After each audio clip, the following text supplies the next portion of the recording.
Unit Perancangan Ekonomi Negeri, dan yang berbahagia Datuk Haji Muhammad Kamil bin Osman, Datuk Bandar Kuala Terengganu.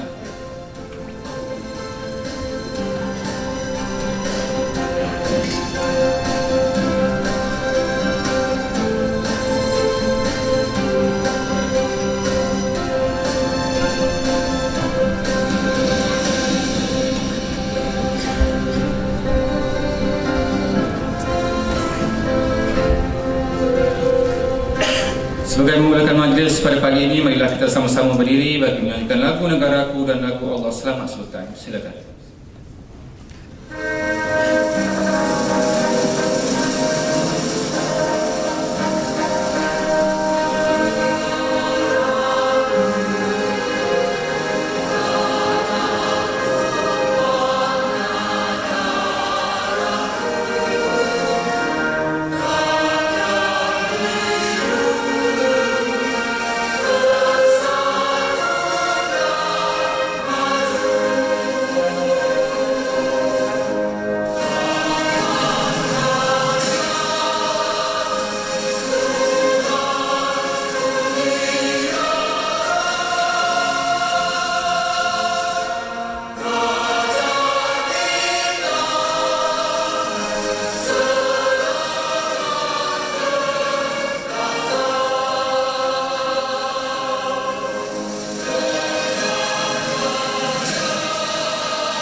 Assalamualaikum warahmatullahi wabarakatuh. Selamat pagi, salam sehati sejiwa, salam Kedah muafakat diucapkan kepada yang berbahagia Datuk Haji Muhammad bin Mentek, Ketua Setiausaha Kementerian Kesihatan Bandar, Perumahan dan Kajian Tempatan. Yang berbahagia Datuk Haji Maknoh bin Ahmad, Datuk Bandar Alor. Yang berbahagia Datuk Maimunah Muhammad Sharif, yang di-Pertua Majlis Pemadanan Seberang Prime, merangkap Presiden Mala. Yang berusaha Encik Muhammad Mahazi bin Haji Ibrahim, Timbalan Pengarah Makro Unit Perancangan Ekonomi Negeri Kedah, mewakili yang berhormat Datuk Sesua Kerajaan Negeri Kedah. Yang berbahagia Datuk Haji Muhammad Kamil bin Osman, Datuk Bandar Kuala Terengganu. Yang berbahagia Datuk Bandar, Majlis Bandaraya, yang di-Pertua Majlis Pendaran dan Majlis Daerah. Seterusnya hadirin peserta-peserta Konferen Kebangsaan Amalan Terbaik pihak Bertempat Malaysia bagi tahun 2016. Alhamdulillah, syukur kehadirat Allah Subhanahu Wa Taala kerana dengan rahmatnya dapat kita bersama-sama pada pagi ini dalam menjayakan konferen yang insya-Allah akan dapat memberi manfaat bukan sahaja kepada pihak berkuasa tempatan secara khususnya, malahan akan memberikan impak yang positif kepada seluruh rakyat Malaysia secara amnya. Bagi pihak majlis, selamat datang diucapkan ke negeri Kedah Darul Aman. Dan bagi memberkati lagi majlis pada pagi ini, sukacita dijemput Encik Muhammad Abdul Basir bin Ibrahim untuk memimpin bacaan doa. Silakan.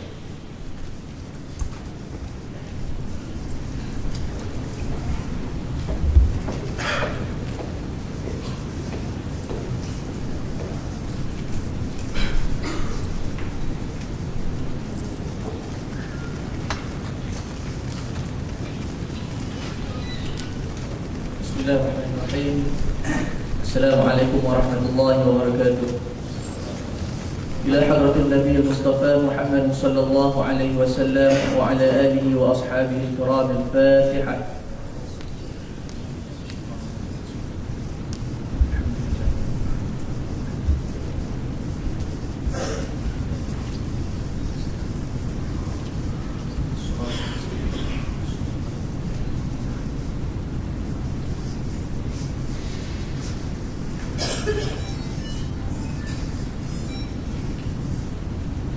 اللهم صل وسلم على سيدنا محمد في الأولين والآخرين وسلم ورضي الله تبارك وتعالى عن كل صحابة رسول الله أجمعين. أعوذ بالله من الشيطان الرجيم. بسم الله الرحمن الرحيم.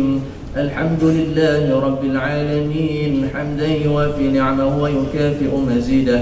يا ربنا لك الحمد كما ينبغي لجلال وجهك وعظيم سلطانك. اللهم صل وسلم على سيدنا محمد وعلى آله وصحبه أجمعين. اللهم اغفر لنا ذنوبنا ولوالدينا وارحمهم كما ربونا صغارا، ولجميع المسلمين والمسلمات والمؤمنين والمؤمنات برحمتك يا أرحم الراحمين. Ya Allah, Ya Rahman, Ya Rahim, sesungguhnya kami menadah tangan menzahirkan rasa kesyukuran atas iradat dan kudrat-Mu yang telah menentukan dan mengizinkan kami untuk berhimpun pada pagi yang berbahagia ini di dalam Majlis perasmian Konferen Kebangsaan Amalan Terbaik pihak berkuasa tempatan Malaysia bagi tahun 2016.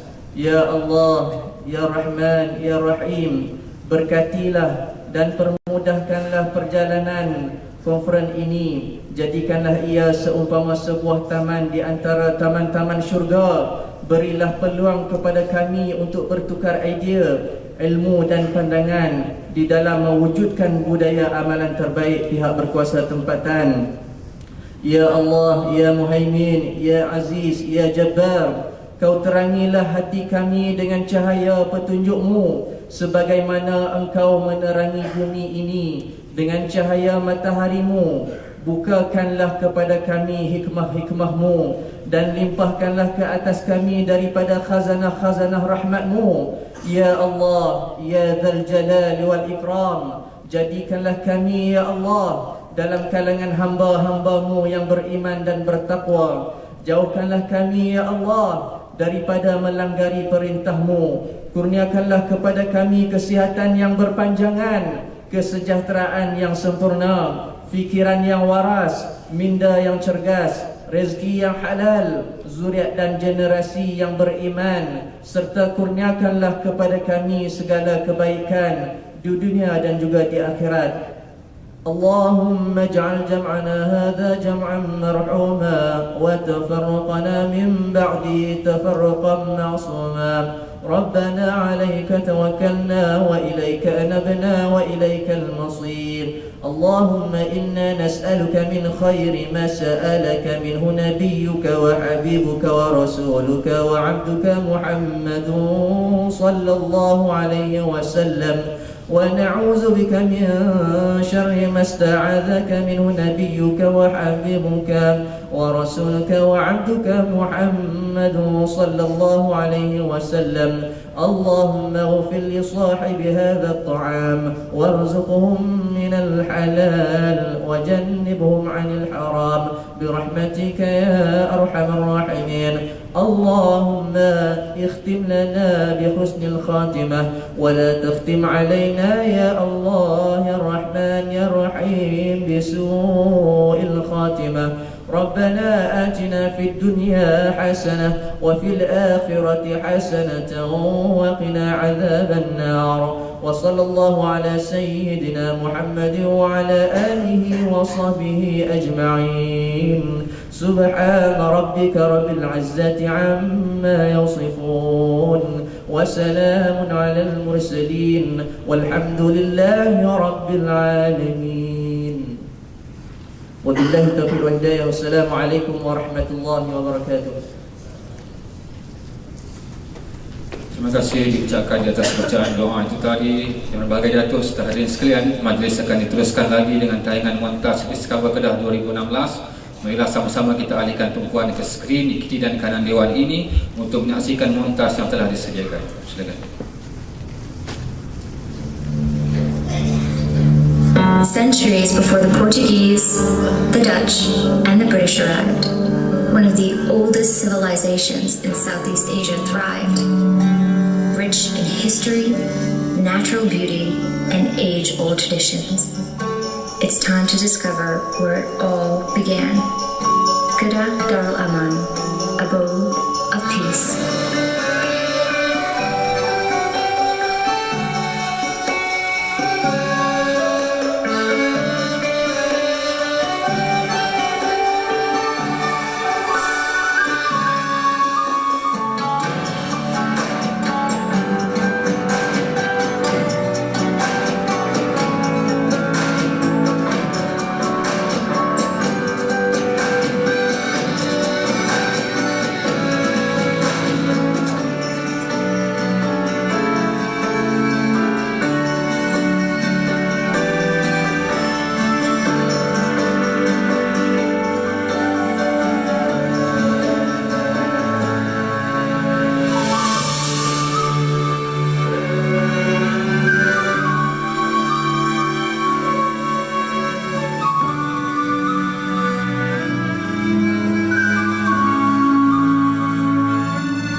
Malaysia,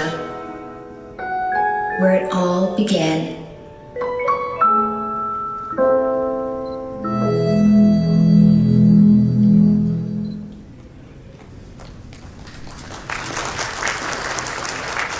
Terima kasih diucapkan di atas perhatian anda, serta terima kasih juga di atas tayangan montas itu tadi. Seterusnya, majlis menjemput yang berbahagia Datuk Haji Maknoh bin Ahmad, Datuk Bandar Alor untuk menyampaikan ucapan aluan. Berbahagia Datuk, silakan.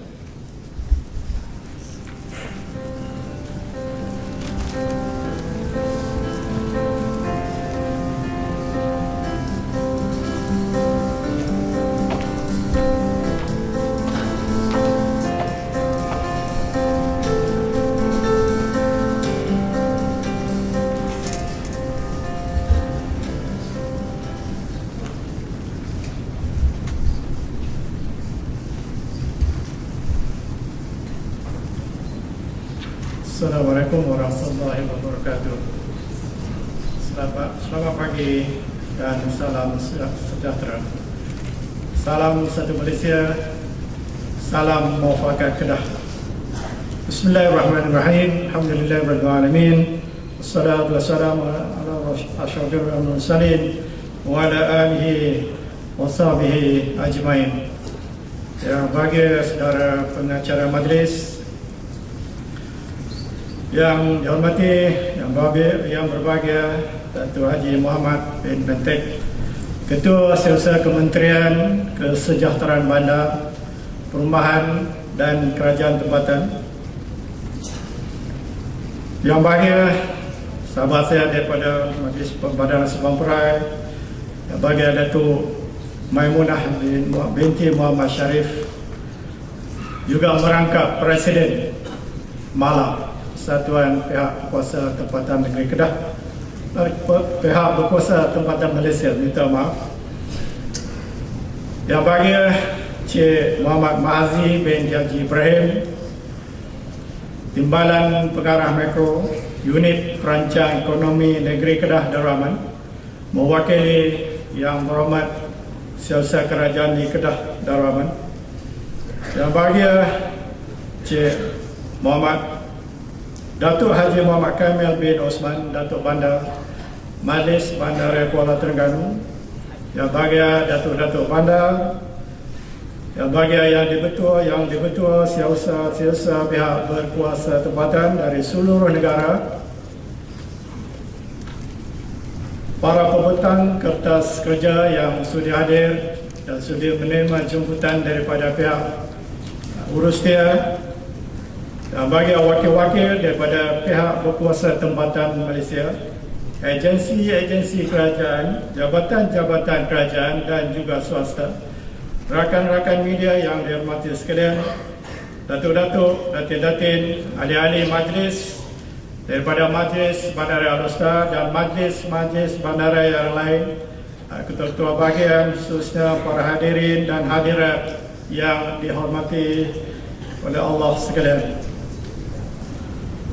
Pertama sekali, mari kita sama-sama memanjatkan kesyukuran kita kehadrat Allah Subhanahu wa taala kerana dengan limpah dan izin serta kurniaannya dapat kita bersama-sama berkumpul pada pagi ini di dalam Konferen Kebangsaan Amalan Terbaik Pihak Berkuasa Tempatan Malaysia 2016 di TH Hotel yang permai lagi indah ini.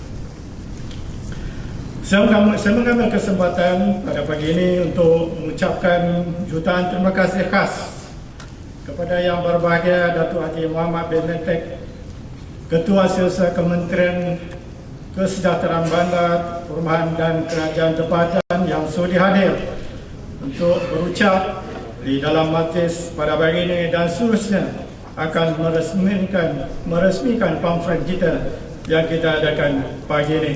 Walaupun saya dipahamkan bahawa Yang Bahagia Tan Sri, Yang Bahagia Datuk KSU begitu sibuk dengan tugas-tugas di peringkat pusat, dan terima kasih kerana menunjukkan komitmen yang begitu baik kepada kita kerana sudi untuk hadir di sini pada pagi ini dan seterusnya merasmikan konferen kita.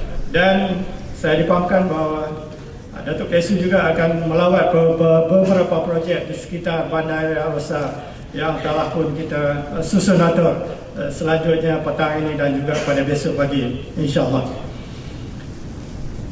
Datuk-datuk, tuan-tuan puan-puan yang semata sekalian, saya merasa amat berbangga dan ingin mengucapkan terima kasih kepada pihak Malang, khususnya kepada Yang Bahagia Datuk Maimunah selaku Presiden Malang yang sudi memilih Majlis Bandaraya Alor sebagai penganjur bersama di dalam menjayakan Konferen Kebangsaan Amalan Terbaik Pihak Berkuasa Tempatan 2016 pada hari ini, dan juga kepada pihak Kerajaan Tempatan di Kementerian Perumahan, di Kementerian Kesejahteraan Bandar, Perumahan dan Kerajaan Tempatan yang juga telah sudi membuat liputan rakaman video pada hari ini, dan juga pihak pengurusan TH Hotel juga yang menyediakan kemudahan yang cukup lengkap di Dewan Information ini, dan juga saya telah menetapkan dalam menjadikan TH Hotel sebagai hotel resmi kepada konferen pihak kuasa tempatan pada pagi ini.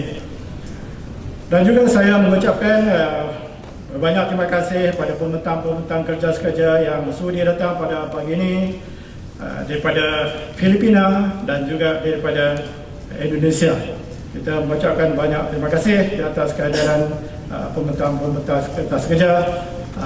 Selain itu juga daripada kementerian, daripada UPM, daripada Mesti Melaya dan lain-lain yang telah pun kita jemput untuk sehari untuk konferen kita pada pagi ini. Dan konferen sebegini merupakan satu program yang amat baik dan digalakkan untuk diteruskan serta diperbanyakkan lagi penganjurannya oleh agensi kerajaan khususnya lah.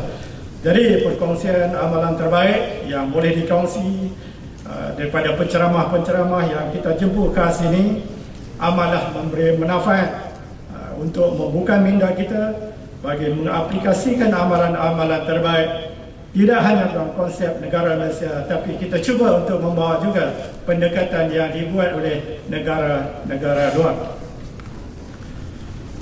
Di kesempatan ini juga saya ingin mengucapkan selamat datang ke negeri Kedah Darul Amnya dan ke Majlis Bandaraya Alor, khususnya yang mana Datuk-datuk dan tuan sudah maklum bahawa kita di negeri Kedah ini sudah sejak sekian lama dikenali sebagai negeri jelapang padi Malaysia.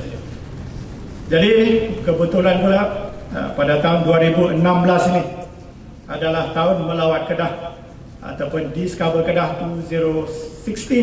Seperti datuk-datuk dan puan-puan melihat tayangan video sebentar tadi. Jadi saya berharap datuk-datuk dan tuan-puan yang telah ada di dalam dewan ini selepas konferen ini, kalau boleh jangan balik awal lagi. Silalah berkunjung, silalah melawat tempat-tempat yang telah ditunjukkan di dalam video sebentar tadi dengan lebih dekat, dengan lebih memahami apa yang sebenarnya terkandung di dalam di tempat-tempat yang telah ditunjukkan. Jadi saya harap datuk-datuk dan tuan dapat berada di sini dalam keadaan yang selamat walafiat dengan makanan yang sedap-sedap. Dan pagi tadi saya dengan bagi Datuk Kesu telah kena OT dol yang tempat lain tak ada. Jadi kita di sini ada. Saya dengar Datuk Kesu ambil gambar nak masuk dalam dia punya grup pasal untuk nak tayang pada kawan-kawan dia.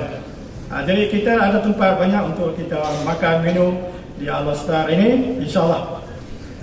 Jadi datuk-datuk dan puan-puan yang sama sekalian, sebentar lagi selepas perasmian oleh Datuk Kesu, satu memorandum persetujuan akan ditandatangani di antara Majlis Bandaraya Alor dengan Majlis Perbandaran Seberang Perak yang akan disaksikan sendiri oleh Yang Bahagia Datuk Ketua Kementerian.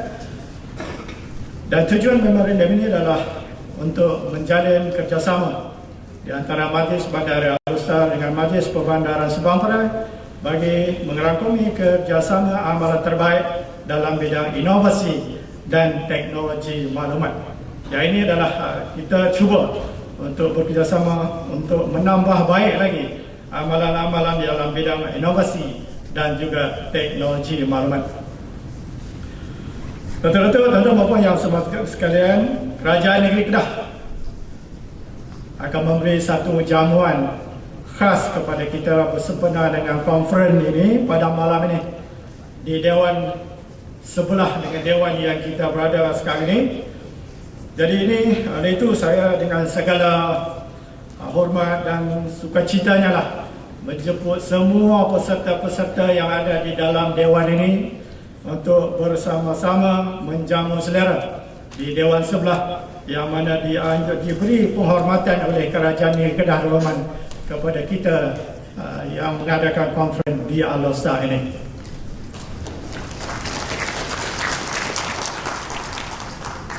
Datuk-datuk dan puan-puan yang semua sekalian, dengan itu saya sekali lagi lah bagi seluruh jawatan kuasa penganjur mengucapkan berbanyak terima kasih kepada semua pihak yang telah berusaha keras untuk menjamin kejayaan perjalanan Konferen Kebangsaan Amalan Terbaik pihak berkuasa tempatan 2016 ini. Dan saya juga ingin memohon ampun dan maaf sekiranya terdapat apa-apa kekurangan yang tak dapat dielakkan. Dan semoga saya berdoa semoga konferen ini dapat menjadi satu kayu ukur buat saya di Majlis Bandaraya besar ini di dalam menjayakan majlis-majlis yang lain.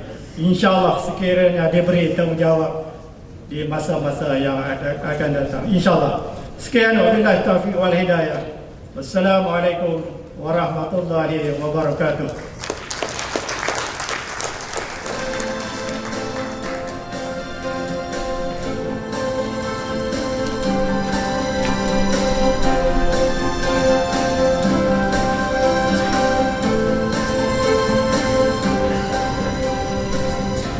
Terima kasih diucapkan kepada Yang Berbahagia Datuk Haji Makno bin Ahmad, Datuk Bandar Alor di atas ucapan haluan itu tadi.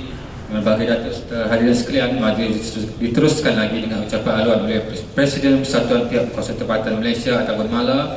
Dan untuk itu majlis menjemput Yang Berbahagia Datuk Maimunah Muhammad Sharif yang di-Pertua Majlis Pembinaan Seberang Perai merangkap Presiden MALA untuk menyampaikan ucapan haluan beliau. Yang Berbahagia Datuk, silakan.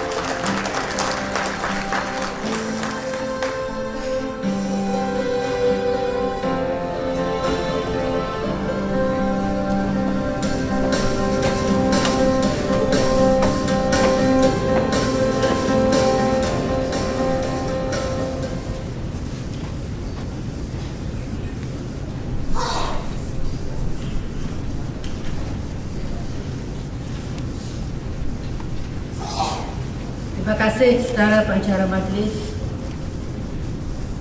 Encik Ansai bin Muhammad Syukur, saudara pembaca doa, Yang Berbahagia Datuk Haji Muhammad bin Mentek, Ketua Setiausaha Kementerian Kesejahteraan Bandar, Perumahan dan Kerajaan Tempatan, Yang Berbahagia Datuk Haji Makno bin Ahmad, Datuk Bandar Majlis Bandaraya Alor, Yang Berbahagia Datuk Haji Muhammad Fauzi bin Muhyiddin, Timbalan Setiausaha Kerajaan Bahagian Pengurusan Negeri Kedah, Yang Berbahagia Datuk Haji Muhammad Kamil bin Osman, Datuk Bandar Majlis Bandaraya Kuala Terengganu, Yang Berusaha Tuan Haji Hakim Arif bin Makno, Setiausaha Majlis Bandaraya Alor, yang saya hormati Datuk-Datuk Bandar, yang dipertua, Setiausaha, ahli majlis dari pihak kuasa tempatan di seluruh negeri yang mewakili yang dapat hadir pada pagi ini. Yang saya hormati juga para pembentang kertas kerja conference daripada Mayor of Municipality of Dominga, Philippines, Mayor Nasian Sino M. Palasiago Jr., daripada invited speaker daripada United Cities of Local Government Asia Pacific, Dr. Benadia Irawati Jandrau Dewi. Yang Berbahagia Profesor Dr. Nasruddin bin Abdul Rahim, Pengarah dan Pengasas Pusat Kecemerlaan Haiko Umpidat Universiti Melaya. Yang Berbahagia Profesor Datuk Dr. Muhammad Azmi bin Muhammad Lila, Timbalan Naib Chancellor Penyelidikan dan Inovasi Universiti Putra Malaysia. Puan Asiah binti Omar yang mewakili Yang Berbahagia Datuk Dr. A.B. Rahman bin Awang, Ketua Pengarah Jabatan Kerajaan Tempatan KPKT. Encik Muhammad Abdul Nasir bin Mat Jaafar, Ketua Pegawai Operasi Agensi Inovasi Malaysia. Pengarah-pengarah, ketua-ketua jabatan, para perwakilan daripada pihak kuasa tempatan Malaysia, datuk-datuk, datin-datin, rakan-rakan media dan seterusnya para hadirin dan hadirat yang saya hormati sekalian. Assalamualaikum warahmatullahi wabarakatuh. Selamat pagi dan salam sejahtera. Alhamdulillah, setinggi-tinggi kesyukuran ingin saya panjatkan kerana dengan limpah kurnianya pada pagi ini kita dapat merealisasikan Konferen Kebangsaan Amalan Terbaik. Saya ingin merakamkan ucapan terima kasih kepada Datuk Bandar Bandaraya Alor yang telah sudi menjadi penganjur bersama Persatuan Pihak Berkuasa Tempatan Malaysia, Malaysian Association of Local Authorities dengan pendeknya dipanggil MALA, dalam menganjurkan Konferen Kebangsaan Amalan Terbaik Pihak Berkuasa Tempatan Malaysia 2016 ini.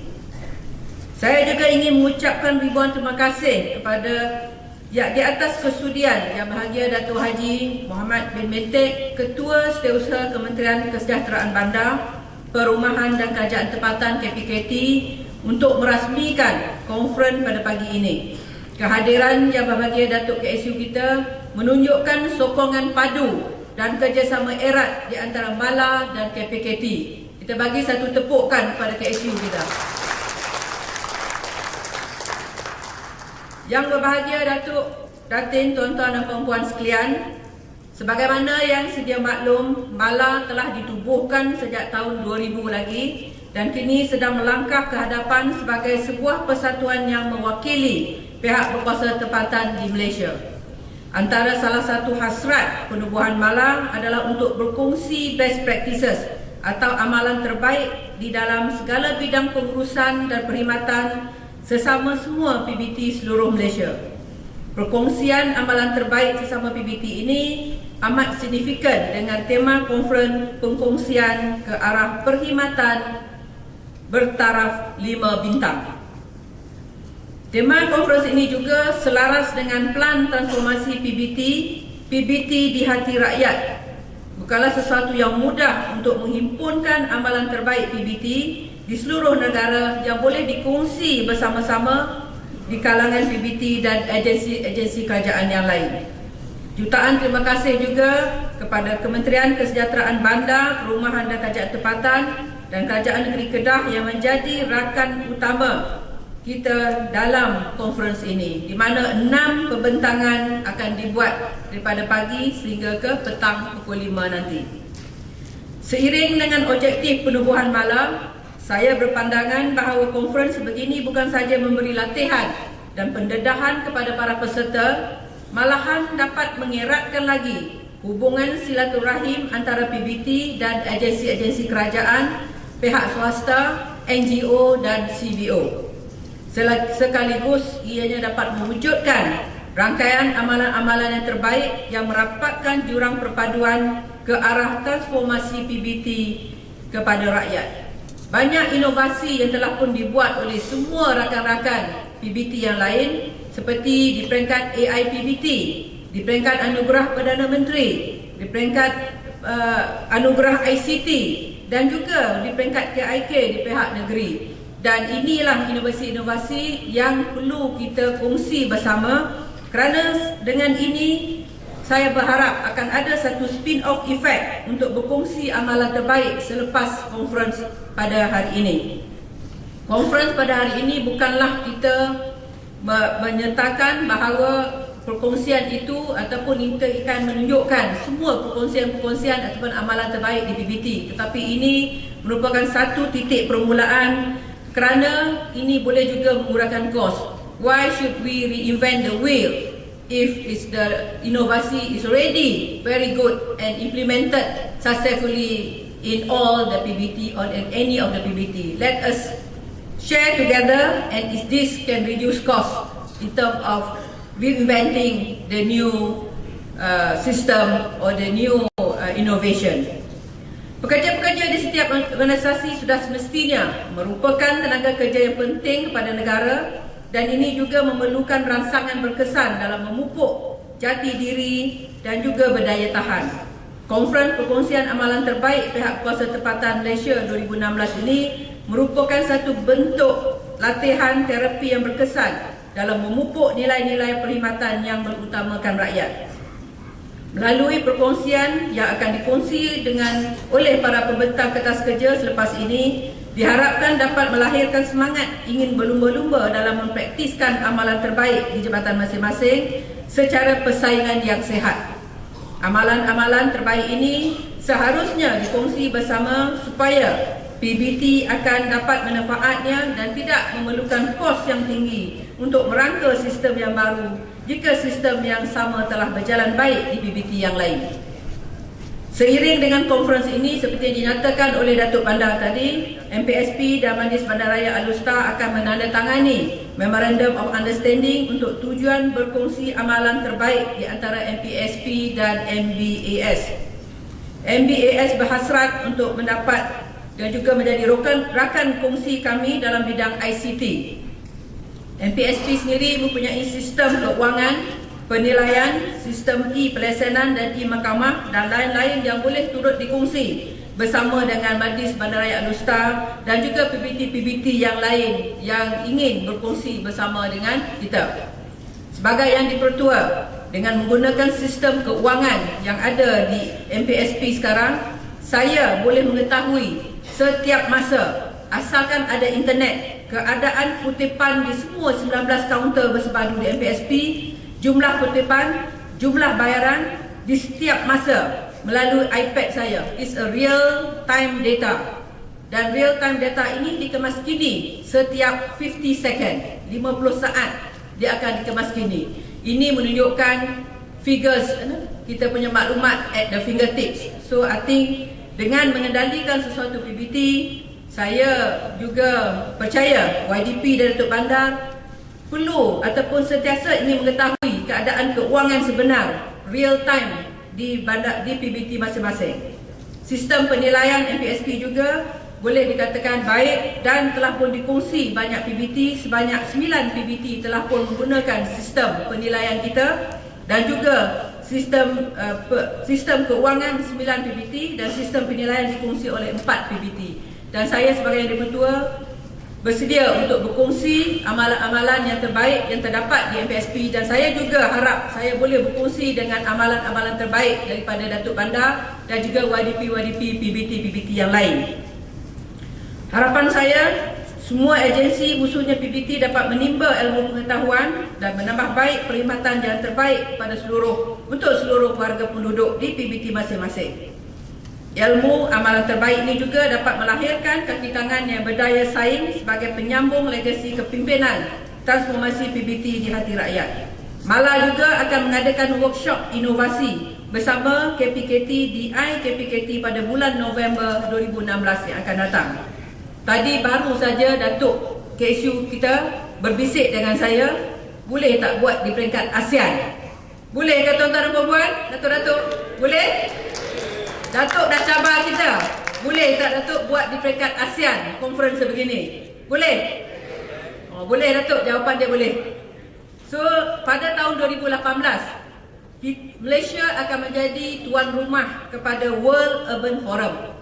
World Urban Forum. So mungkin kalau kita nak, kita boleh ke arah begitu, kita boleh buat di peringkat ASEAN dan juga mungkin pada tahun 2017 dan pada tahun 2018 di peringkat World. Sebab kita, Malaysia akan menjadi tuan rumah World Urban Forum pada tahun 2018. InsyaAllah kita akan sama-sama usahakan. Selain daripada itu, saya juga berdoa agar Mala dapat diterima oleh Yang Bahagia Datuk-Datuk Bandar, Yang Di-Pertua bagi seluruh negara di seluruh negeri di negara ini, dan menjadi ahli Mala, dan dapat juga memperkenalkan Mala dengan secara lebih meluas di peringkat antarabangsa sebagai wadah perjuangan pihak berkuasa tempatan di pesada dunia. Saya juga tadi ada sempat berbual dengan pembentang kita pada Filipin juga ada dia punya League of the Local Authorities in Philippines. Mungkin kita boleh juga berkongsi dengan the Association of Local Authorities di Philippines dan lain-lain PBT. Saya juga ingin mengucapkan ribuan terima kasih kepada ahli jawatankuasa eksekutif Mala kerana telah bertukus lumus untuk menjayakan konferen pada hari ini. Esok adalah AJM Mala. Saya harap semua ahli-ahli boleh hadir walaupun tiada pemilihan akan dibuat pada besok, dan saya harap boleh kita terus memberikan sokongan yang padu kepada Mala, sebab Mala adalah untuk tuan-tuan dan puan-puan sekalian. Sekian, wabillahi taufiq wal hidayah. Wassalamualaikum warahmatullahi wabarakatuh. Terima kasih.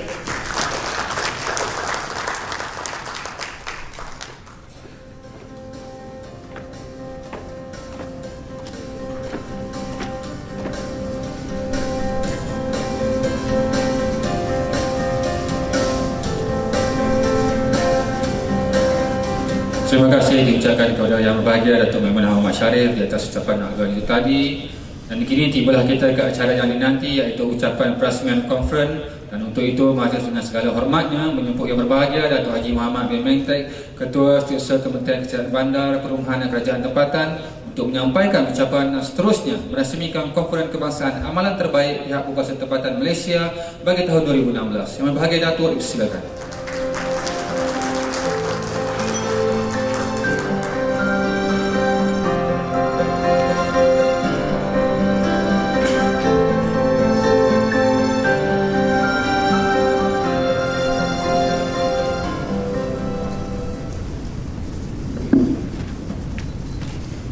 Terima kasih saudara pengacara majlis.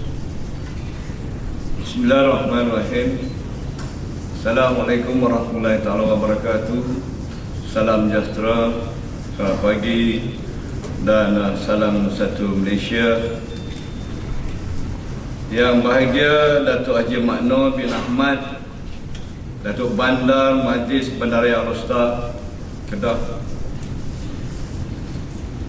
Yang bahagia Encik Muhammad Mahazir bin Haji Ibrahim, Timbalan Pengarah Makro Unit Perancangan Ekonomi Negeri Kedah, mewakili Yang Berhormat Setiausaha Kerajaan Negeri Kedah.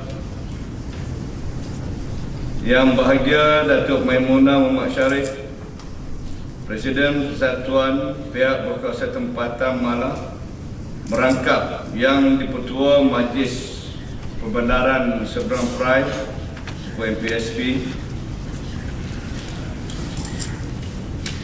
Yang bahagia Datuk Haji Muhammad Kamil bin Osman, Datuk Bandar Kuala Terengganu,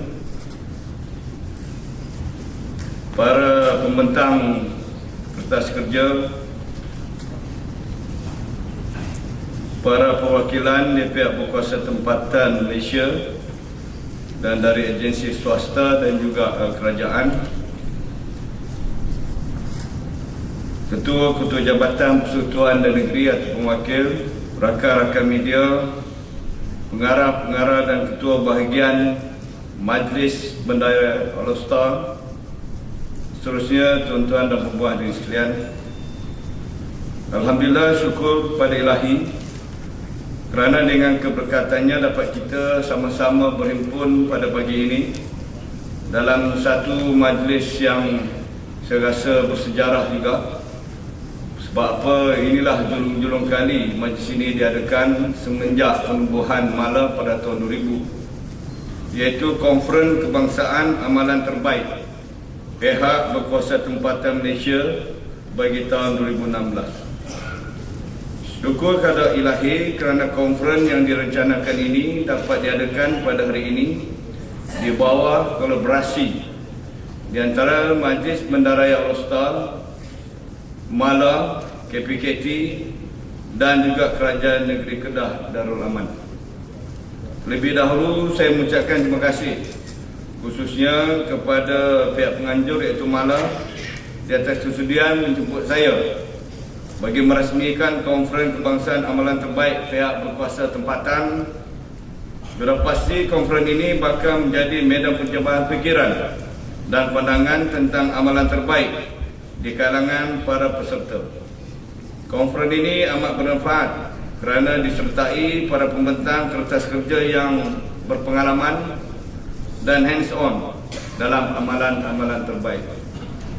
Tadi saya seperti mana dimaklumkan dalam ucapan oleh bahagia Datuk Maimunah, saya telah bertanya bisik pada Datuk Maimunah memandangkan respon konferen ini amat baik.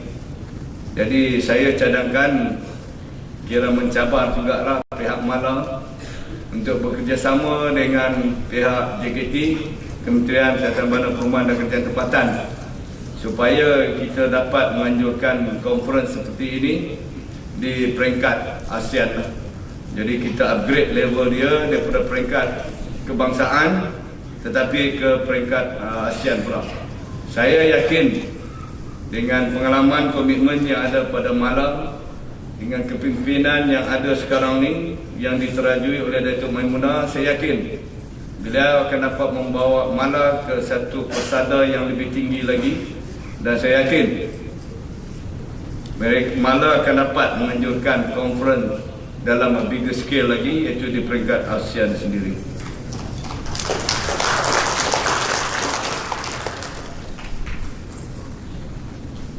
Sebenarnya datang sini pun cabaran juga.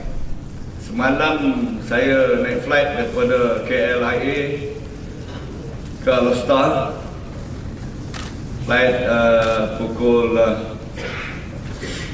dekat pukul 7 lah, tetapi tak boleh landing. Dua kali nak landing di Alor tak boleh landing, naik balik. Lepas tu cuba landing di Pulau Pinang pula, first attempt tak boleh landing, so 3 kali tak boleh landing. Sehinggalah kali second attempt di Pulau Pinang barulah boleh landing. So you just imagine in one night 4 kali, saya ingat 5 kali, termasuk yang 2 kali landing tu 5 kali lah cubaan, dan juga akhirnya berjaya. Alhamdulillah, syukur Allah Ta'ala berikan keselamatan untuk dapat saya bersama-sama dengan datuk-datuk, tuan-tuan dan puan-puan hadirin sekalian. Yang bahagia datuk-datuk, tuan-tuan dan puan-puan hadirin sekalian, konferen perkongsian amalan terbaik ini boleh mewujudkan satu rangkaian kerjasama organisasi ataupun organizational networking di antara PBT dalam bidang pengurusan inovasi. Walaupun telah ada di antara PBT yang saling berhubung antara satu sama lain dalam menguruskan berbagai urusan harian, tetapi ianya tidak difokuskan secara spesifik kepada agenda pengurusan inovasi dan teknologi maklumat. Justru itu, forum ini akan memperkukuhkan lagi hubungan tersebut dengan satu rangkaian kerjasama yang lebih teratur, produktif dan purposeful. Yang bahagia datuk-datuk, tuan-tuan dan puan-puan hadirin sekalian, saya ingin mengambil kesempatan di sini juga untuk mengucapkan setinggi tahniah kepada Majlis Bandaraya Alor dan Malaysia kerana berjaya menganjurkan Konferen Kebangsaan Amalan Terbaik pihak berkuasa tempatan Malaysia bagi tahun ini. Konferensi begini dapat dijadikan medan perkongsian dan platform serta meningkatkan networking linkages di kalangan pihak pengurusan dan warga kerja PBT berkaitan amalan terbaik serta berkongsi maklumat amalan terbaik terkini yang ada di PBT masing-masing, agensi-agensi dan pihak kerajaan tempatan serta luar negara. Penganjuran konferen ini akan menjadi penanda aras ataupun benchmarking baharu bagi pihak PBT dalam menganjurkan program-program terbangsa yang dijalankan secara kaedah NBOS ataupun kolaborasi pelbagai agensi. Saya ingin menyarankan di sini kepada bahagia datuk-datuk, tuan-tuan dan puan, semua ahli PBT, semua ahli majlis untuk memudahkan platform NBOS dalam apa juga penganjuran program, aktiviti dan juga acara. Sebab dalam konsep NBOS ini, setiap program aktiviti itu hendaklah berlandaskan kepada yang pertama sekali, of course, rapid execution, low cost dan juga high impact. This is the three pillars dalam NBOS sendiri. Jadi sekiranya kita menggunakan konsep ketiga-tiga ini, secara langsung kita dapat mengoptimumkan penggunaan sumber manusia dan kita akan dapat mengurangkan daripada segi kos-kos yang terlibat, dan secara tidak langsung dengan gabungan tenaga manusia yang baik itu kita akan dapat menghasilkan satu program yang akan memberikan impak yang tinggi dan akhirnya akan dapat memberikan ataupun dirasai oleh rakyat sendiri. Saya difahamkan satu memorandum kesepahaman bersama MPSP dan MBSA akan ditandatangani pada pagi ini. Memorandum ini berkenaan dengan kerjasama amalan terbaik dalam bidang inovasi dan teknologi maklumat. Saya menyokong usaha ini kerana ianya seiring dengan aspirasi KPKT dalam transformasi PBT di hati rakyat untuk melahirkan PBT yang bertaraf 5 bintang dan berkongsi sumber serta kepakaran secara bersama. Justru itu, saya ingin mengucapkan tahniah kepada kedua-dua pihak iaitu MBSA dan juga MBAS dan juga MPSP kerana berjaya mewujudkan kerjasama ini dan diharap dapat menerajui plan transformasi PBT iaitu PBT di hati rakyat dalam bidang inovasi dan teknologi maklumat. Hadirin yang dihormati sekalian, kerajaan di bawah kepimpinan Yang Amat Berhormat Perdana Menteri telah menggariskan hala tuju yang jelas untuk merealisasikan hasrat mencapai status negara maju dan berpendapatan tinggi, iaitu dengan pendapatan per kapita sebanyak $15,000 pada tahun 2020. Agenda besar transformasi negara telah dimulakan dengan gagasan perdana agenda transformasi nasional, iaitu gagasan Satu Malaysia, rakyat didahulukan, pencapaian diutamakan. Program transformasi kerajaan ataupun GTP, Government Transformational Program, program transformasi ekonomi, modal baru ekonomi, Rancangan Malaysia ke-10 dan selanjutnya Rancangan Malaysia ke-11 yang meletakkan asas kukuh pembangunan negara dan memaksimumkan keberkesanan usaha penyampaian perkhidmatan kepada rakyat. Begitu juga persekitaran masa kini dengan pelbagai cabaran yang kompleks, kesan daripada kepesatan teknologi serta perubahan sosial dan ekonomi sedunia menuntut sistem penyampaian perkhidmatan yang lebih inovatif dan efisien yang dapat memenuhi ekspektasi serta melangkaui kehendak pelanggan dan stakeholder. Perlu diingatkan kita hanya ada 4 tahun lagi untuk mencapai hasrat wawasan 2020. Persoalannya, adakah kita berada di landasan betul dan berkesan dalam mencapai aspirasi ke arah negara maju berpendapatan tinggi, atau perlukah kita terus membuat penilaian prestasi program kerajaan untuk menentukan di mana kita berada sekarang? Hal ini merupakan tanggungjawab bersama yang tidak boleh diambil mudah oleh semua pihak. Hadirin dihormati sekalian, pada tahun 2015 berhubung program transformasi kerajaan dan program transformasi ekonomi yang telah diumumkan oleh Amat Berhormat Perdana Menteri baru-baru ini, iaitu dalam laporan tahunan 2015 menunjukkan 5 petunjuk utama kejayaan program transformasi negara. Saya akan mengupas kejayaan petunjuk yang kelima, iaitu pengiktirafan badan dan agensi penerapan antarabangsa terhadap daya saing negara, seperti mana dalam ucapan Yang Berhormat Menteri Bagi Datuk Abdul Rahman Dahlan, Menteri Kesihatan Bandar, Perumahan dan Kerajaan Tempatan di Miri pada minggu yang lepas. Yang laporan Ease of Doing Business oleh Bank Dunia meletakkan Malaysia di tangga ke-18 pada tahun 2015 berbanding di kedudukan ke-21 pada tahun 2010 dari kalangan 189 negara di seluruh dunia. Bagi Global Competitiveness Report of World Economic Forum, kedudukan Malaysia adalah berada di tangga ke-18 pada tahun 2015 berbanding pada tangga ke-26 pada tahun 2010. Dari segi Financial Market Development oleh World Economic Forum Global Competitiveness Ranking 2015 to 2016, Malaysia tersenarai dalam kelompok 10 negara teratas, iaitu di tangga ke-9 diukur dari segi competitiveness. Jelas sekali pencapaian ini adalah hasil perancangan dan inisiatif kerajaan bersama semua pihak, termasuk pihak swasta dan juga penjawat awam di negara ini. Hari ini kemunculan inisiatif seperti penggunaan mobile apps telah membuka satu dimensi baharu dalam sistem penyampaian perkhidmatan kerajaan. Berurusan dengan pejabat kerajaan kini lebih mudah dengan pelbagai perkhidmatan dapat dicapai melalui peranti elektronik pada bila-bila masa dan di mana sahaja. Dalam memenuhi peranannya, Kementerian Kesihatan Bandar, Perumahan dan Kerajaan Tempatan sentiasa memberikan perhatian khusus kepada perkhidmatan PBT.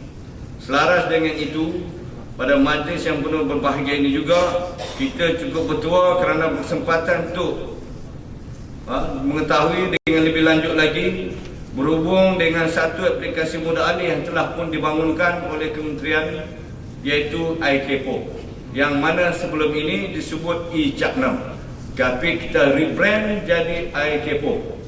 Kalau kepo ni sibuk lah. Dan buat masa ini ada 7 PBT yang mana kita pilih sebagai pilot test untuk sistem ini, yang mana dengan adanya sistem ini akan memberikan kemudahan kepada pelanggan-pelanggan kita untuk membuat aduan secara real time dan juga online.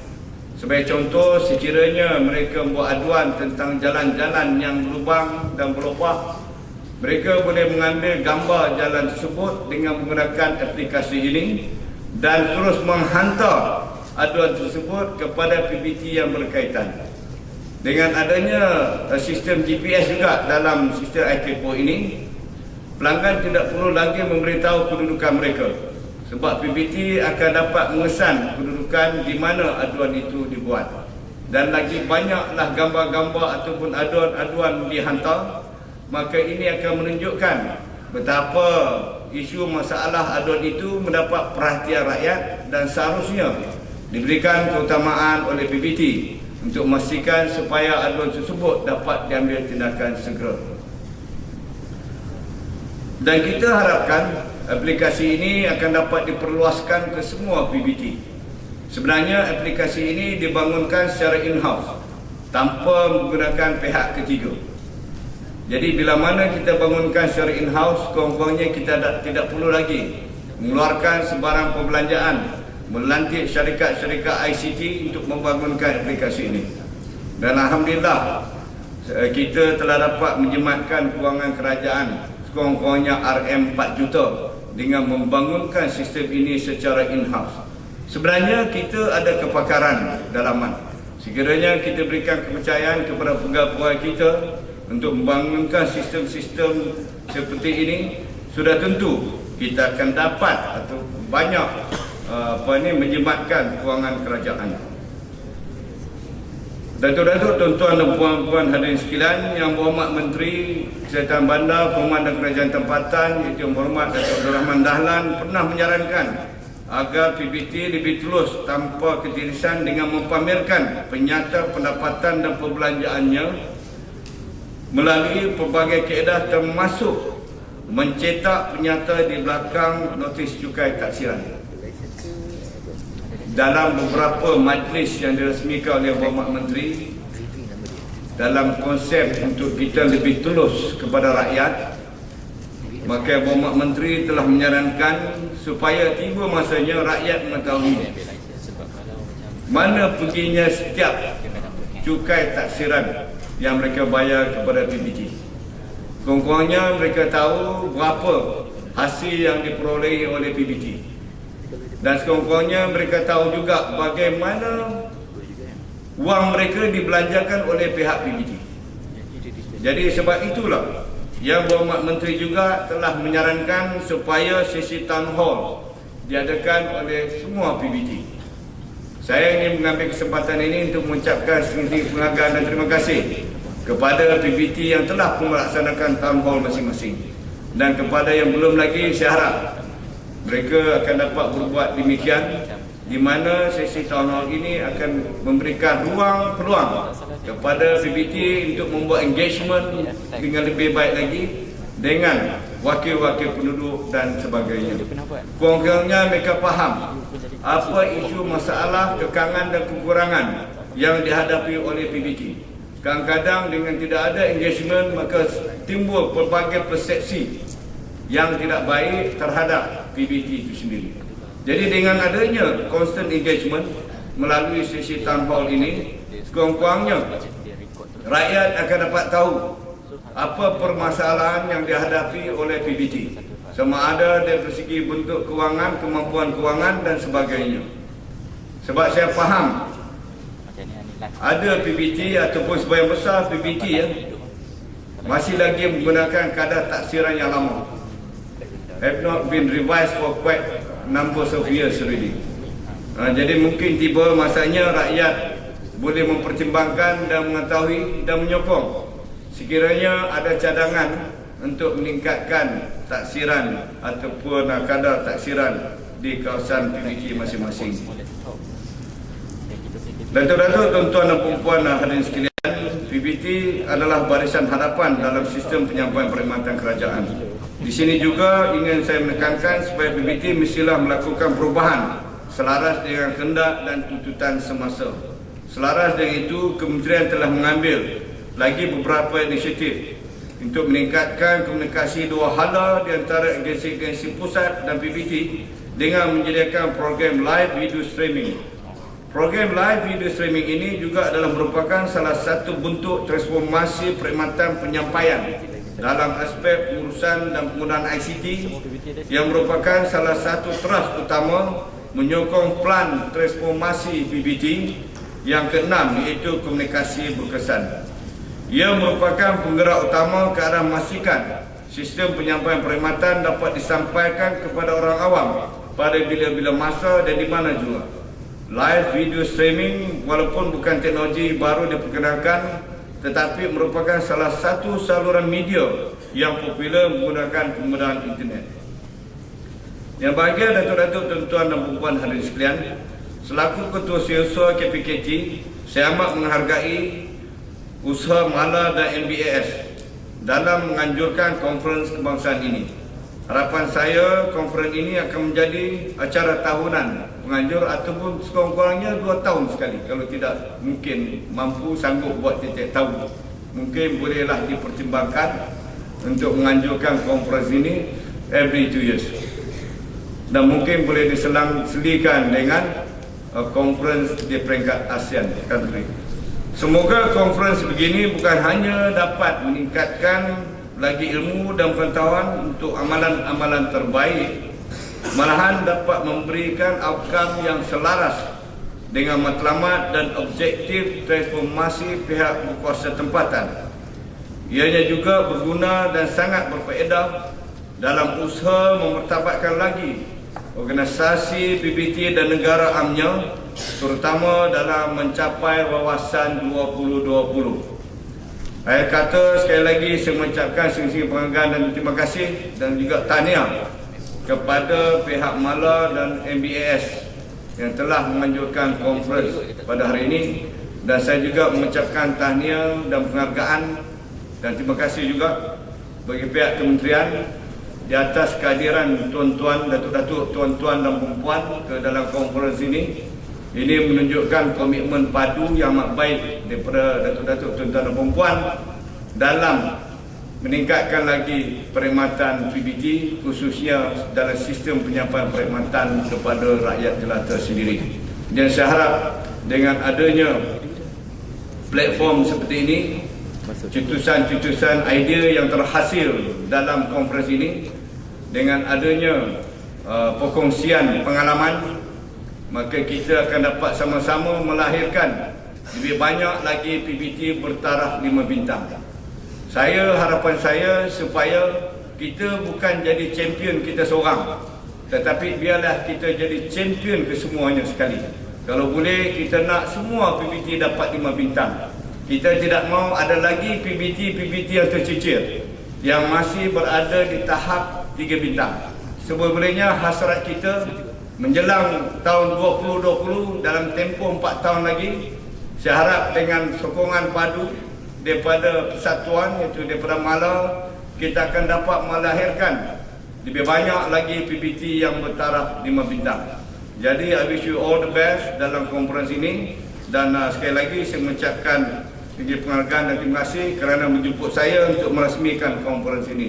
Dengan lafaz Bismillahirrahmanirrahim, saya dengan sukacitanya merasmikan Konferen Kebangsaan Amalan Terbaik pihak berkuasa tempatan bagi tahun 2016.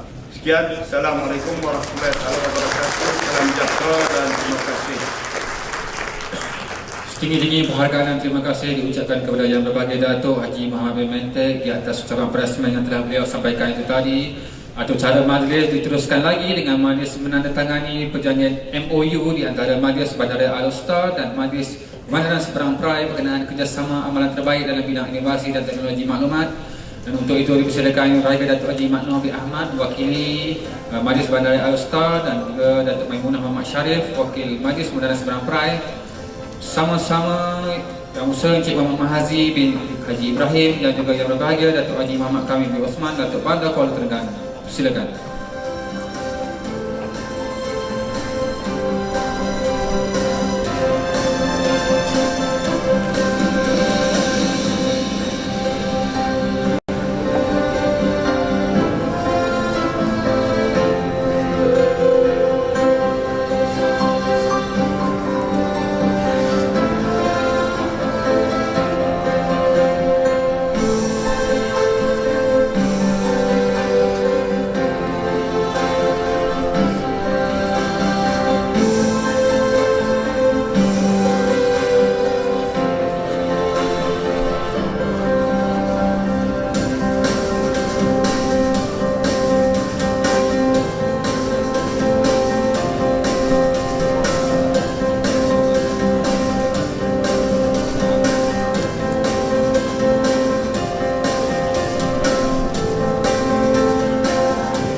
Demikianlah tadi upacara menandatangani MOU di antara Majlis Bandaraya Alor dan juga Majlis Bandaraya Seberang Perai.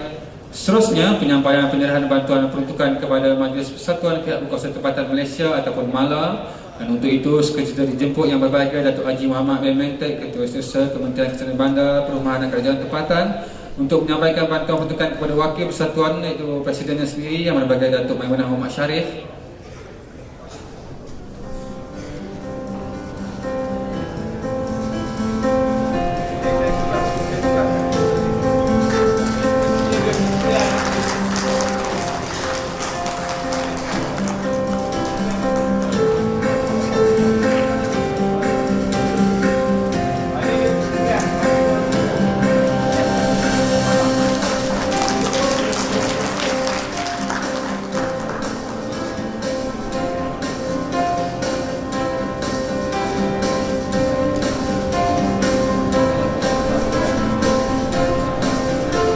Dan sebagai tanda kenang-kenangan daripada pihak majlis, dijemput yang berbahagia Datuk Haji Maknoh bin Ahmad untuk menyampaikan cenderahati kepada tetamu kehormat kita pada pagi ini, iaitu yang berbahagia Datuk Haji Muhammad bin Mentek.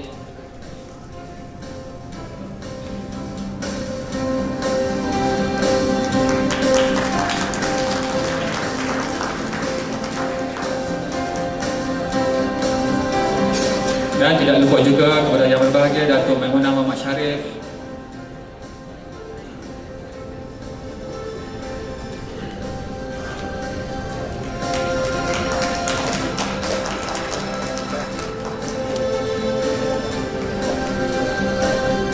Dan yang terakhirnya dipersilakan yang berbahagia Datuk Haji Muhammad Mentek untuk menyampaikan cenderahati kepada Datuk Haji Muhammad Noh bin Ahmad.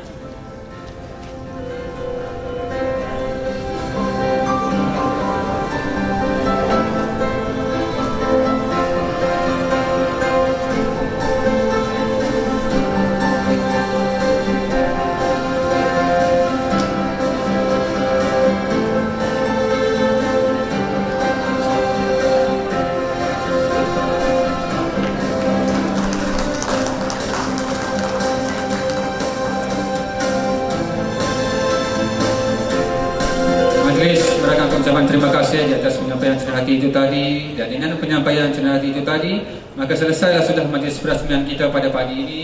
Yang berbahagia Datuk serta hadirin sekalian adalah dijemput untuk menikmati jamuan yang telah disediakan, dan konferen akan kembali bersambung pada pukul 11 pagi nanti. Sekian, Assalamualaikum warahmatullahi wabarakatuh.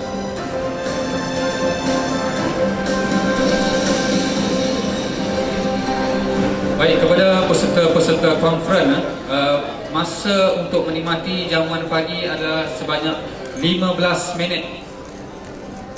Jadi diminta kerjasama untuk kembali semula ke dalam dewan ini pada pukul 11.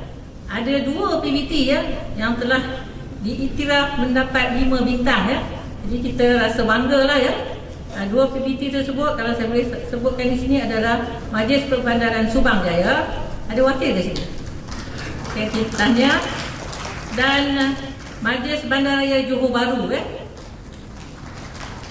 juga saya akan tanya. Dan saya rasa mungkin tahun-tahun akan datang kita boleh meningkatkan lagi ya PBT yang untuk mendapat taraf 5 bintang, dan melalui plan ini diharapkan begitulah ya, PBT dapat meningkatkan sistem penyampaian perkhidmatan dan akhirnya mendapat penerapan 5 bintang ya.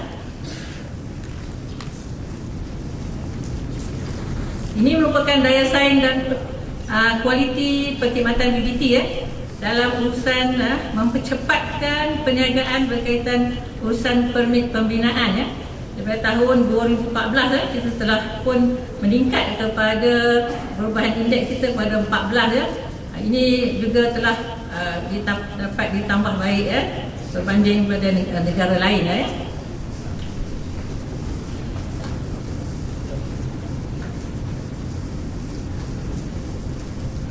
Okey, ini antara contoh-contoh amalan terbaik yang berkaitan dengan teras kedua, iaitu sesi town hall. Saya rasa sesi town hall ini telah pun disebutkan oleh yang bahagian Datuk KSU sebentar tadi, dan saya rasa banyak juga PBT ya, kerana PBT telah pun mengadakan sesi town hall ya. Yang keduanya, kaunter bergerak. Yang ketiganya kerjasama strategik ya, MOU Friendship City di antara MPSP dengan City of Yokohama ya. Bolehlah tuan-tuan dan puan berbincang atau mendapatkan kerjasama daripada MPSP untuk mengetahui bagaimanakah kerjasama strategik yang telah diadakan ya. Dan yang keempatnya adalah ITEPO yang dahulunya adalah Cakna ya. Sebelum ni kita panggil Cakna, dan Cakna ni merupakan satu aplikasi menggunakan telefon ya, pembimbing kita untuk membuat menyampaikan aduan-aduan rakyat ya kepada PBT. Ini pun telah diterangkan secara detail oleh Yang Berhormat Datuk Kek ya. Okey, seterusnya teras ketiga iaitu pengurusan kewangan ya. Jadi pengurusan kewangan ni sebenarnya kita memberi peluang ya kepada PBT untuk mengutip punca-punca hasil yang sedia ada ya. Punca-punca hasil sedia ada ni, jadi kita menambah baiklah sistem dan prosedur ya. Dan yang keduanya, kita menambah baik pengurusan kewangan supaya lebih cekap, berkesan dan berintegriti ya dalam melaksanakan sistem pengurusan kewangan yang sedia ada ya. Dan yang ketiganya adalah teras ini memberi penumpuan kepada program-program yang dirangka supaya dapat mengurangkan pihak PBT ya, kebergantungan pihak PBT terutama dari segi kewangan ya, kepada kerajaan persekutuan dan kerajaan negeri. Jadi banyaklah program-program ya, antara di sini dicatatkan 22 program ya, teras 3 ya, pengukuhan kewangan telah dikenal pasti supaya program-program ini dapat meningkatkan sistem pengurusan kewangan yang sedia ada. Dan 3 strategi telah digubal di sini ya, seperti yang tertera. Jadi 3 teras tadi merupakan teras yang memberi tumpuan ya, kepada dalaman PBT, maknanya untuk organisasi PBT dan juga warga PBT itu sendiri. Ini adalah contoh amalan terbaik ya. Permohonan online fast and easy license permit.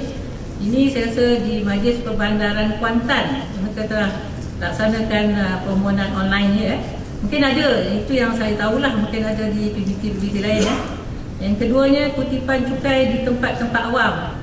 Ini pun memang dah ada ya. Yang ketiganya, komisen kepada pemungut cukai.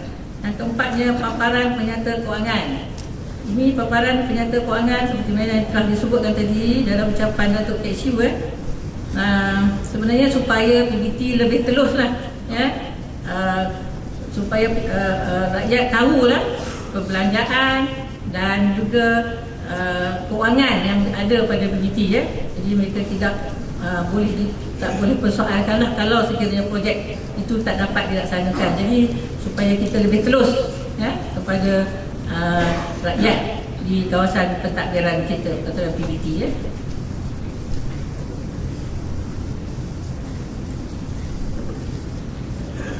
Okey, seterusnya teras yang keempat, kesejahteraan rakyat ya.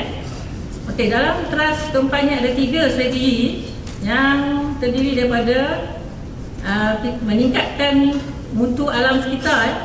Jadi maknanya kalau nak meningkatkan mutu alam sekitar ni, kita telah bekerjasama dengan rakyat setempat dan juga Kementerian Sumber Asli ya. Dan kita telah sediakan beberapa program di bawah strategi ini.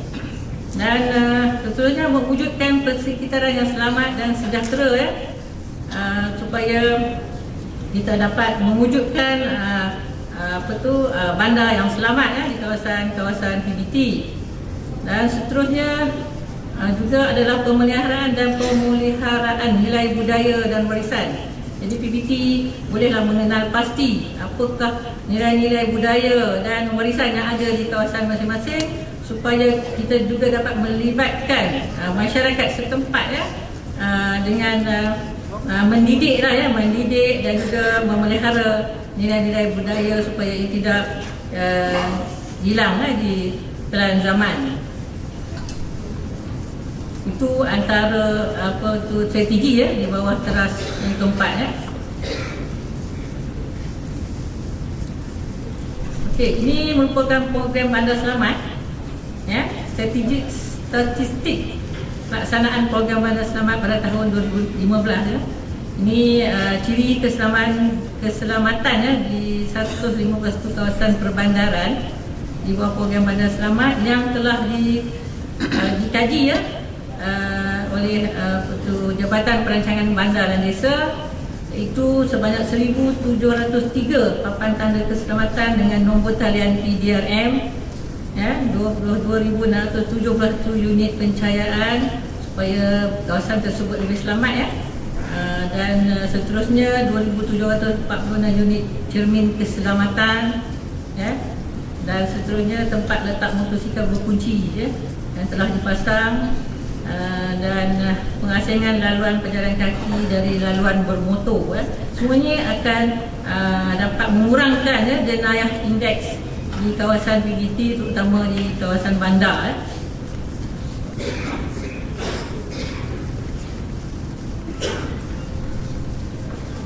Ini adalah contoh amalan terbaik itu self-managed recycle center Ini kita sebenarnya banyak melibatkan rakyat lah Kita lebih banyak mendekati rakyat, memberi pendidikan kepada rakyat dan banyak juga ini sebenarnya PBT pun telah laksanakan Dan contoh lagi no plastic bag, green.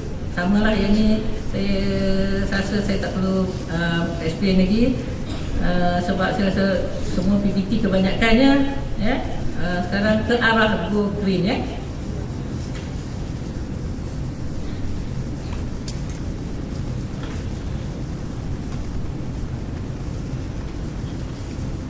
Okay, seterusnya adalah teras kelima, iaitu penglibatan rakyat ada 4 strategi di sini yang lebih tumpuan PBT kepada rakyat untuk menyediakan perkhidmatan yang menggembirakan rakyat Jadi kalau nak menggembirakan rakyatnya kena selalu bertemu lah dengan rakyat dengan rakyat di kawasan pentadbiran kita lah dalam PBT Yang seterusnya meningkatkan hubungan mesra bersama rakyat seperti macam program-program bersama rakyat, sesi town hall dan sebagainya lah dan mengiktiraf dan menghargai rakyat. Jadi kalau ada rakyat di kawasan pentadbiran kita yang telah memberi sumbangan atau yang menaikkan nama kawasan pentadbiran kita, jadi kita perlulah mengiktiraf mereka dan seterusnya mendengarlah suara rakyat. Di sini terdapat 43 program bagi teras kelima.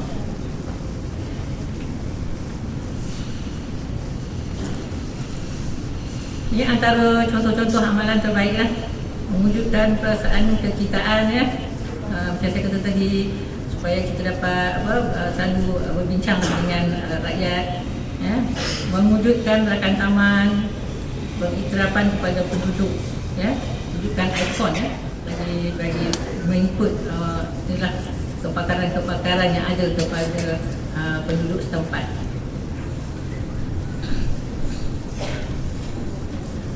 Dan teras terakhir iaitu komunikasi kesan 3 strategi telah dibubar, iaitu memperkenalkan mekanisme komunikasi PBT dan rakyat Jadi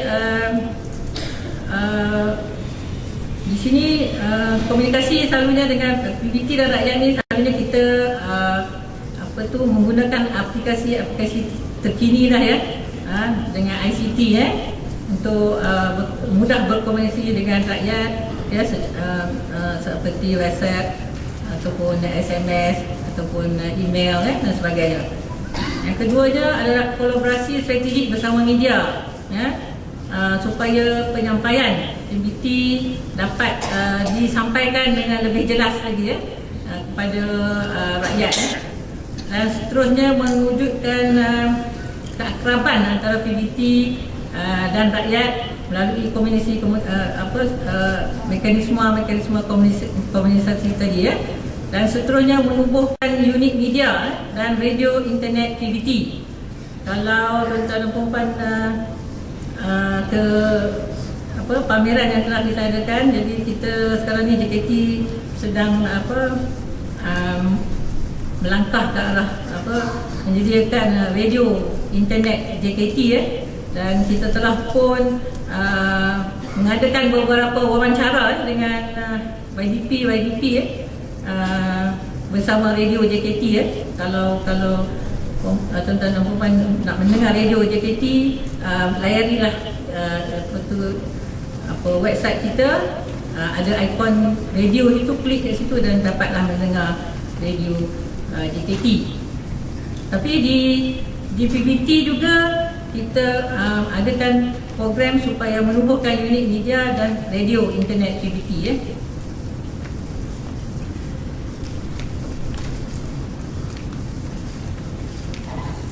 Ini merupakan amalan terbaik, contoh-contoh saluran sosial media melalui WhatsApp, media night. Ini bersama pihak media lah, walaupun pada waktu malam lah.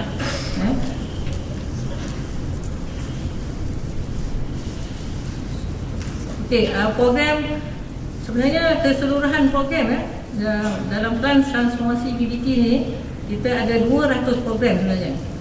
Jadi ini antara 8 program yang berimpak tinggi. Yang pertamanya saya akan slide seterusnya saya akan bentangkan secara detail. Penubuhan Suruhanjaya Perkhidmatan PBT. Yang kedua, penubuhan Center of Excellence di IKPKT, ada pusat latihan IKPKT. Yang ketiganya, melaksanakan program live streaming mesyuarat penuh majlis. Yang keempat, melaksanakan aplikasi baru atas talian iaitu iTepo, paparan ringkas pendapatan saya sebutkan tadi, ke arah self financing PBT, kerjasama strategi PBT dengan agensi-agensi kerajaan, NGO dan swasta. Dan yang 8, melaksanakan saluran radio internet PBT.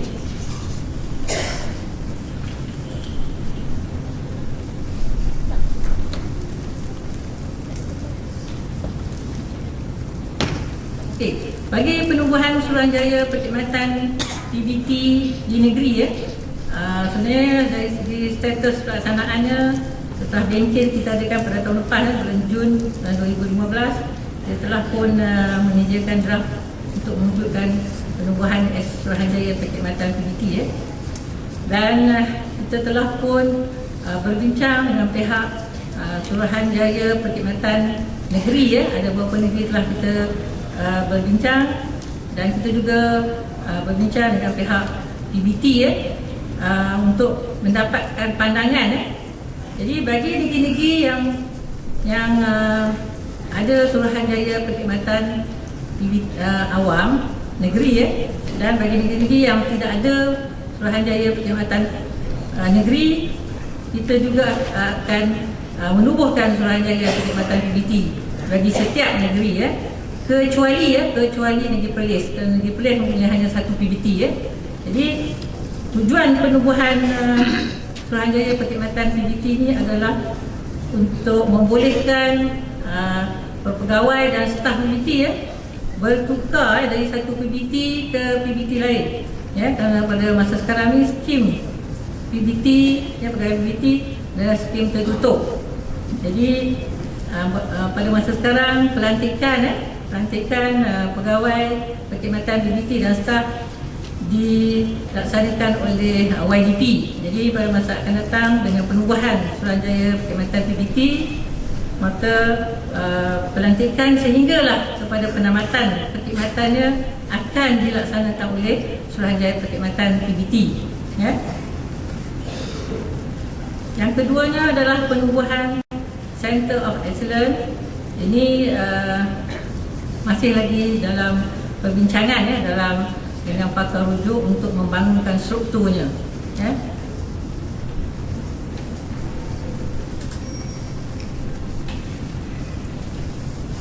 Seterusnya adalah program live streaming.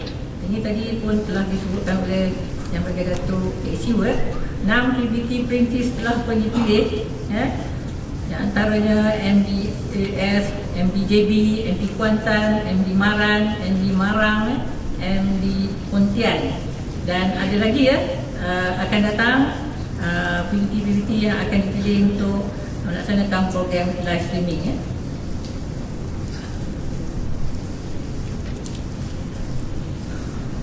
Program seterusnya adalah melaksanakan aplikasi pengurusan aduan baru atas talian. Ini IKEPO.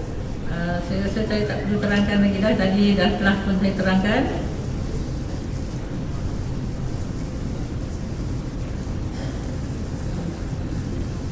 Yang keduanya adalah pengukuhan keuangan, perluasan sumber hasil PBT.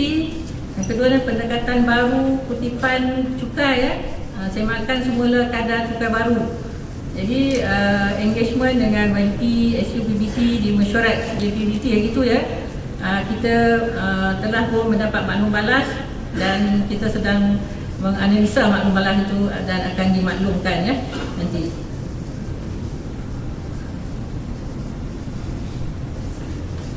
Seterusnya di bawah pengukuhan keuangan ke arah self financing PBT PBT ke arah menjana pendapatan sendiri.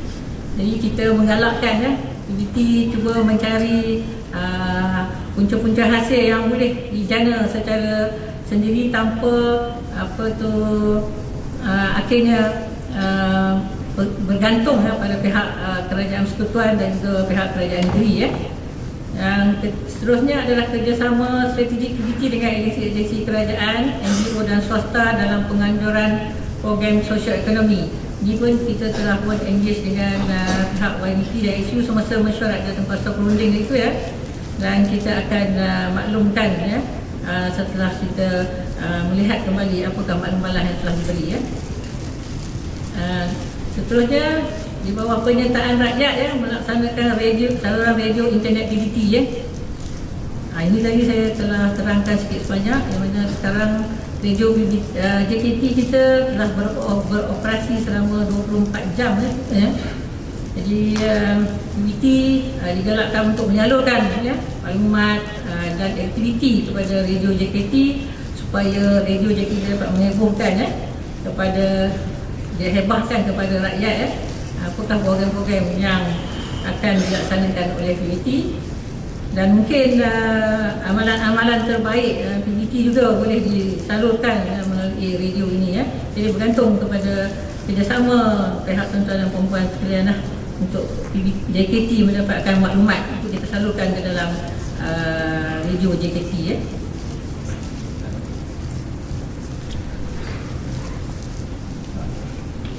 Saya rasa itu saja taklimat yang akan saya sampaikan.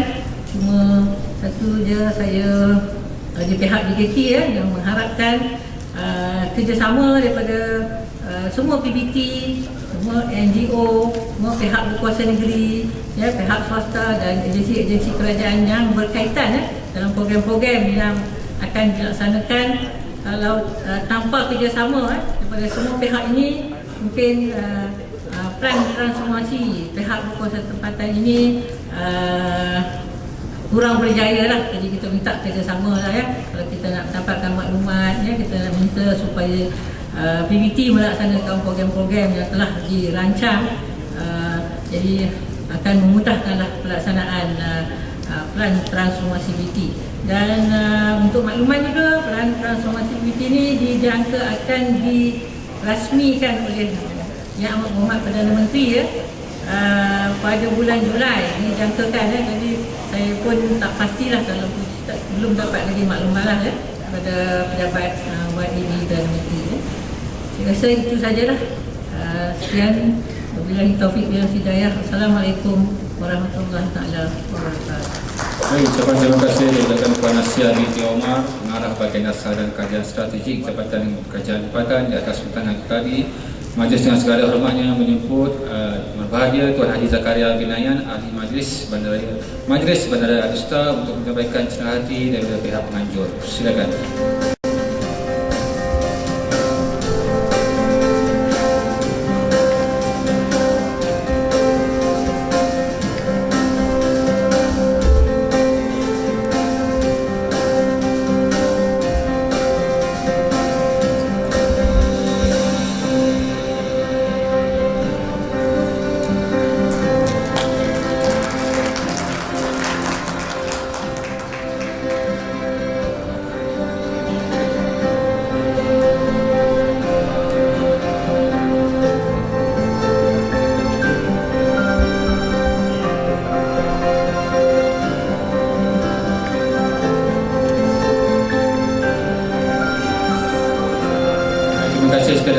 Ustaz Bintu Omar, dan undangan kita yang terakhir sebelum kita berhenti untuk rehat makan tengah hari.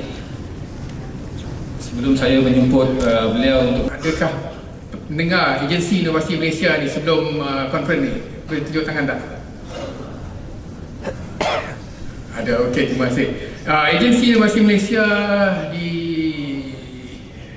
diwujudkan melalui Akta Agensi Malaysia pada tahun 2010 Disember through an Act of Parliament. 3 pembentangan dan diluluskan pada bulan yang sama.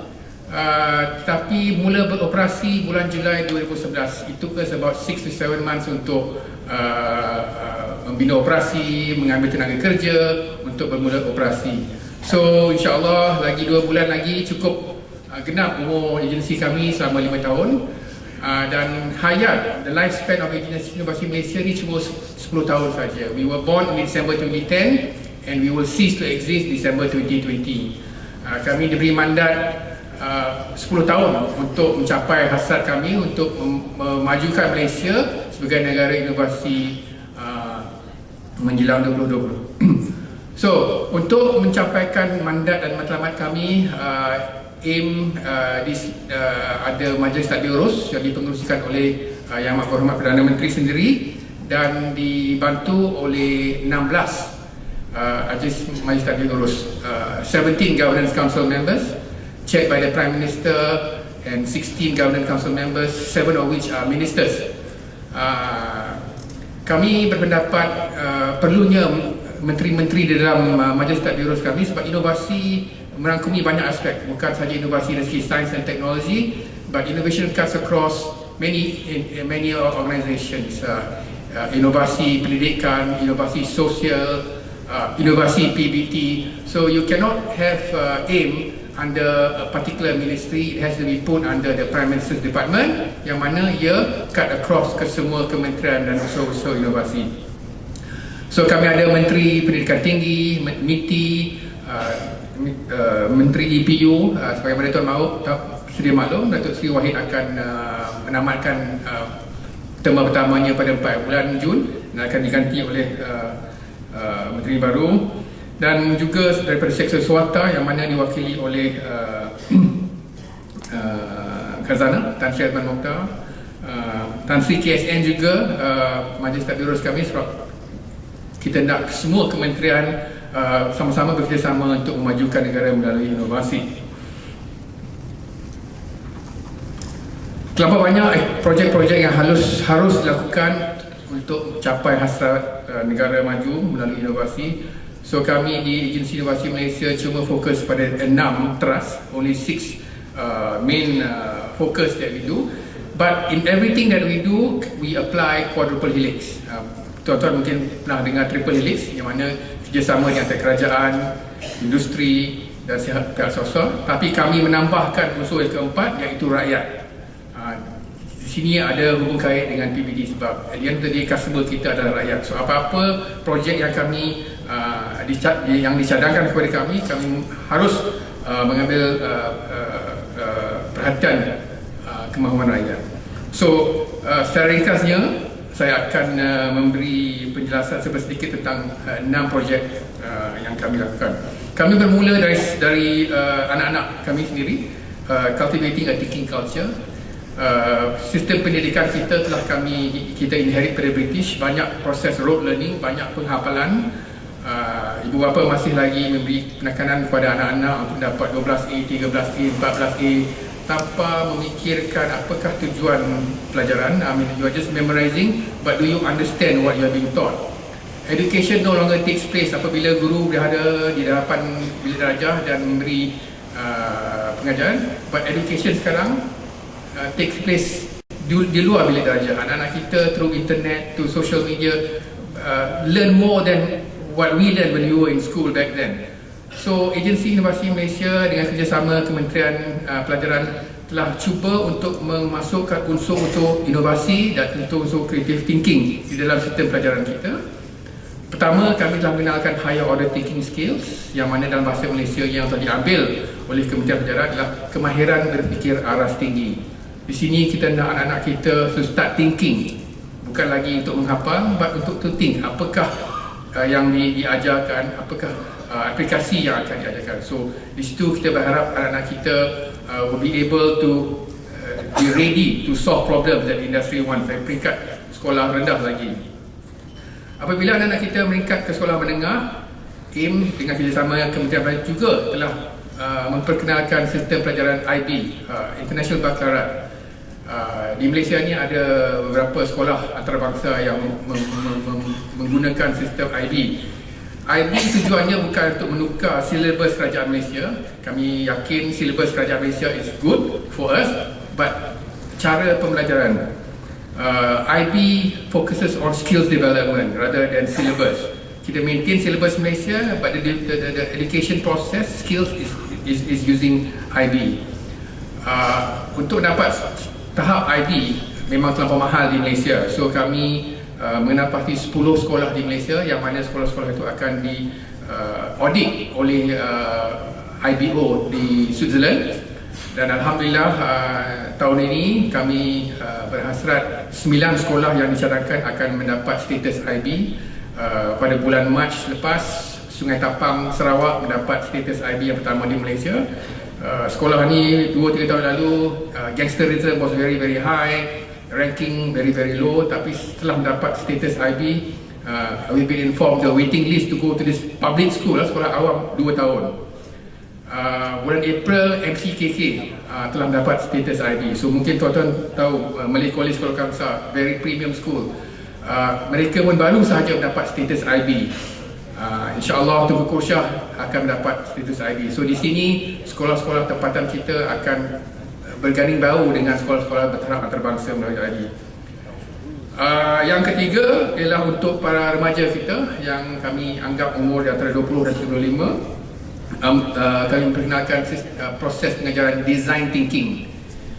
Dalam dunia ni cuma ada 3 saja sekolah design thinking. Pertama di Stanford University yang dikenalkan di Stanford D School, D bermakna design. Yang kedua di Germany yang diwujudkan oleh Hasso Plattner, dan yang ketiga di Asia di Kuala Lumpur, lebih spesifik di Petaling Jaya. Ada MBPJ kat sini ke tidak? So itulah sekolah design thinking yang ketiga di dunia. Tan Sri KSN telah bersetuju supaya kesemua kadet PTD melalui proses design thinking, supaya apabila mereka graduate dari program design thinking selama 10 minggu, 2 hari seminggu, budaya inovasi dapat diserap di dalam kementerian masing-masing. Sebelum ini design thinking juga diberikan secara percuma kepada sektor swasta, tapi melalui kekangan kewangan kerajaan telah membuat keputusan supaya sektor swasta harus membayar sendiri, hanya RM15,000 untuk setiap universiti punya program, tapi percuma untuk kerajaan. Kedua ialah untuk innovation for and by society. This is something yang saya sebutkan tadi. Innovation bukan saja sains dan teknologi, dari social inovasi pun juga mustahak. We have to find a more creative way to finance innovation, to finance social intervention. Kerajaan tidak mampu untuk menanggung sepenuhnya segala program untuk sosial, untuk menangani masalah inovasi. So melalui rancangan Malaysia ke-11, buku rancangan Malaysia ke-11 tu, AIM telah diberi, kerajaan telah buat keputusan supaya kita cuba mewujudkan a new financing model for social innovation. So mandat telah diberi kepada AIM untuk melaksanakan ni. So untuk mewujudkannya di tahun 2017, kami telah mengadakan beberapa program perintis, dan fokus kami ialah untuk menangani masalah pengangguran, elderly care dan homelessness. Tujuannya supaya kita boleh mendapat dana CSR daripada private sector untuk dimasukkan sekali dengan dana kerajaan untuk melangsungkan program-program intervensi. Untuk melaksanakan ini, kerajaan telah memberi kepada agensi inovasi Malaysia sebanyak RM500,000, separuh, dan 8 syarikat awam telah memberi lagi beberapa dana berjumlah RM500,000. So in total we have RM1 million to do pilot programs to find what is the right model before we create a new financing model. Sebagai contoh, data Kementerian Kesihatan, teenage pregnancy, kehamilan remaja, negara kita melaporkan 50 sehari teenage pregnancy. Sekiranya kita ada program intervention yang melibatkan sektor swasta yang boleh menjimatkan kos pada kerajaan, so penjimatan tu akan diberi balik kepada pelabur in the form of investment. So it's a win-win. Private sector will come in to help intervention in the country. The third one is to facilitate industry academia collaboration. Di sini our opinion is that the industry knows how to make money, and the brains, the subject matter experts, the knowledge is in the university. Sekiranya we put the two parties together, I think it's a good partnership to resolve problems, social problems, business problems, and at the same time create wealth for the country. Jadi tujuan aim ialah untuk menjana kekayaan pada negara. Now, tapi tak semestinya partnership ni dihadkan kepada sektor swasta dan akademik. PBT pun boleh be involved in this, dan saya akan beri dua contoh di hujung pembentangan saya di mana ada collaboration di antara universiti dan juga PBT. So you will see that the first three sector yang saya pembentangkan tadi leads to quality of life. Innovation is about improving quality of life and also creating wealth for the country. Sama juga dengan PBT untuk menaikkan taraf hidup rakyat. So we are quite aligned in apakah hasrat agensi inovasi Malaysia. Yang the next three is more about wealth creation. It's about money, how innovation can create wealth for the country. Kami hendak transform strategic sektor negara kita. Malaysia alhamdulillah telah menikmati banyak peningkatan ekonomi bermula daripada industri plantation, agriculture. Kemudian pada tahun 70-an di Pulau Pinang semiconductor.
Okay, we are back. Sorry.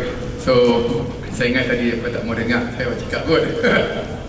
But anyway, so the fourth one is to transform strategic sector. Kita tak nak lagi negara ni tergantung pada hasil yang sedia ada. Kita tak nak one day apabila kita bangun, harga getah jatuh, harga minyak jatuh hingga ekonomi negara teruncing. So we need to identify what's next for the country. So itulah maksud kami apabila to transform strategic sector. Yang kelima ialah supaya kita embrace innovation di peringkat korporat. Kita nak semua korporat di negara kita ini memikirkan bagaimana cara untuk menjadi sebuah syarikat yang berinovasi. Sekarang ni apabila kami interview syarikat-syarikat ataupun mungkin tuan-tuan sendiri, what are the innovative companies in Malaysia? Kemungkinan jawapan yang diberi banyaknya saya dengar AirAsia is very innovative, DG is very innovative. Tetapi apabila kita tanya kenapakah beranggapan demikian, how can you tell a company is innovative by looking at their annual report? Memang tak ada cara-cara yang objektif untuk menilai. So kalau saya membuat perumpamaan, if I ask you which are the innovative PBTs in this country, can you answer that question? Why do you say Sumbangajaya ke Alustar innovative? There has to be objective criteria to say one is more innovative than the other. Dan yang akhir sekali ialah untuk mengkomersialkan segala harta intelek yang dihasilkan oleh universiti ataupun pihak-pihak PKS. Kemungkinan ada juga hasil-hasil ciptaan oleh PBT di sini yang boleh dikomersialkan oleh agensi inovasi Malaysia. So secara ringkas 10 minit, that is the brief description of game. But our focus here today is PBT and public sector innovation. So perhaps we should start by what is the definition of public sector innovation.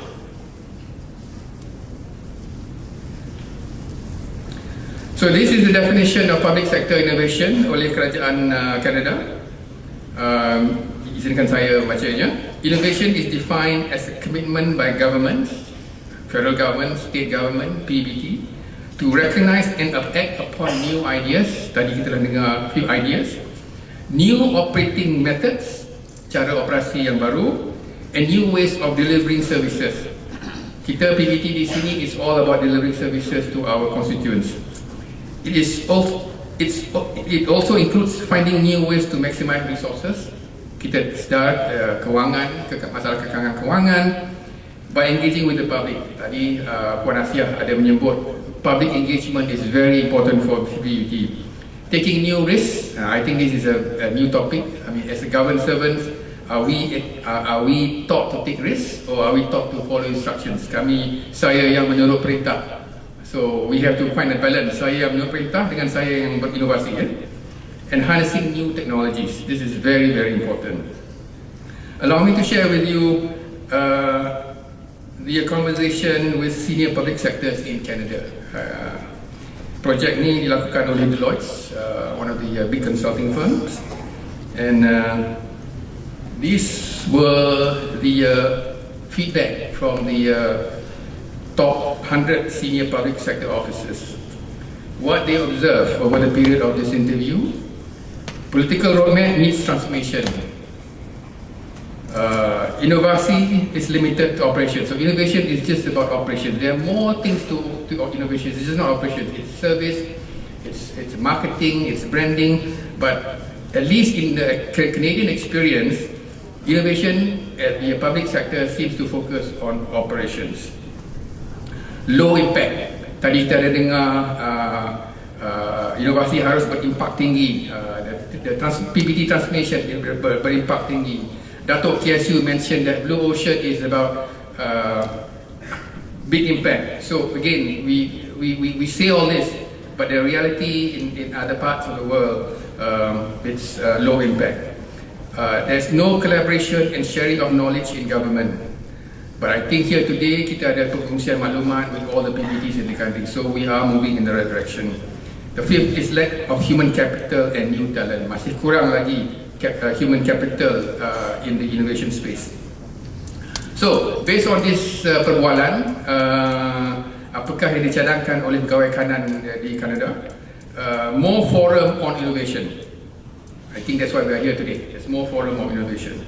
Long-term innovation strategy. Strategi inovasi bukan sekadar untuk memenang anugerah ataupun award, but it has got to be sustainable. I think we heard the word sustainable today also, and it has to be long-term. It has to be shared across ministries. So kalau kita masukkan dalam konsep PBT, idea-idea atau inovasi-inovasi yang berimpak tinggi yang dihasilkan oleh PBT di satu daerah harus dikongsi bersama dengan PBT yang lain. And the fourth is focus on attracting human capital. Talent is very, very important. So ini di Canada. But allow me to also show you this data. Anybody wants to take a guess what these numbers mean? Cuba.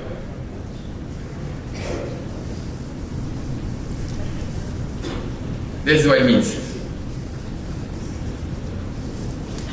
Statistics on public sector delivery. When we ask the rakyat, the public, do you know where to go to get the services? 33% say, I tak tahu. And then, the next 33%, when they know where to go, they cannot get in touch with the officer in charge. Yang ketiga, bila dah dapat berhubung dengan officer in charge, tak puas hati dengan perkhidmatan. This is not what I say, this is what the rakyat says. But this is not in Malaysia, this is in Canada. So we are all having to address the issues quite similar across the world. So I think the fact that we're having this conference and the idea of having this conference at the ASEAN level and every other year, I think we will eventually find a good way to make sure these numbers become as low as possible. Sekarang izinkan saya memberi perbandingan with the European Union on what is their definition of public sector innovation.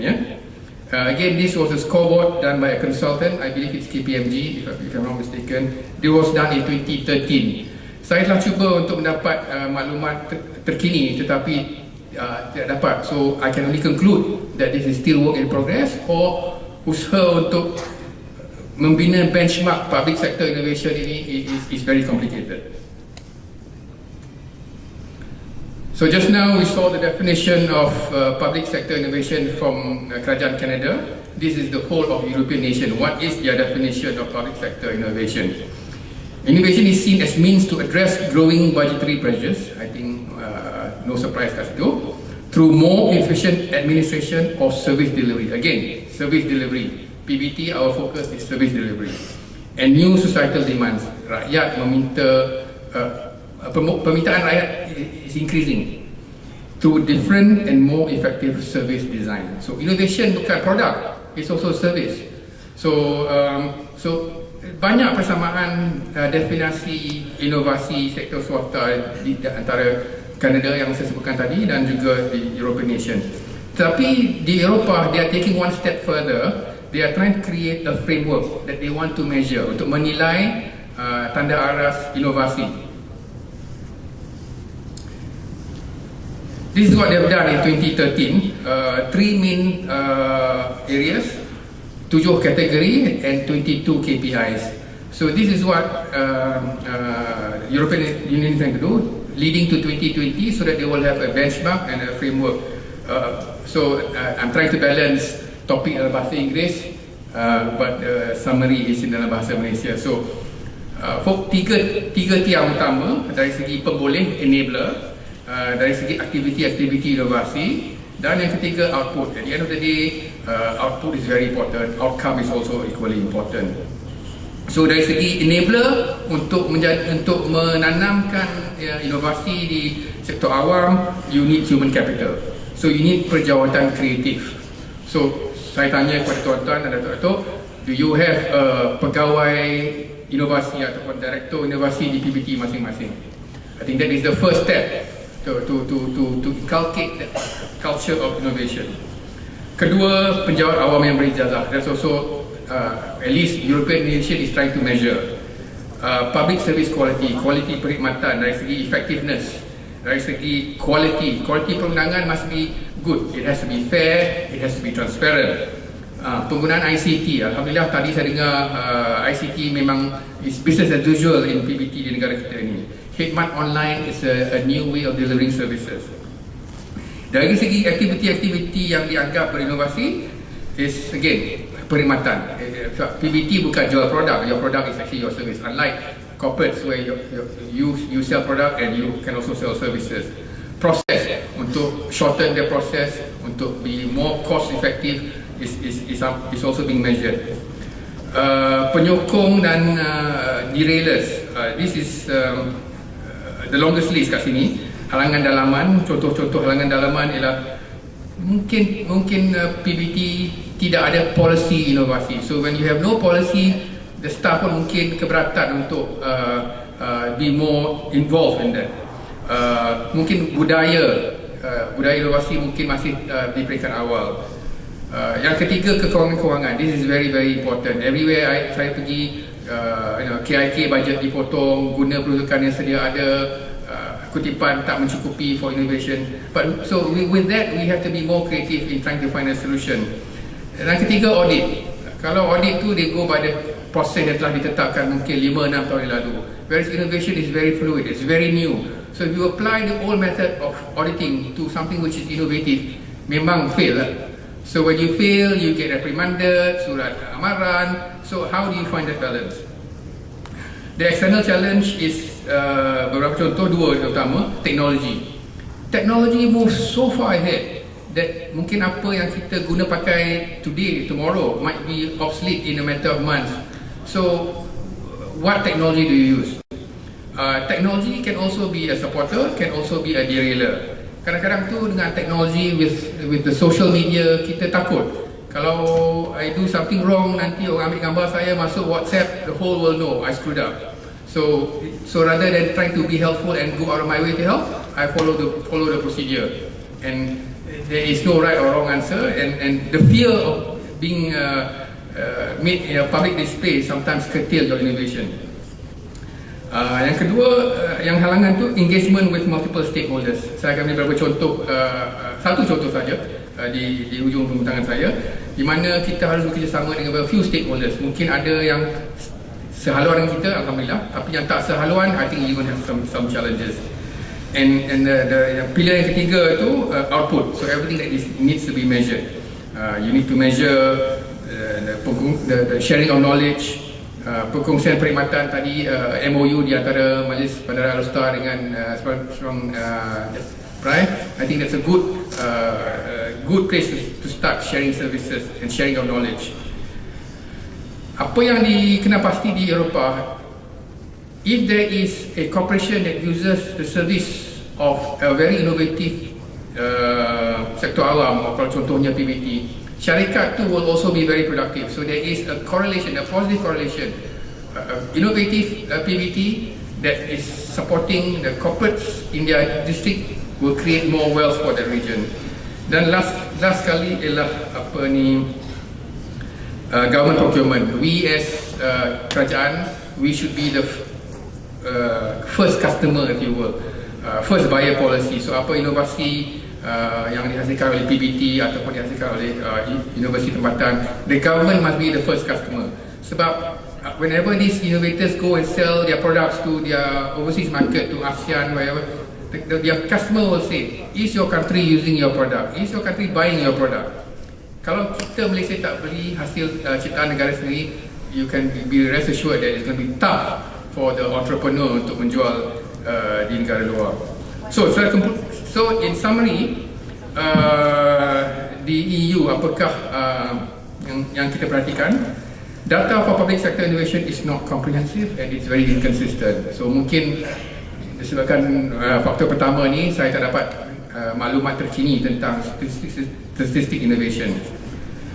They all face financial challenges, just as we are facing them in Malaysia. Lack of support from top management. I'm not sure what is keadaannya di PBT, tapi di sektor swasta, public sector, management likes to say innovation is very important.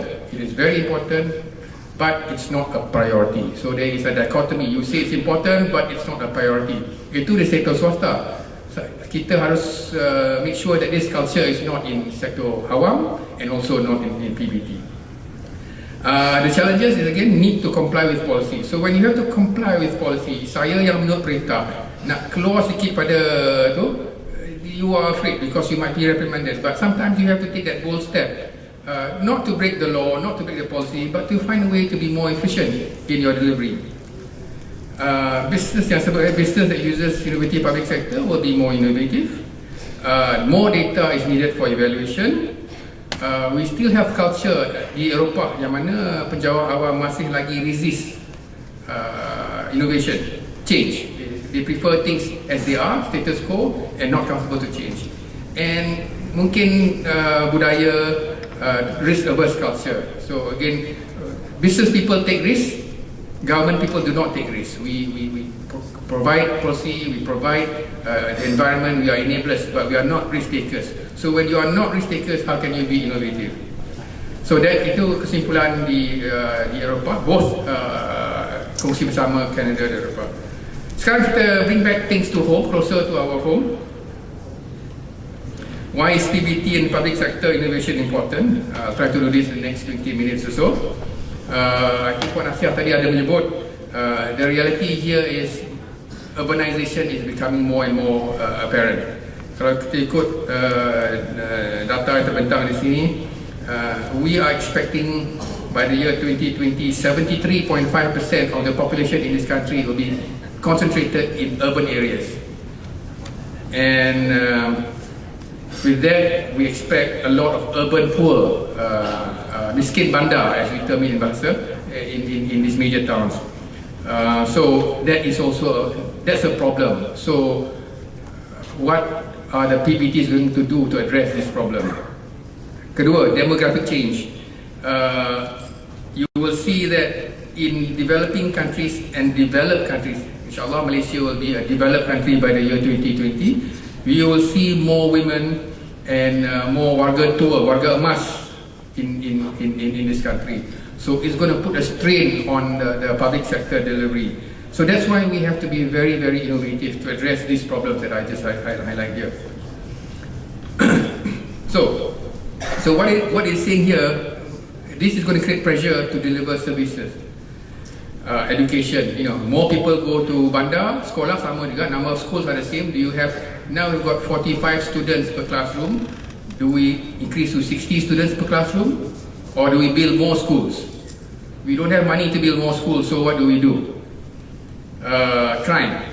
More people in bandar, as I mentioned, 73.5%, and not enough job, not enough housing perhaps, crime is going to go up. And healthcare, warga emas, warga tua. So, do we build more hospitals?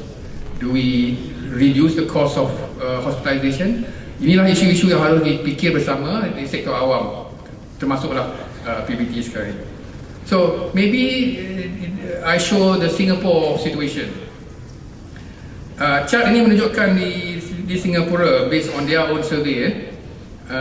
Line biru is business as usual, permintaan biasa, assuming rakyat Singapura will maintain their same lifestyle, their same demand from City Hall Singapura. And what is the expected demand from the rakyat by the year 2025? So kalau kita tengok chart ni, so Singapore is projecting that there is a gap of $10 billion for them to deliver the gap, to address the gap, what is business as usual from the rakyat and what they expect the demand from their citizens. Compare that to Malaysia. Malaysia memerlukan 15 billion because we have the same problem juga. Anak-anak kita, the Gen Y, Gen X, the millennials, their demand, their expectation is not like the baby boomers. They demand more things, they want online, they want quality of life. So there's cost to all this. So for Malaysia, we need 15 billion ringgit. This is done by Pemandu, it's not done by Agency University Malaysia. So the question now here is, how do you find 15 billion ringgit?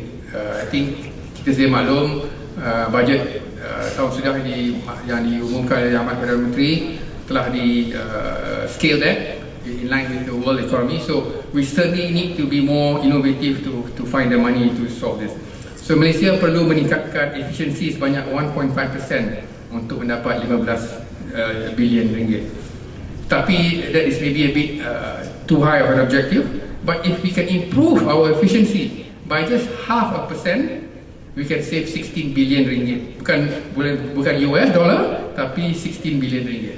So this is where we need to be aligned, sektor swasta, PBT, so that we can be more efficient dari segi menjana revenue, menjimatkan cost supaya kita dapat mencapai sekurang-kurangnya 16 bilion ringgit untuk to deliver what our rakyat wants. So to do that, we need to be innovative. So what types of innovation are there? Di Agensi Universiti Malaysia kami telah mengenal pasti 7, but these are meant more for corporates. But bagi saya tak ada banyak perbezaan di antara corporate dan PBT dan sektor awam. The form might be different, but the substance remains the same. Pertama, mungkin tak sangat relevan kepada PBT produk. I think PBT is more towards services, tapi ada juga PBT yang menjual produk. Tapi yang lebih relevan ialah yang kedua, service. Most of the innovation, most of the demand for PBT is services. So we have to find more innovation to be infused in services. Process. Kalau proses tu mengambil langkah 5 langkah untuk mendapat hasrat. Is there a way to reduce from 5 steps to 3 steps? So in that way we reduce our cost. Yang keempat, business model. So business model is for the business people, but for PBT, the perbandingannya mungkin dari segi perkhidmatan secara online, drive-thru services, mobile services, outsource kutipan hasil kepada post office, banks, parking sebagai contohnya. So these are the things that are more from a business model perspective yang boleh considered as innovation. Sales and marketing untuk corporate, tapi untuk PBT is communication and engagement. Sekali lagi Puan Asia mencukup tadi, how do you engage your citizens so that if we have to increase cukai pintu ke, it doesn't come as a surprise. You've got to engage. So I'm sure all the PBTs are moving in the same direction. And yang keenam is technology. Technology is an enabler. It cuts across ke semua sektor awam, sektor swasta, PBT. Last but equally important is management. The management must also be innovative. So we can talk a bit what's considered an effective management. So walaupun the basis of this is private sector, tapi bagi saya memang banyak persamaan dengan PBT. So apakah challenges for local council and public sector, at least di Malaysia ni lah? We have to go to prudent budget management, so that is our challenges. So we try to find a balance. Limited money, we have got to be creative. How do we do that? Maybe by having sharing of minds in this forum, in this convention, kita can find a solution. Kedua, technology is moving too fast. The word they use now is digital Darwinism. So which technology should we embrace? Kita tak nak melabur berjuta-juta ringgit, and then at the end of the day, the technology is irrelevant. Tapi pembentangan Datuk KSU tadi, macam app iKepo tu was developed in-house, saving for 4 million ringgit. So I think that's good. Cuba bayangkan kalau kita sendiri yang beli, and then the next day you have a different technology. Social media is a good and bad. Sometimes when we do good to our rakyat, our name gets mentioned, gets circulated in the social media. Sometimes takut nama kita diburukkan, so we become inactive. Satu lagi, this is more of a mindset for PBTs. It's a monopolistic service provider. There's no competition. If you are in MBAS, kalau you tak suka MBAS, mana lagi nak pergi? There's no alternative provider. So because of that mindset, sometimes kita tak payah inovasi lah. But I think that is something that needs to be avoided. And we have to adopt culture of innovation. So yang tu tak boleh diajar. Macam Profesor pembentang pertama tadi, you have to. It's not that it can be taught formally, but you've got to embrace and over time take on that culture.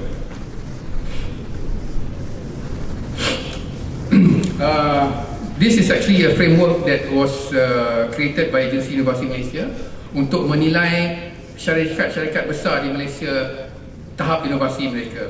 So tadi Datuk KSU sebut beberapa statistik cost the ease of doing business in Malaysia, our competitive index, tapi di Malaysia masih tidak ada indeks yang menilai tahap inovasi syarikat kita. We see a lot of things tapi kita tak boleh rank. So di sini Agensi Inovasi Malaysia telah mengenal pasti 8 measurement or framework to measure innovation of companies. Tapi saya rasa yang sama juga, benda-benda indeks ni boleh di-convert bersama untuk PBT. So izinkan saya to provide a bit more of a summary di situ. So from an index to measure corporate, saya rasa kita boleh tukar the index to become best practices for local authorities. These are the 8 criteria.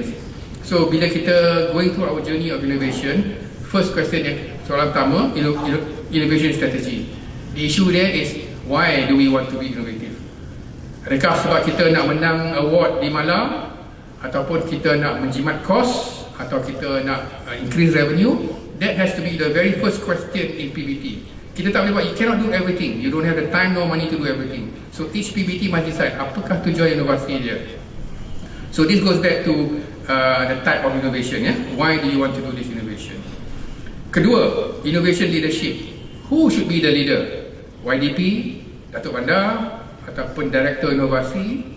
So these are the things that kita kena ambil kira untuk meningkatkan tahap inovasi PBT. Knowledge of the board ataupun exco on innovation. Adakah inovasi di mesyuarat exco tu as a topic ataupun tak ada topik, ataupun kalau ada, kalau tak ada. That's not the best practices. You must have a topic consistently on innovation. Innovation investment, question is how much? Adakah kita buat peruntukan 2% from all revenue will be set aside for innovation? Maybe that's one approach. Ataupun dana tetap, bukan percentage, but maybe you say, okay, $500,000 every year is on innovation, sebagai contoh. Innovation culture, this is very important. Apakah yang dimasukkan dengan innovation culture? It's basically risk appetite. How much risk kita berani ambil untuk mencuba idea baru atau program baru supaya kita boleh meningkatkan tahap delivery to the rakyat. So what is the failure management? Kalau kita cuba idea baru, kalau tak berjaya, apakah tindakan kita? Nak reprimand staff kita ke, ataupun kita it's okay, try again, ataupun kita cuba menambah baikkan. And yang macam disebutkan oleh Puan Asing tadi, rewards and recognition. Kalau staff kita mencipta idea baru, program baru, proses baru, you need to recognize and you need to reward. Yang kelima, idea and experimentation. Apakah idea-idea yang harus kita eksperimen? Berapa banyak masakah should be given for idea experimentation? 1 day, 1 week, 1 month? So these are the things you have to take into consideration. How much time to give for experimentation? Internal collaboration. So internal sama ada PBT ada banyak department kan. So procurement ada, road maintenance. So you've got to collaborate. I think today we went one step further, collaboration di antara dua PBT. So that is also very good. And you must have innovation database. Sebab kita tak tahu apa yang telah dicipta, and is there a record? Sebab kalau kita tak ada, mungkin kita akan rehash the same innovation again and again. External collaboration is very important. Di sini saya akan beri contoh kerjasama dengan universiti awam untuk menambah baikkan perkhidmatan PBT. Innovation execution is about idea evaluation. Dah dapat idea, macam mana kita nak evaluate, bagaimana kita nak monitor progress inovasi tersebut, dan launch of the innovation. Macam apps iKepo tu dah develop in-house, kita dah monitor dia punya progress, sekarang kita nak launch. So these are all the things that needs to be taken into consideration. Akhir sekali is revenue creation. Whatever we do, it has to be of value. Value untuk diri kita dan value untuk rakyat, our customer in our area. So di situ kita kena ambil kira reputation kita dari segi inovasi. You want to be known as a very innovative PBT. Kita kena ambil kira impact. Again, tadi saya sebut di Canada, inovasi berimpak rendah. So kita harus pergi ke inovasi berimpak tinggi dan portfolio inovasi kita. So this is platform yang saya convert daripada untuk sektor korporat kepada sektor awam. Sekarang saya ingin sekiranya diizinkan contoh-contoh inovasi di sektor awam yang melibatkan kerjasama dengan PBT dan juga universiti. 3 contoh saya akan berikan: product innovation, service innovation, and delivery process innovation. Kita bermula dengan Jabatan Kerja Raya. Boleh saya tanya, ada siapa daripada Kuantan di sini tak? Ada Kuantan ke? Tak ada? Saya jangan malu. This is Kuantan. Kerjasama dengan JKR.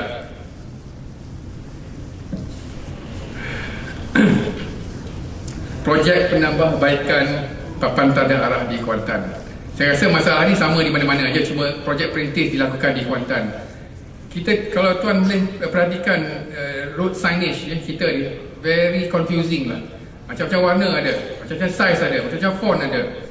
Tu pokok tumbuh antara papan-papan tanda ni. Kadang kita saya pergi jalan ikut nak baca pun tak boleh baca, mata tak nampak. Atau tapi tak jelas. confusing. So banyak frustration lah on signboard kat sini. You can just see that very confusing kat bawah tu. 1, 2, 3, 4, 5 signboard dan 50 kaki tu. 5 signboard. Very very confusing. Next example. Sama juga, very cluttered, dilindungi oleh pokok-pokok. So imagine kita bawa kereta ikut-ikut, tiba-tiba signboard hilang ataupun signboard tu confusing, and you know, accident lah, orang horn lah. So we are living in a very stressful world, so this is not good. So apakah inovasi yang dilakukan di sini? So pemandu telah mengadakan projek perintis di Kuantan to evaluate what should be the right size of the font, what should be the colour of the font, how big should the board be, tinggi mana board tu harus diletakkan, and supaya kita can be uniform. So banyak serangan diberi, but kesudahannya is let's not reinvent the wheel. Kita tengok di negara-negara luar, negara maju, what kind of font that they use, methodology they use, kita ikut saja. Jangan nak pandai-pandai nak buat benda yang berlainan. So implementation will be very complicated. So di sini melalui projek perintis ni kita ikut signboard di United Kingdom. Same size, same format, same font. So this is how it looks now di Kuantan. Kalau tuan-tuan pergi Kuantan, you see before and after, tempat yang sama juga. Daripada multiple signboards jadi satu signboard, very big, very clear, elevated sikit. Yang bawah tu same thing juga, tebang pokok-pokok tinggi belakang tu, and it's just one. So this is contoh di Kuantan. Lagi contoh yang lain, before and after juga lah. So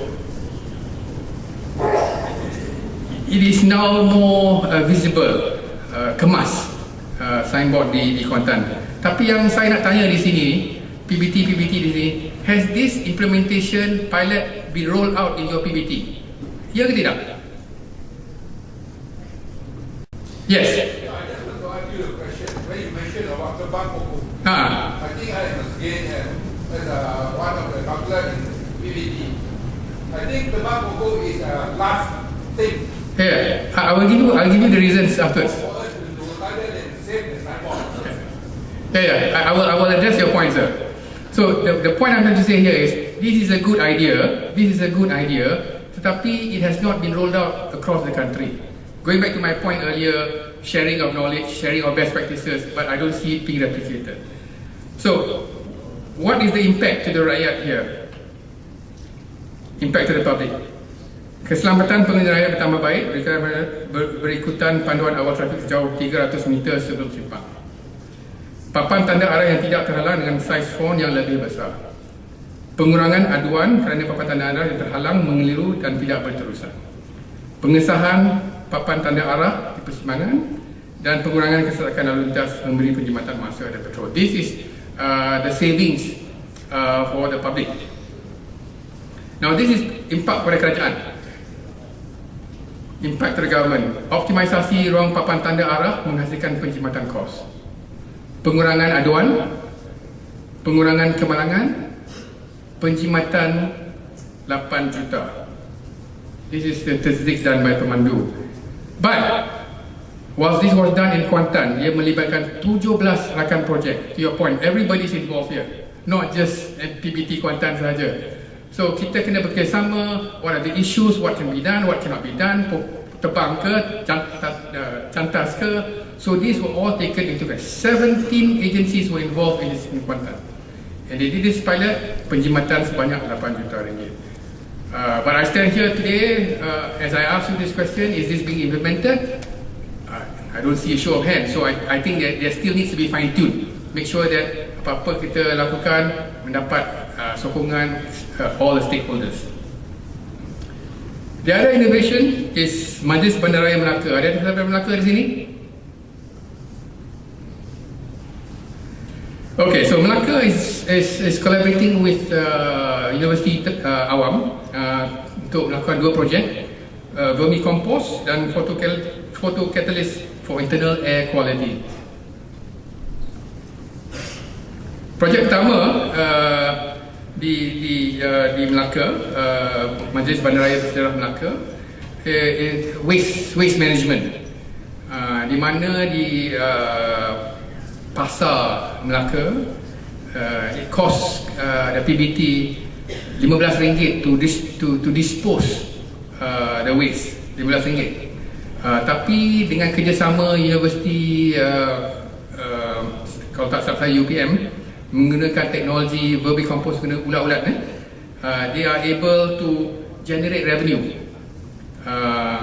sebanyak RM30 daripada setiap 100 kg sampah. Maknanya waste ni dimasukkan dalam satu bin container, then you got worms that helps to create enzymes, and through that process you have a compost at the end which can be sold for RM30, and then the liquid tu pun boleh gunakan as they call it the tea, as fertilizer. So this is again collaboration with a university, Kementerian Pendidikan Tinggi. You are not buying a product from a private sector which is going to be very costly. Kemungkinan teknologinya bukan teknologi terbaru, tapi from our local universities they've got very good technology. So what they've done with this in terms of doing the numbers, kalau projek ni digunakan di Melaka sahaja, you roll this out in Melaka, you're going to, the data given is 820,000 penjimatan to Melaka, and if you deploy all this to all the PBTs across the country, the estimate by pemandu is 690 juta. So thinking of finding new revenue, reduce cost, by collaborating with university tempatan, this is one of the projects that have been put forward. Seterusnya, juga projek perintis di Melaka, kerjasama dengan Universiti Sains Malaysia di Pulau Pinang, Melaka Green Tech Corporation dan Melaka Hospital. If you look at this diagram, you'll see there are a lot of pollutants in our house. Maybe in this room also there are a lot of pollutants. Tapi dengan menggunakan teknologi nano, yang mana ia boleh attract all the contaminants to the wall, cat yang disembur dengan nanotechnology ni. If I may just show the next slide. So you will see all the contaminants dalam bilik ni akan terlekat di bilik, di dinding-dinding yang akan mudah dicuci without having chemicals to treat them. So this is the way to reduce this is the way to reduce bad air quality in our home. So this akan memberi penjimatan for the country. Statistics here is 30 penjimat maintenance akan dikurangkan melalui program ini. Akhir sekali saya akan berkongsi inovasi di Kementerian Kesihatan berkenaan long waiting time for chemoterapi. Di Johor sebagai contohnya, kalau orang yang dapat kanser tu nak dapat treatment harus tunggu lama, hampir 4 bulan, 120 days untuk datang. And if you know of cancer, 4 months is a long time. So bagaimana nak menyelesaikan masalah ini? Cadangan oleh hospital Sultan Ismail Johor, kita beli lagi satu equipment. It's a very simple solution. Kalau queue panjang, kita beli lagi chemoterapi, so kita boleh percepatkan. But that's not being innovative, that's not being creative, that's not lean management. So this is the problem. Kenapa problem ini terjadi? Satu sahaja equipment, dan oncologist specialistnya membuat kerja-kerja bukan specialist. Dialah yang register, dialah yang bagi treatment. So we need to separate and prioritize the job. Video ni akan insyaAllah memberi summary how was lean management implemented in Hospital Sultan Ismail, dan cara-cara pemikiran lean management, inovasi untuk menangani masalah ini.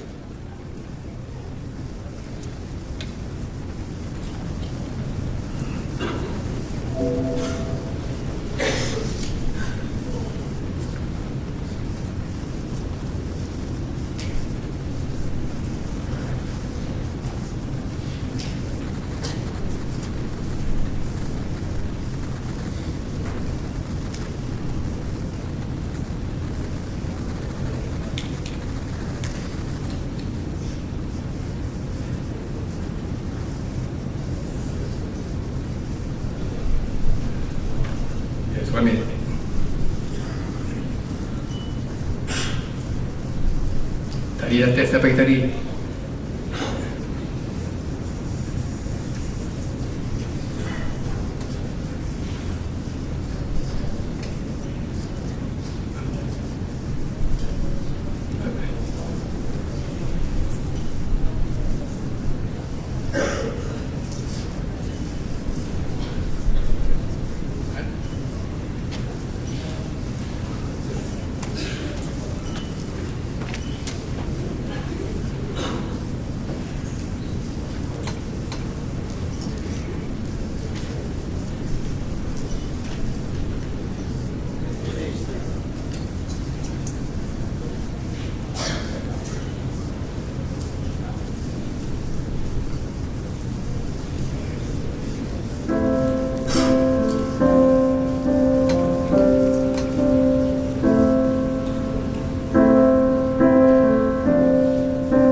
Saya dapat tahu 27 hari 11 ialah kecewa lah, sedih juga.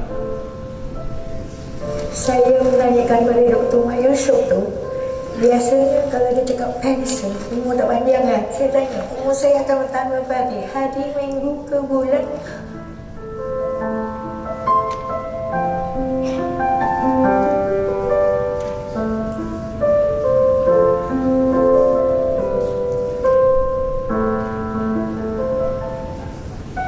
Hospital Sultan Ismail is a specialist tertiary hospital.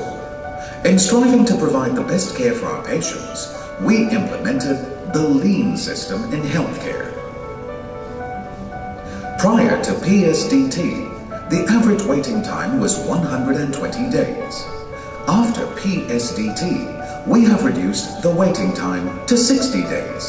Ultimately, we're set to achieve the international standards of 30 days. How did we do this? The waiting time starts from when a patient receives counselling right until receiving treatment. This includes the planning work time and treatment waiting time. The whole process used to take 4 months, but now we've managed to cut it down to 2 months. Before PSDT, we allocated 4 radiotherapists for each shift. Without compromising patient safety, we could replace 1 radiotherapist with a nurse. This allowed us to set up a new shift. We also increased machine capacity to treat more patients from 30 to 48 patients daily. By adopting the visual performance boards, we could clearly visualize the status of the patients.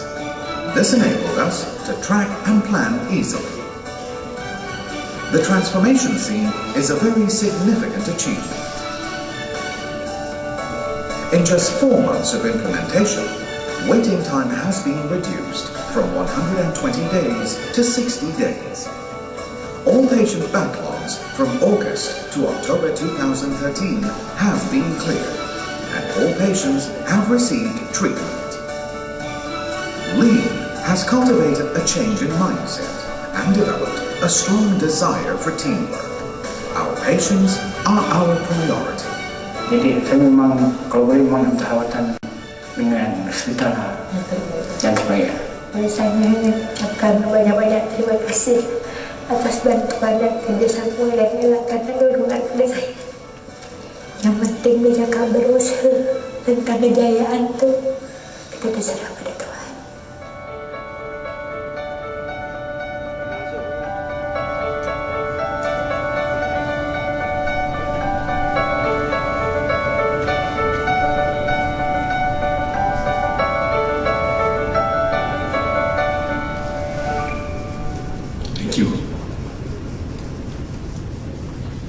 Terima kasih.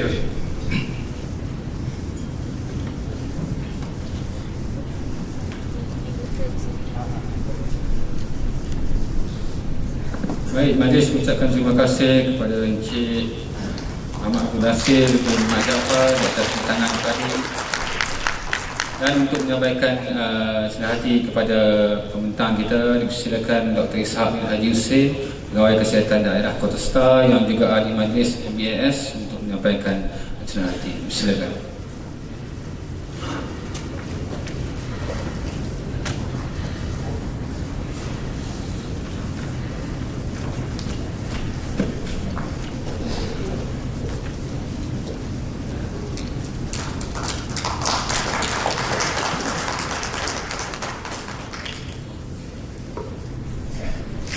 Baik, terima kasih sekali lagi diucapkan, dan kini tibalah kita ke acara yang dinanti-nanti, iaitu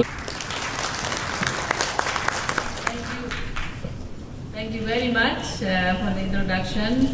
And first of all, I really like to thank the organizer for inviting me to come. I especially like to thank Datuk Maimunah, Mayor of Seberang Perai, and also President of Malang. I know her 20 years ago when we both were younger. At that time, we are still young now, but at that time we were younger, and then I was working in Japan for 20 years. I was with CityNet, and at that time we managed to negotiate with the United Nations to include local governments in the program, training program, and Dato' Maimunah was one of the selected trainees from local governments, and after that, she became the best trainee for the program. So it is to show that local governments are the player because local governments know what the local actions are needed, and they're also close to people. So it's really a big pleasure for me to be here, and again, I hope you enjoy what I'm going to present here.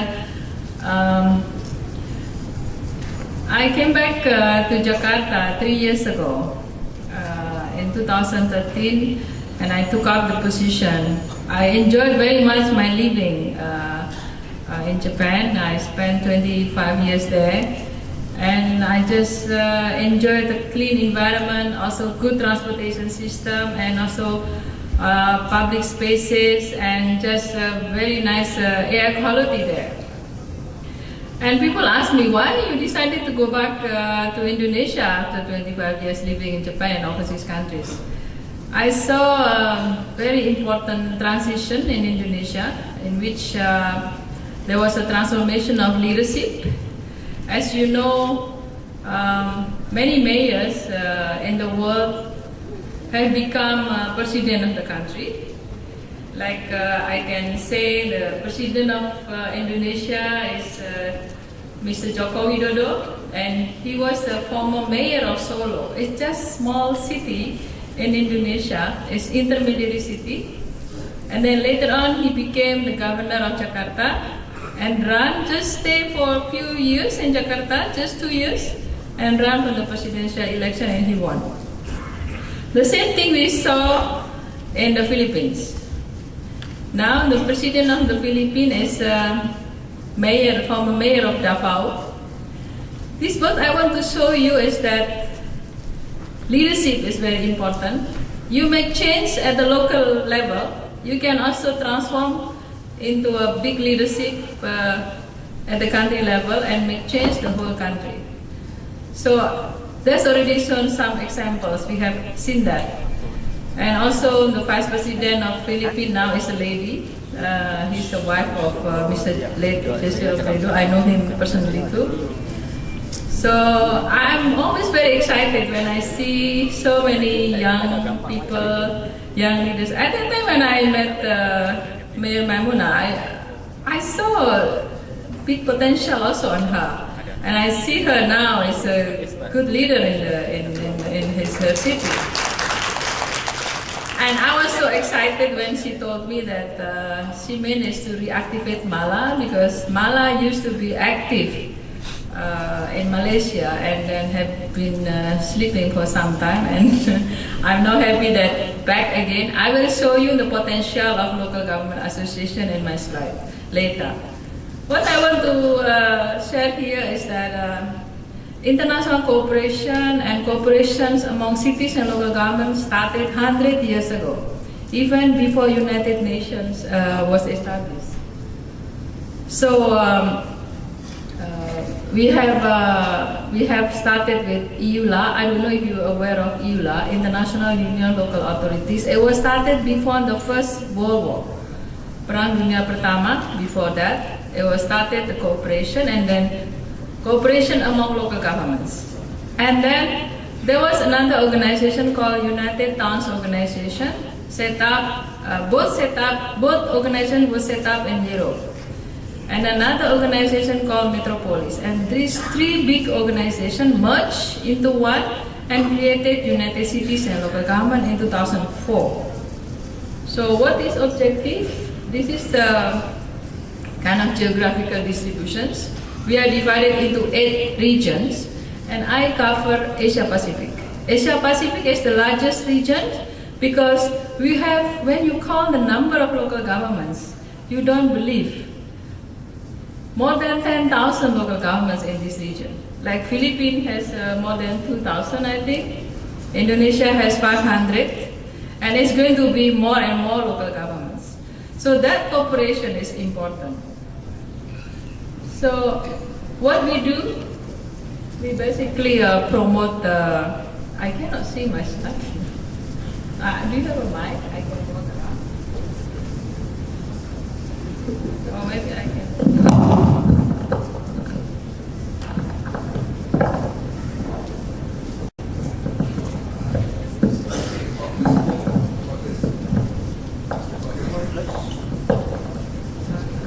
I prefer to walk around so you will not fall asleep. So we created this organization to be a voice of local governments, because we have been communicating also with United Nations to make sure that local governments are given recognition as well.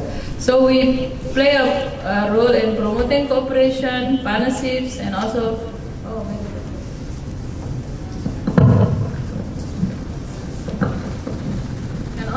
capacity building program for organizations.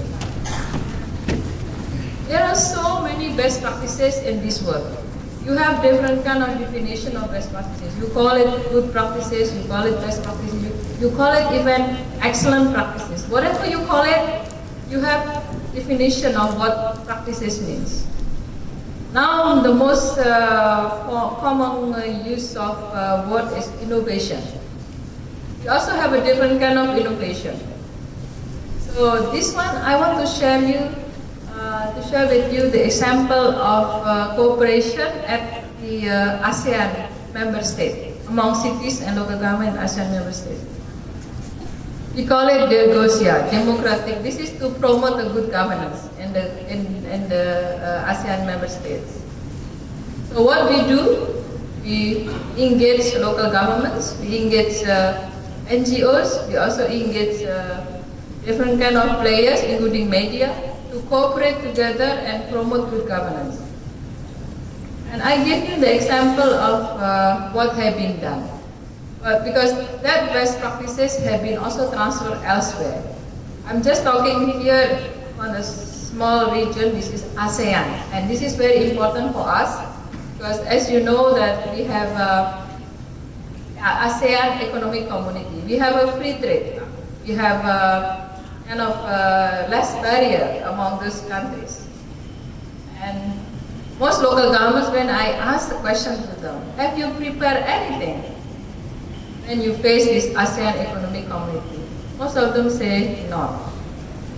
What are you going to have when we don't have a good plans, we don't have a good strategies in this regional cooperation?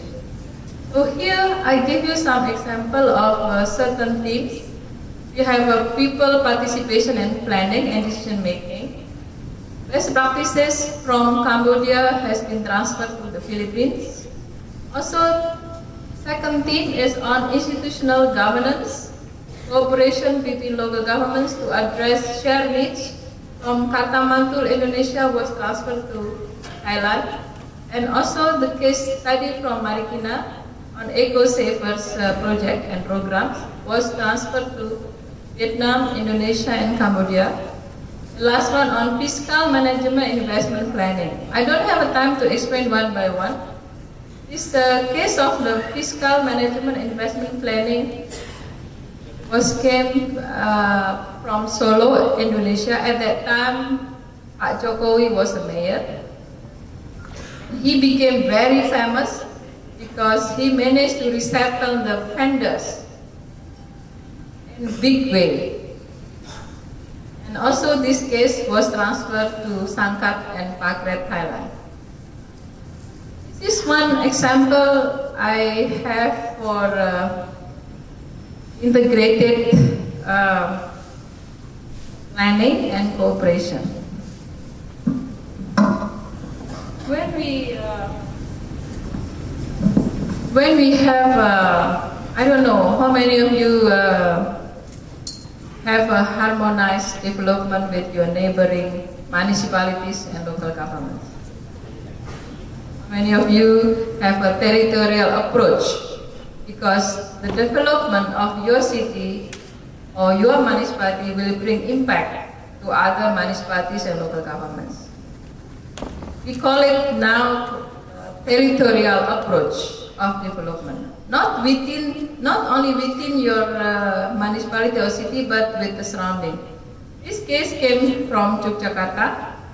Yogyakarta worked together with their surrounding municipalities, and then they created Yogyakarta's special or regional cooperation, and they engaged 4 municipalities. This initiative came from local government, not from central government. And then what they decided, let's work together to solve the common urban problems. And they do it in integrated effort in optimizing services. And they created joint secretariat. I will show you what happened after that. Yogyakarta first financed the secretariat of this cooperation body. And later on, they created Kartamantul Secretariat, joint secretariat. And with the joint funding, the funding came from those municipalities, not from central government. And they created those secretariat, joint secretariat. And this is the outputs and outcomes. Number 1, they managed to work together on the waste disposal program. They call it Waste Disposal Center, located in Bantu Regency. Everybody, you all have a problem in waste. I believe that. And you sometimes spend 50% of your money to treat the waste. Second, a water treatment project is a joint project in Bantu Regency. And then roads are connected in 3 regions, and also it's very interesting in terms of transportation. There was a kind of agreement that the total number of vehicles to be limited to 170. 170 vehicles servicing the route transferring the 3 regions. This is for a public transport system. So infrastructure development along the border, and this is the outcomes. They have very good garbage management. They have managed to reduce the illegal garbage disposal, also sufficient clean water, and traffic flow has become more organized and also reduce the traffic jams. If you've been in Jakarta, I don't know, in here maybe you have less traffic problems, but in Jakarta you can spend 2 hours, 3 hours from home to your office. I just traveled from Paris to London. It took only less than 2 hours to reach. So you can imagine how effective, developed cities if you have very good transportation management system. More efficient budget expenditure, because when you work together, you put money together, and the transaction cost become less. So here the picture to show you before and after. I don't want to explain this because you can see what happened, what the change happened after the kind of joint cooperation. And That example from Katamantul was transferred to Chiang Rai, Thailand. So Chiang Rai, together with municipalities, they decided to work together. Chiang Rai and surrounding municipalities. So the challenges they face include solid waste management. Also, they have, the main problem is solid waste management. So they want to learn from Katamantul. And Chiang Rai municipality invited 20 local governments nearby to have a kick-off meeting, and then 19 local governments signed agreement together. And 10 from the 19 local governments start initiative on solid waste reduction at source. So this is just example. Organic waste from tree leaves and branches were changed to compost, and working with the temple programs and Chiang Rai and this. I think you all have a very good solid waste program. Yeah. So what I want to show you here is that if you cooperate together, you can reduce transaction costs. You can save money. So of course, it's very important to compete, but good competition is needed. But working together also will certainly reduce those difficulties. So, you can see from those examples. Now I want to go to second thing. This is the project outputs. I already mentioned that 19 local governments signed agreement and more than 30 organizations were participating in this program. And because of that, Chiang Rai municipality managed to get 2 awards on good governance. And then they managed to reduce the solid waste, volume of solid waste in their city and areas. So this is another example. I'm not going to talk detail because almost you all do something related to smart cities. When I traveled to Europe last week, I was quite impressed how easier life now. I use Uber in Indonesia. I don't know in Jakarta, in here you have Uber taxi or not. Maybe Grab taxi, because Grab taxi came from Malaysia. And I use Uber because after I came back to Indonesia, I decided not to buy a car. I want to use public transport. But public transport in Indonesia is not as good as in Japan. So I've been using Uber, and it's very, very cheap. And also less expensive than taxi. And when I moved to London, I moved to Amsterdam, I moved to Paris, I use Uber.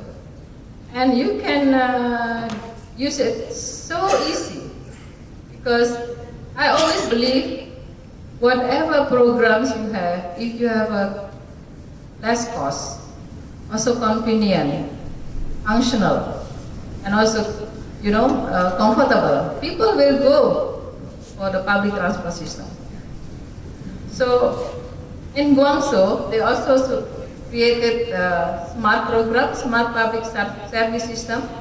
And some of you already know maybe one-stop policy, and they have a smart resident card, smart resident homepage. And also they have a smart community public services. They have a public service center, online system, bulletin board system, self-service library. This you can see everywhere now in many cities in developed countries. Because what local governments do is to give good services to the people. So Guangzhou also has initiated the called Guangzhou International Award for Urban Innovation. They invite all local governments, cities from all over the world that have good innovation to submit the application, and you can get the award later. Hello. Okay. The submission. Okay. The submission deadline is June for expression of interest. You can submit more than. Is it a sign for me to finish with it? Anyway, I will be very quick. I have a timer here, so I know how long I speak. So, anyway, You can be very famous if you are active. Your city can be very famous if you are active. You speak in different kind of forums. You also submit your initiative at the international awards like Guangzhou. There are so many awards at the global level. There is a culture award, there is innovation award, there is peace award, there is best practices award, so many awards. So here I give you example. When I visit the cities, I normally can see this city is for people or only for the elite. If, I don't know, you may be also having a same thought with me, but when I visit the city or municipality, I always see the quality of sidewalk. If the sidewalk is so poor, no sidewalk, there's so many holes in the sidewalks, but you have a very smooth streets. That means you put the importance of cars instead of human being. I visited one city in Korea. They even put the rubber mat on the sidewalk because sidewalk used by people, by us, by all of you. But I don't know how many of you use public transport or even walk or bicycle. Maybe you all may enjoy using cars. What I mean is that if your streets are so smooth, even with asphalt, and that's for cars. This one you feel more human. This one, you can answer that. So what we are doing here is public space promotion programs. Because the quality of your city depends on how good public space you have. Public space is not only parks. Public space include library, include community centers, include sidewalks, include streets. Streets are public space. So this one is to show that public space have 10 principles. Pro-people, people-centered development, and also have a human scale, citywide approach, multifunction. But when you sometimes see public space, you have a very beautiful public space, but not people there. So what for? What we need is a people-centered development. So sometimes the mayors show by example. They use public transport. Like in Jakarta, every first Friday, nobody can use cars to come to the city hall. Even the governor has transport by public facility. So here are good example. Maybe you have seen it.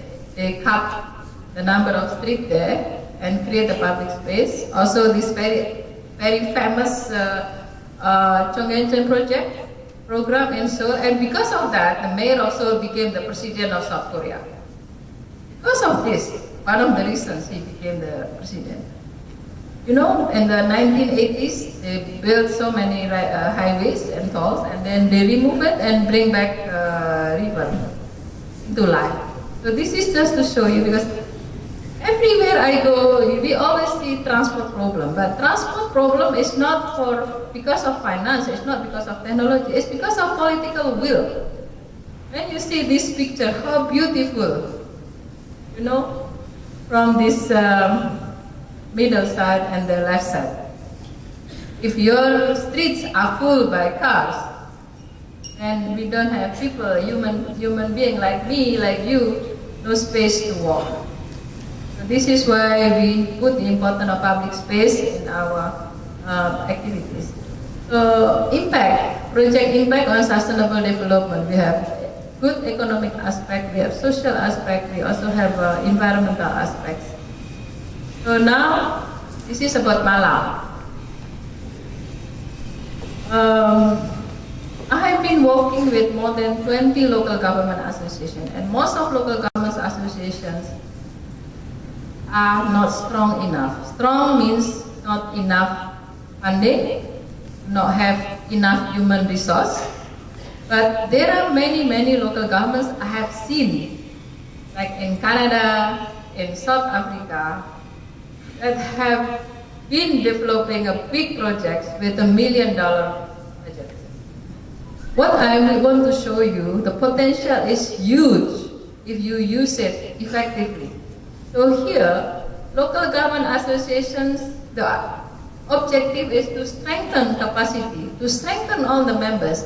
If you produce best practices from Malaysian members, from local governments, and people all over the world can see it, then people can learn from you. That's also possible example how you do marketing for your local governments. Second, you also is a critical source of information. Like if you want to look for support, you just click. You make a database, very good database, and then suddenly I want an expert on a certain thing. I want to know which cities are famous on what. Then suddenly you get information, you get the answer. Another one also, associations become key institutions responsible for facilitating knowledge sharing. If your association, if your city become prosperous and you make also other cities become more prosperous, that's also goodwill. That also make people happy and also support. So we can give you a training programs on how to strengthen the local associations in Malaysia. One thing that you can do, maybe you can strengthen the secretariat by having some representative from your city to work at the secretariat. So it becomes like common place for you to exchange information and also develop together. We have several training programs. We also have a manual how association could be strengthened.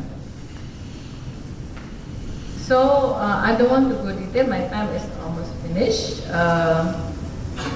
Another thing that you might need to know is the Sustainable Development Goals. It was approved last year in New York, and Mayor Maimunah also was very active in this lobbying with United Nations, how local governments should be given role in the actions. Because when you look at the target, 169 targets and 17 goals. And when we analyze it, 60% of the targets are in the hands of local actors, especially local governments. So if local governments are not given money, enough sufficient money, we are not given capacities, we are not given mandates, how can we run well our cities and municipalities? So this publication available in our website. And then this is our congress. Please come and visit us. This is also culture. We are promoting culture. Culture is not seen as dancing or singing or those kind of things, but culture creates soul in the city. Sometimes when you have city, you want to have uniqueness. This is what the role of culture is. And last one, for ASEAN mayors, I'm so happy that Mala will take active role now in the ASEAN, ASEAN cooperation, because we organized the ASEAN Mayors Forum last year, and Mayor Maimunah was there also as the speakers, and we want to rotate this annually, and we also want to organize innovation training program together with Mala, so we will be happy to cooperate with you. And what we want is that ASEAN should also looking at the important role of local governments, because I just imagine if you have a free trade, you have a regional cooperation across the borders, cities across the borders are also quite challenged by the impact that it may face. You may have also free transfer of people that, and also different kind of challenges may occur. So this last slide is a picture of our city in our hand.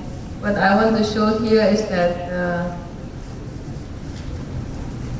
future of our city depends on us, depends on our generation, depends on how we engage the young people, because we belong to generation X, I think, not Y or Z.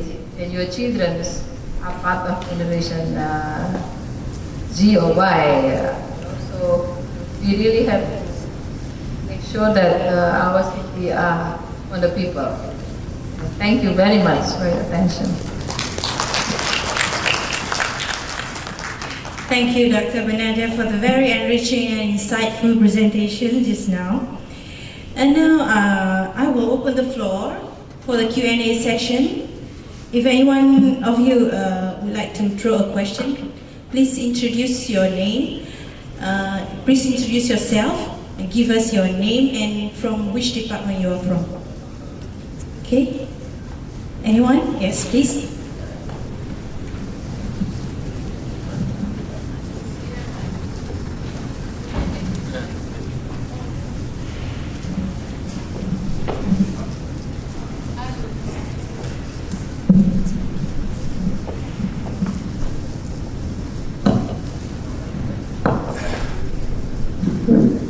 Okay, thank you. Thank you for your presentation, Dr. Nadia. I think it's a very good presentation. Okay, I introduce myself. I'm Dr. Tuan. Actually, I'm associate professor, formerly associate professor in University side. One thing, and also the councillor for MPSP, of course, asked me to mention. Okay, one thing I just want to find out, when you mentioned about best practice, it's quite relative best practice because it depends on culture, it depends on the system. For example, in Malaysia, most of the local government are decentralized. Most of our system are centralized. Most of the things are controlled from the federal government. So our power in the local government is very limited, especially for transportation. I agree with you. Now the cities give the priority to cars rather to human. Moving cars rather than moving humans. So a lot of things we are very limited in hand because everything was centralized. We cannot determine which route of the bus we have to go and all these things. So for me, a very best, as what you mentioned just now, a very best practice, it should be inclusive of all. For example, this morning, I still argue when the speaker said, because of the tree that blocked the signboard, we chop off the tree. I think that is not correct. A city should have a good pedestrian for all. That's what you mentioned in Korea. So, can you mention a best practice where that can apply to all, regardless of their culture and also their system? Thank you. I think it's very good questions. Hello, yes. It's very good questions. Transferring or replicating best practices it should be seen as a holistic things, because one best practice may not be applying to other places. It may not be applying to some places because of different kind of structure, in a governance structure as well. But what you can see is, because we also have a book that explain how best practices can be replicated. And there are some components that make also easier for application. So what we don't see is differences. What we have to see first is similarities or common sense. So you don't start with different aspects, but you start with what the similarities that you can transfer. Because like transportation system, in Jakarta has created this Jabodetabek so that the routing can come smoothly from Jakarta to other places or other places to Jakarta. Because when you look at the day commuters, most of them come from others, people living outside Jakarta. So I don't know regulation here, but you can start with local governments and your surrounding local governments. Let's work together. That's maybe one of the things that you can do. And also when you look at best practices, we look at the component of environment, for example, because we have the same problems everywhere. Like solid waste, always a big problem, and also water. So we look at components that are easier to be transferred. And UCLG is supporting and promoting decentralizations. But when you look at Asia, Asia is new in terms of decentralization.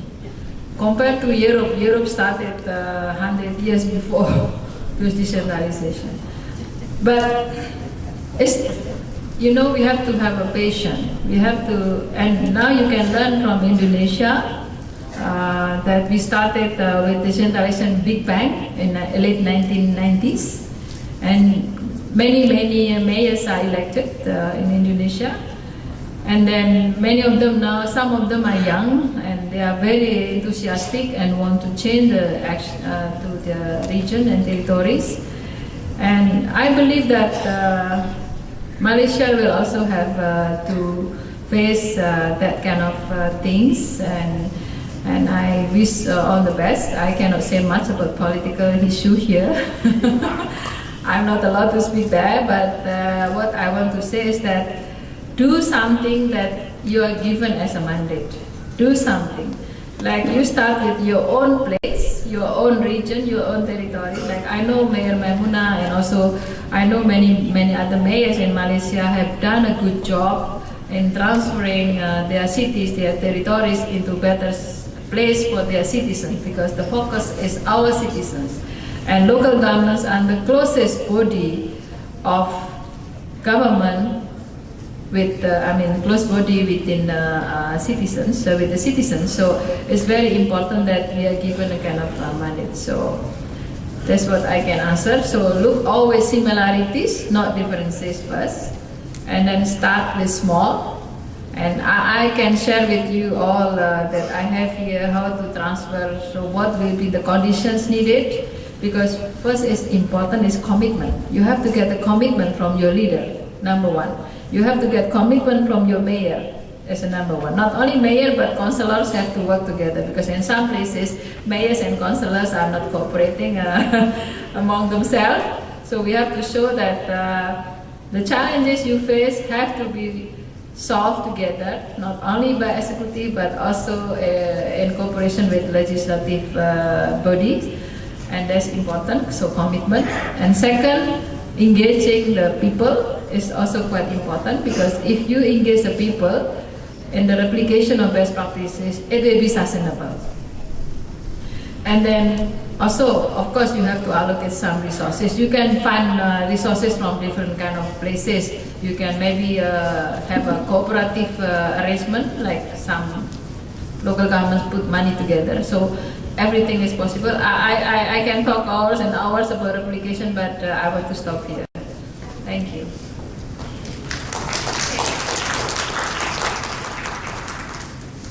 Okay, do we have any more questions from the floor?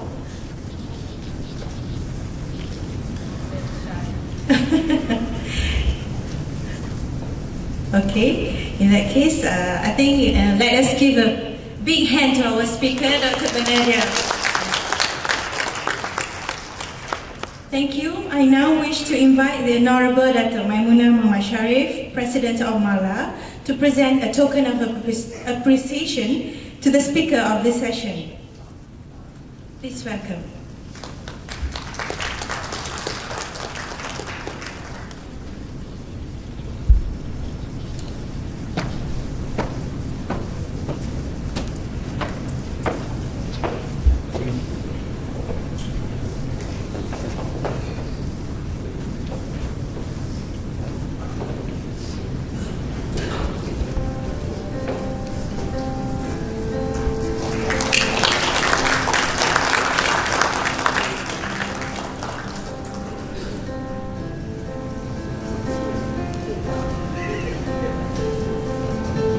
Thank you, Dato, and thank you, Dr. Bandaraya.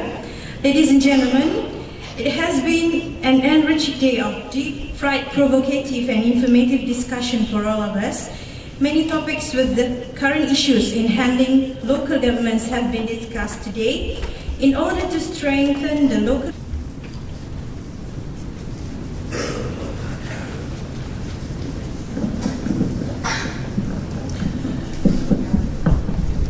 Good afternoon to every one of us.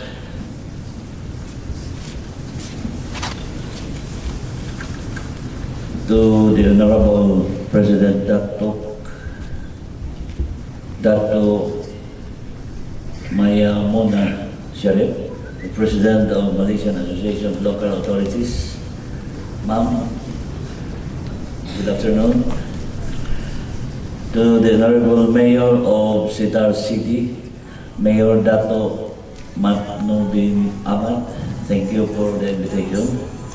To my friend Dr. Rasul, who facilitated my invitation to this national conference. To Abdul Ghani bin Usman, who welcomed us yesterday in your city. To the organizers of this conference, the local authorities, dignitaries, guests, participants, magandang hapon. Good day to all of us. I'm not a good speaker, but it is my hope that my humble sharing would be useful and helpful to your endeavor. To best describe my place and for what we have done so far in our place in Dumingag, Zamboanga del Sur, Philippines, may I lend you to watch this video clippings.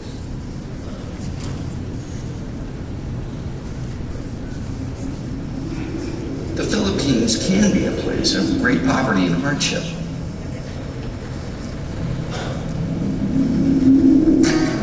But in the southernmost, war-torn province of Mindanao, in the small municipality of Dumingag, poverty is on the wane.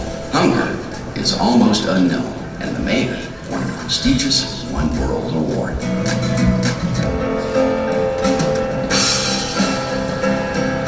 On the occasion of a festive gala with more than 500 guests from around the world, the laureates of the 3rd International One World Award were honored on September 14, 2012 in Legal.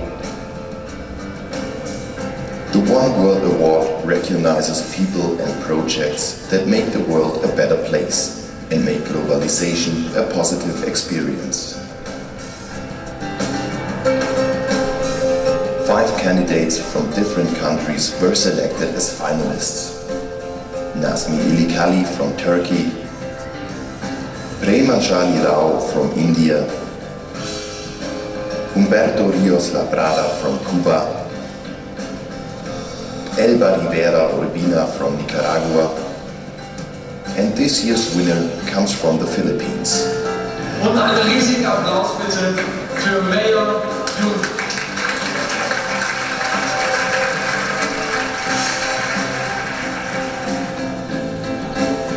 By winning the One World Award means a lot for Dumingag.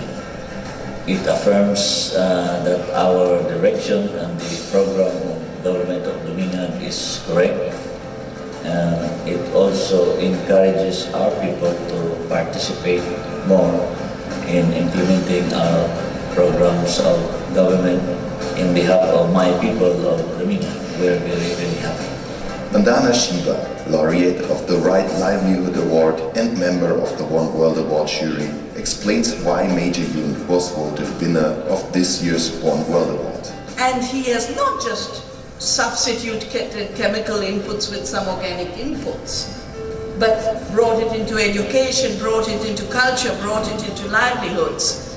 And that, to us, is extremely important, because organic is not just a technology. Organic is a way of life, it's a way of thinking, it's a word.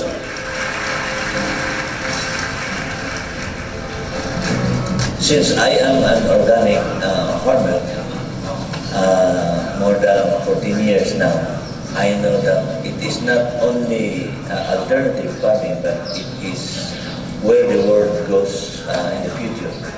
In Dumingag, it seems that there's a massive adoption of organic farming, and in the school it has to be seamlessly integrated in the curriculum. In the tribal area, I have seen there is the erosion of the knowledge of traditional farming already among the young. they are ashamed to tell their classmates that their parents are farmers. Why is that? Farming profession is a noble profession. Most of the professors or teachers here believe that organic farming is a way of life. Our students are really making it as a way of life. So we can really say that when they will go out, they will become our agricultors.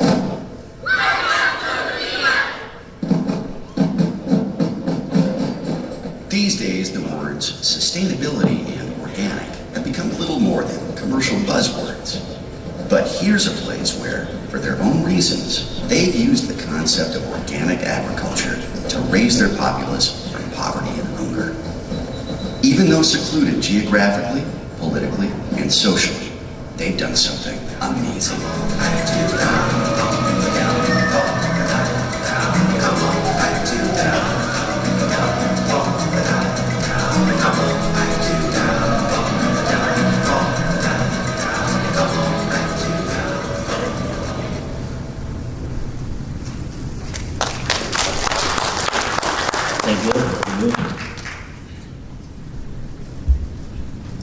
Domingan is generally a mountainous town. Only 11 of its 44 villages are considered plain. The town has a total land area of 61,850 hectares, over 30% of which is entrusted to one of the indigenous tribes in Zamboanga Peninsula, the Sabanan tribe. Under ancestral domain. Farmers' household, the ancestral domain areas are the ones who suffered mostly by poverty, sickness, and hunger. Being the mayor and the father of the town since 2007, I have witnessed great poverty before my eyes. Data show that in 2007, majority of the people Domingan live below poverty line. And according to data and the study made by the Municipal Planning and Development Office of our town in 2006, majority of the household of 6 members in this town only earn monthly income of 30,000 pesos and below. This amount is too far low compared to the one set by the National Statistics Coordinating Board standards, which is 7,000 per month as poverty threshold standard.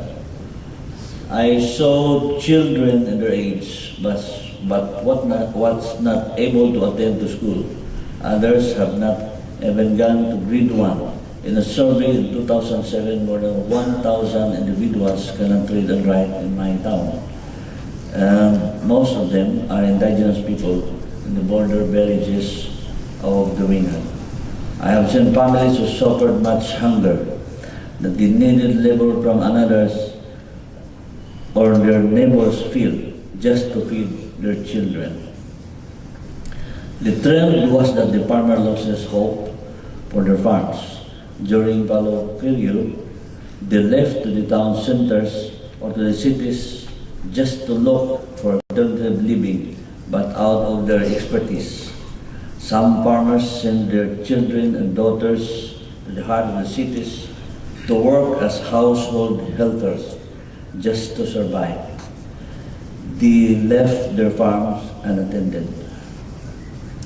One of the reasons for this is the utter low income of the people who mainly depend on severely denuded farmland coupled with environmentally harmful farming practices.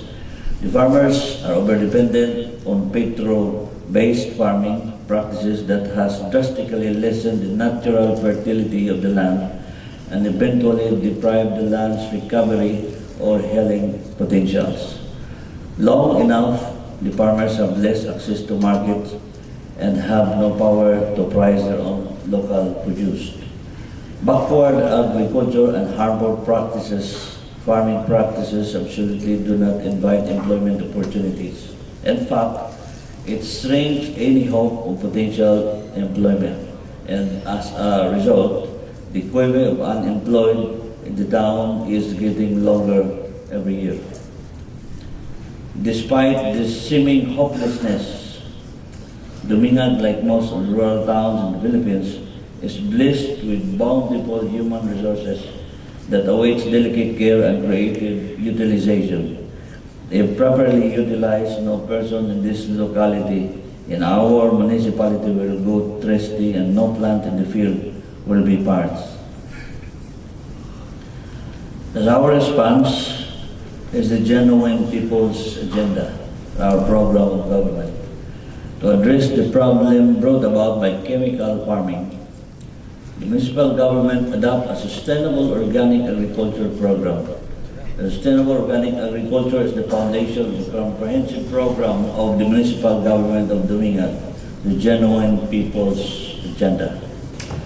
The sustainable organic agriculture program seeks to address the basic needs of the people, food, pagkaon sa Pilipino, food, to meet its objectives of recovering soil fertility, increasing farm production, and achieving food sufficiency.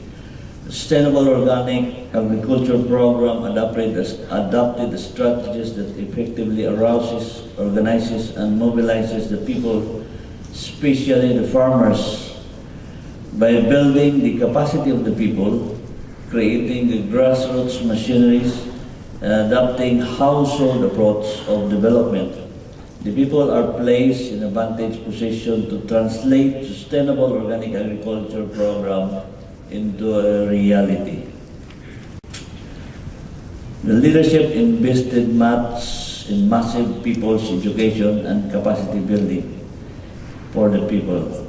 Community organizing, community integration, community-based and center-based training are some of the best examples in the local government of Domingan has been doing. It is a painstaking work and a painstaking job, but we do this for our people. The formal education system in the Philippines, however, does not resolve poverty in the country. The gap of the poor and the rich is getting further. Our education system produces graduates who disregard agriculture. It does not mind changing the sad trend of agriculture and the sad impending food shortage in the future.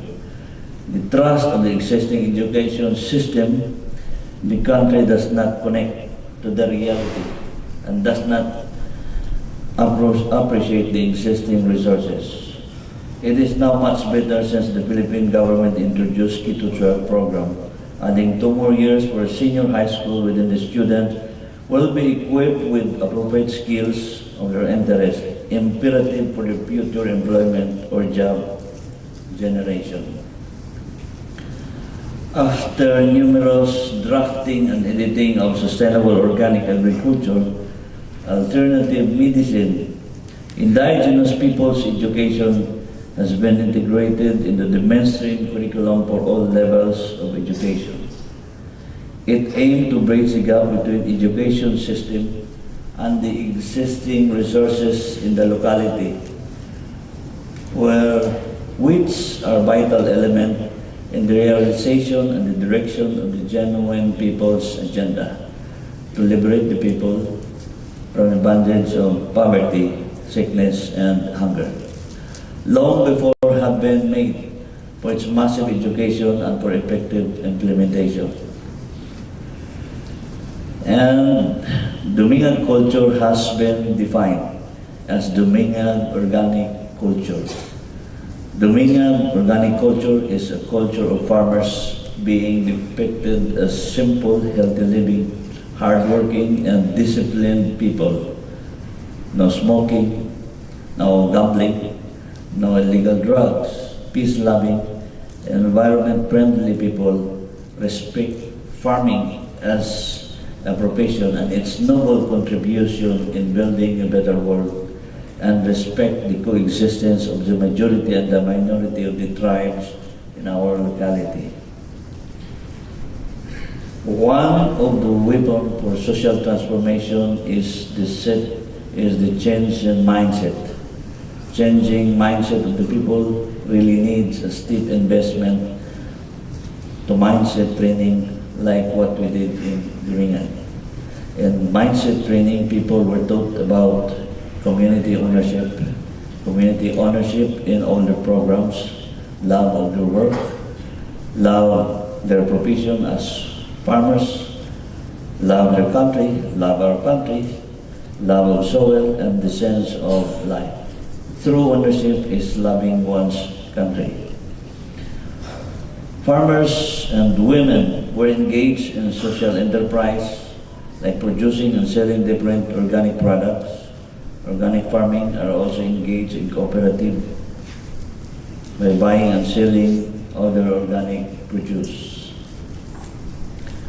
To consolidate organic product in the municipality and to facilitate live linkages between producers and the end users, the Organic Trading Post facility was established along with the establishment of the Organic Cafe, and women enterprise were developed. Women were engaged in weaving, and some women involved in herbal production, herbal processing, and processing of other product in various villages. The Municipal Herbal Processing Center is now starting to operate, and many herbal and food products are being produced these days. The effectiveness and positive result and impact of the Genuine People's Agenda. The Sustainable Organic Agriculture Program in Dominguez Municipal Government produced positive result and impact, and the economic landscape of the municipality has transformed into something better, and the people who adopted the program have attained better living conditions. The leadership assumes that the success of the Sustainable Organic Program lies in the hands of the people. The municipal government, we as leaders, can only have a guide for them on how to do it. Indeed, the possibility of converting farms into organic depends mainly on the action and participation of the people for their own good, for their farms. Its humble impact to local economy, although fluctuating, but is very significant, from almost 3 million annual local income in 2006 to 15 million in 2001, and fluctuating but not lowered to 12 million a year. The trust of the people to the government is high, that reflected in the collection of real property and tax collection, as reflected in the slides.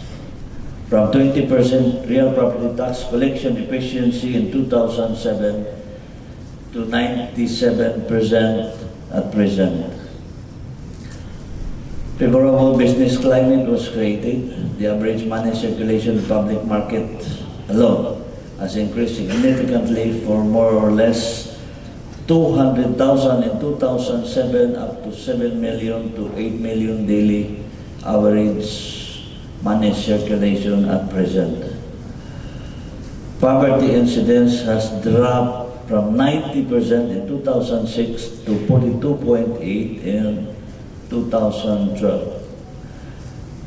Another one is lately the figure of the slide shows that the level of well-being of the household being assessed by the Department of Social Welfare and Development.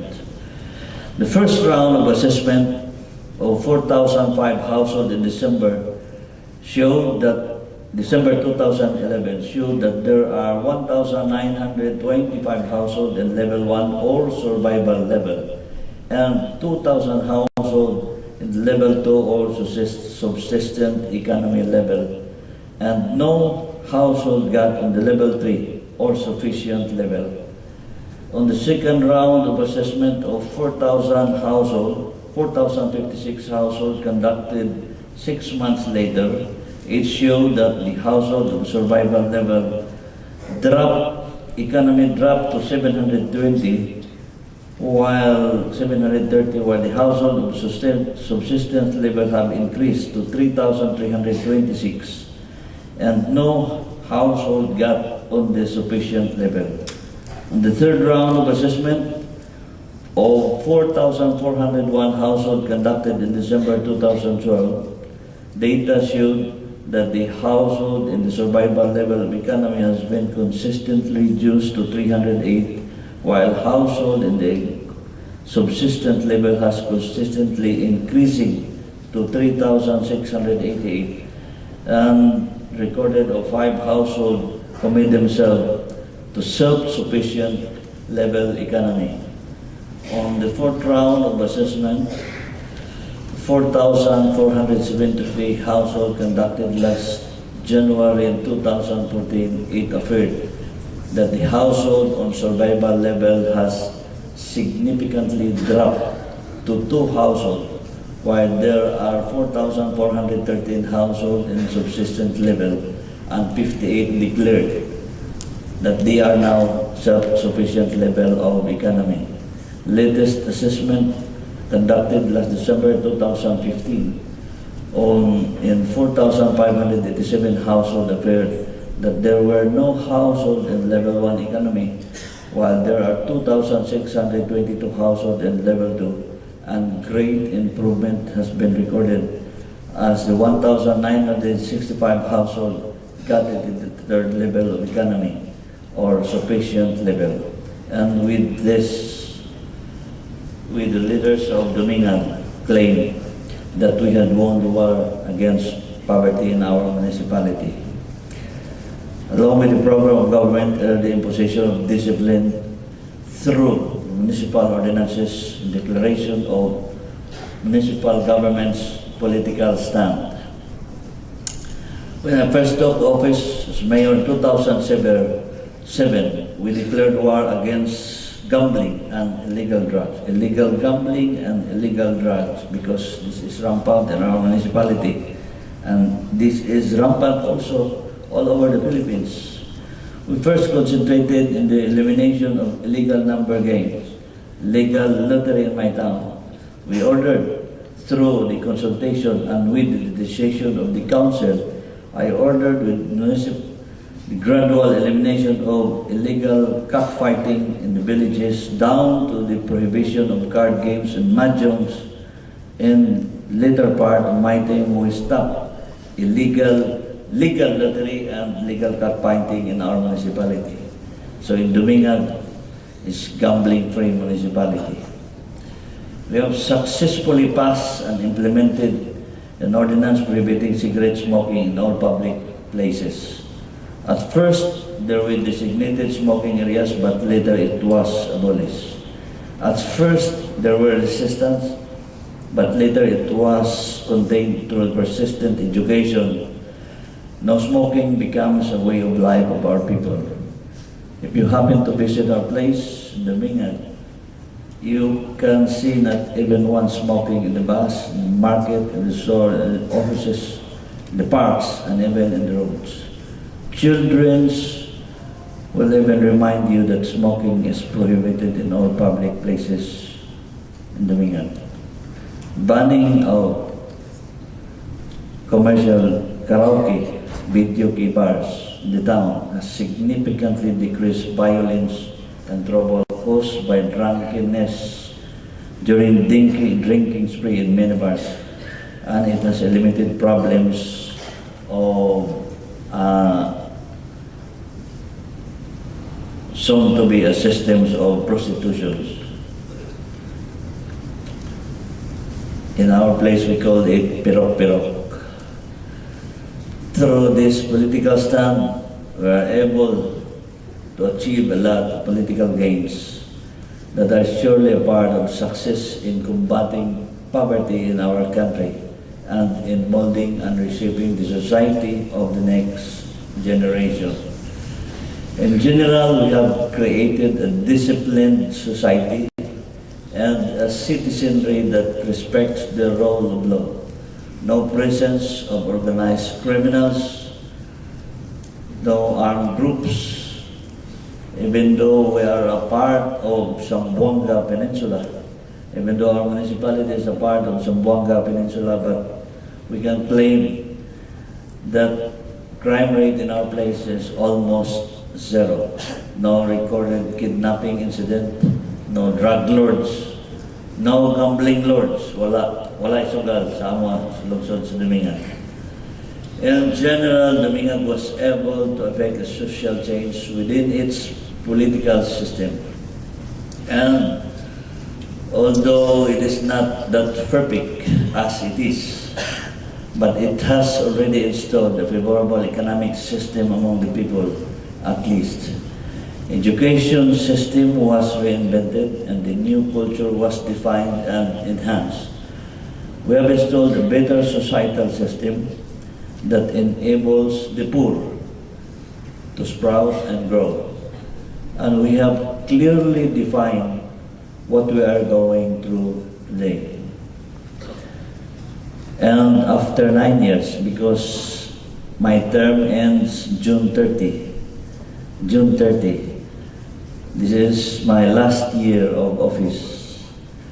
My 9 years of implementing a sustainable organic agriculture program in my municipality, the municipal government could already see the commendable fruits of its labor, and especially about people empowerment.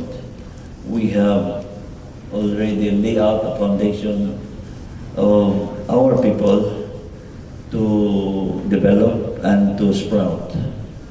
It is still an unfinished task, but it has already produced a tangible and positive result and impact.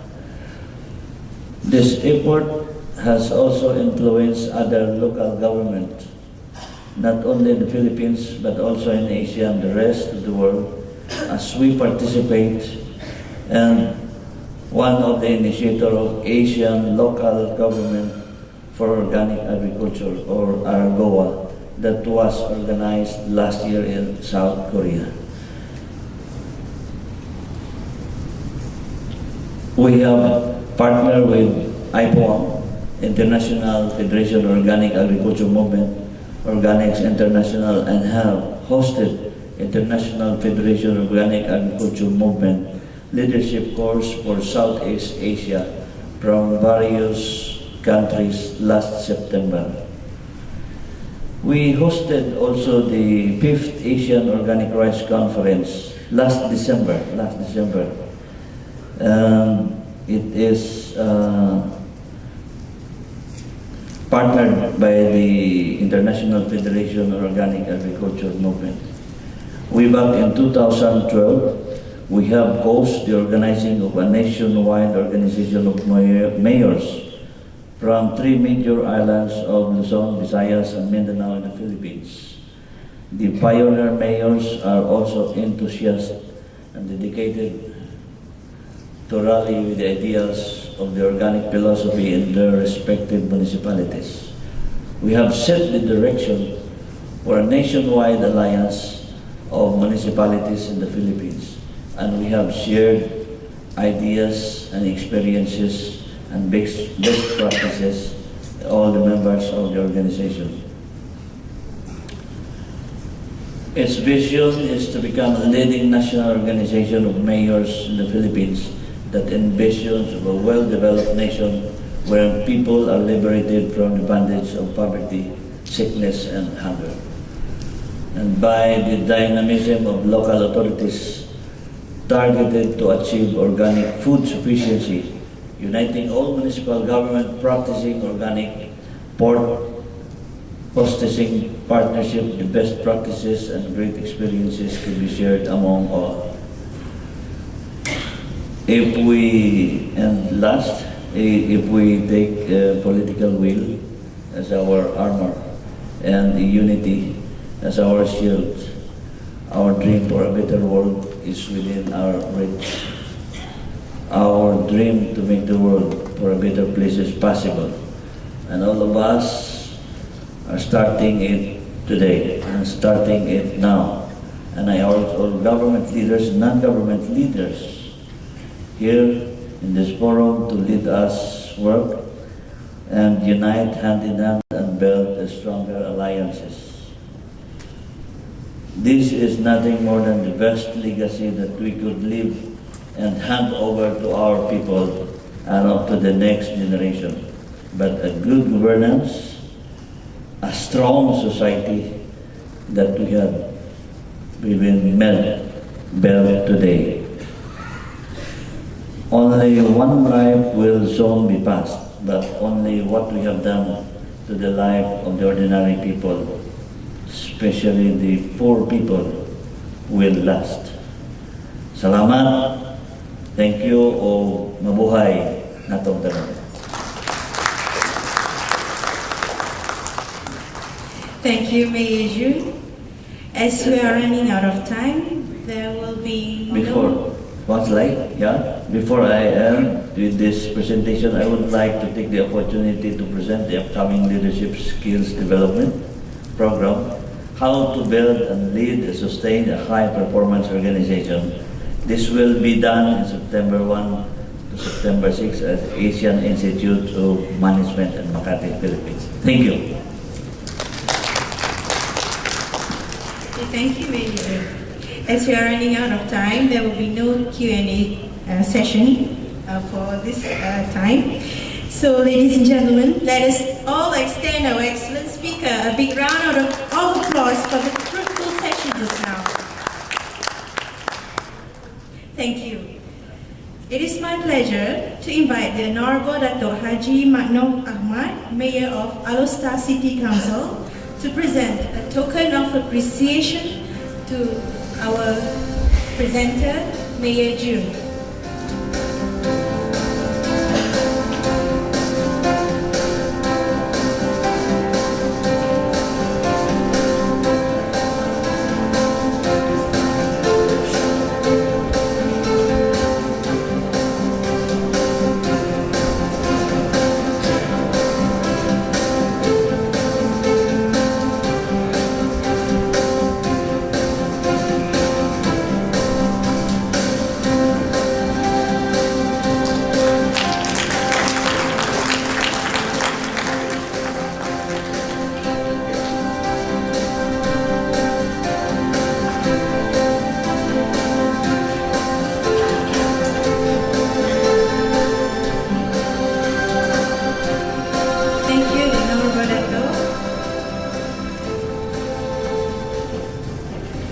Ladies and gentlemen, we will proceed with the last paper from this conference.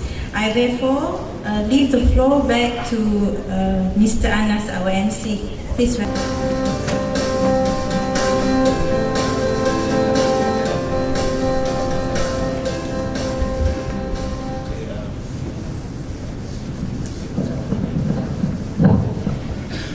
Bismillahirrahmanirrahim.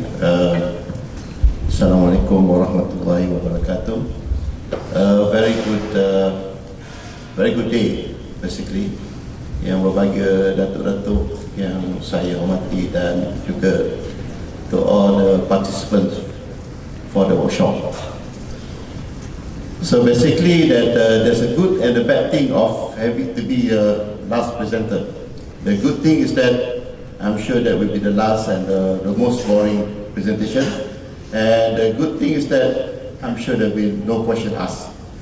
And so basically, I'd like to today that I'd like to talk about the harvesting energy from the sun, basically more related to renewable energy.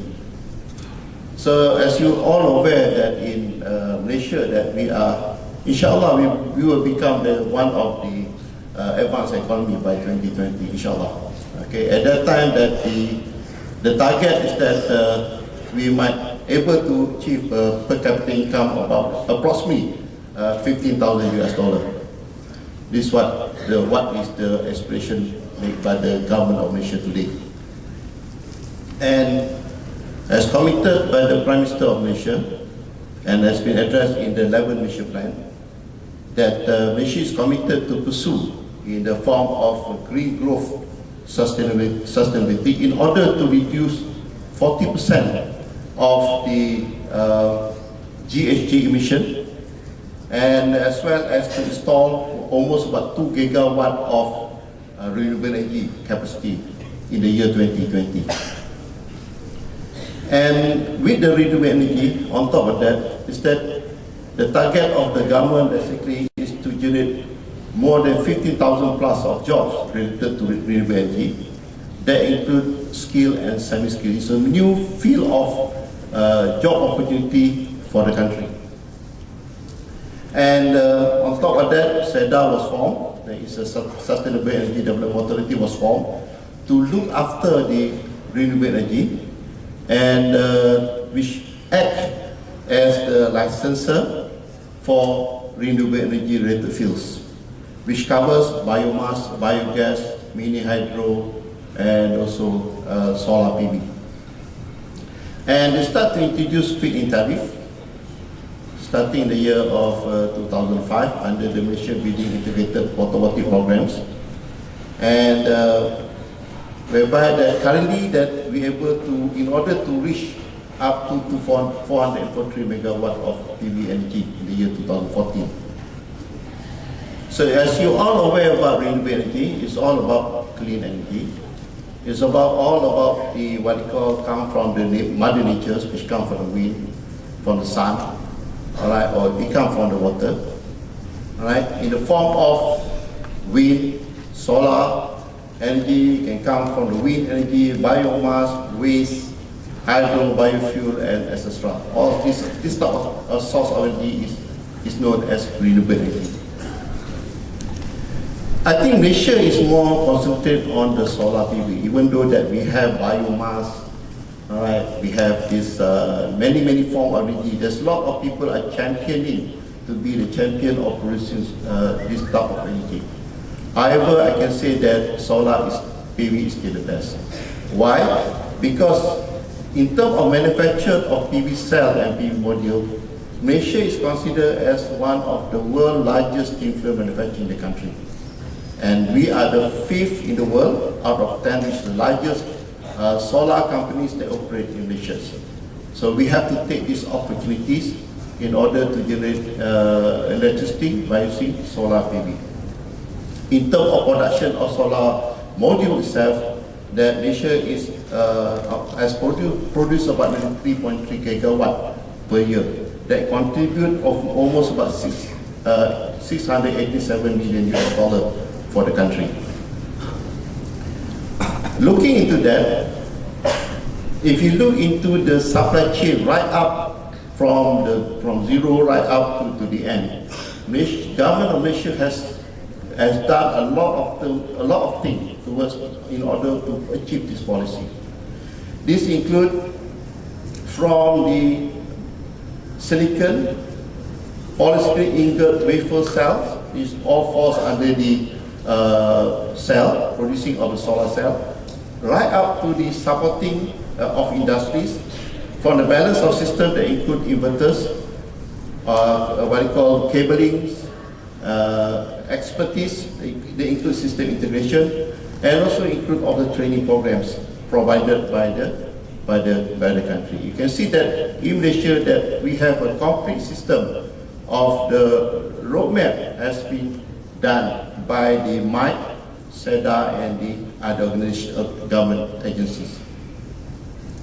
So due to that, under the RE policies and the RE Act, that even the current installation that even targeted of 175 megawatt in the year 2020 of solar PV installed in the country, but we have surpassed almost about 211.75 megawatt of supply. And if you look into this, we can see that thanks to the introduction of feed-in tariff, which will last in the year 27, and we expect to have a net metering that will take over in order to make the solar energy renewable energy as one of the economic growth for the country. So in order for us to understand the system, we have to understand what exactly the system works. Right? So it's no point of, people come, I'm sure that from the PBT itself, I'm sure that people approach you, say that one put solar, everything, and you say, oh, that's good, let's put in. But we have to understand what it's all about. You see that in the system, all right, we have this is the energy source, which can come in any form of source of energy. All source of energy, it can be a DC, it can be in form of AC. But all this form of energy need to be transformed in order for it to connect it to the load or connect to the grid. And you need to have a power conversion. The power conversion that you have to bear in mind that not just to install, Today you install, you expect to bring back money of, let's say that if they promise you, don't worry, this system can work well, but when you already install, after 1 year, 2 years, the system fails. So don't blame the technology.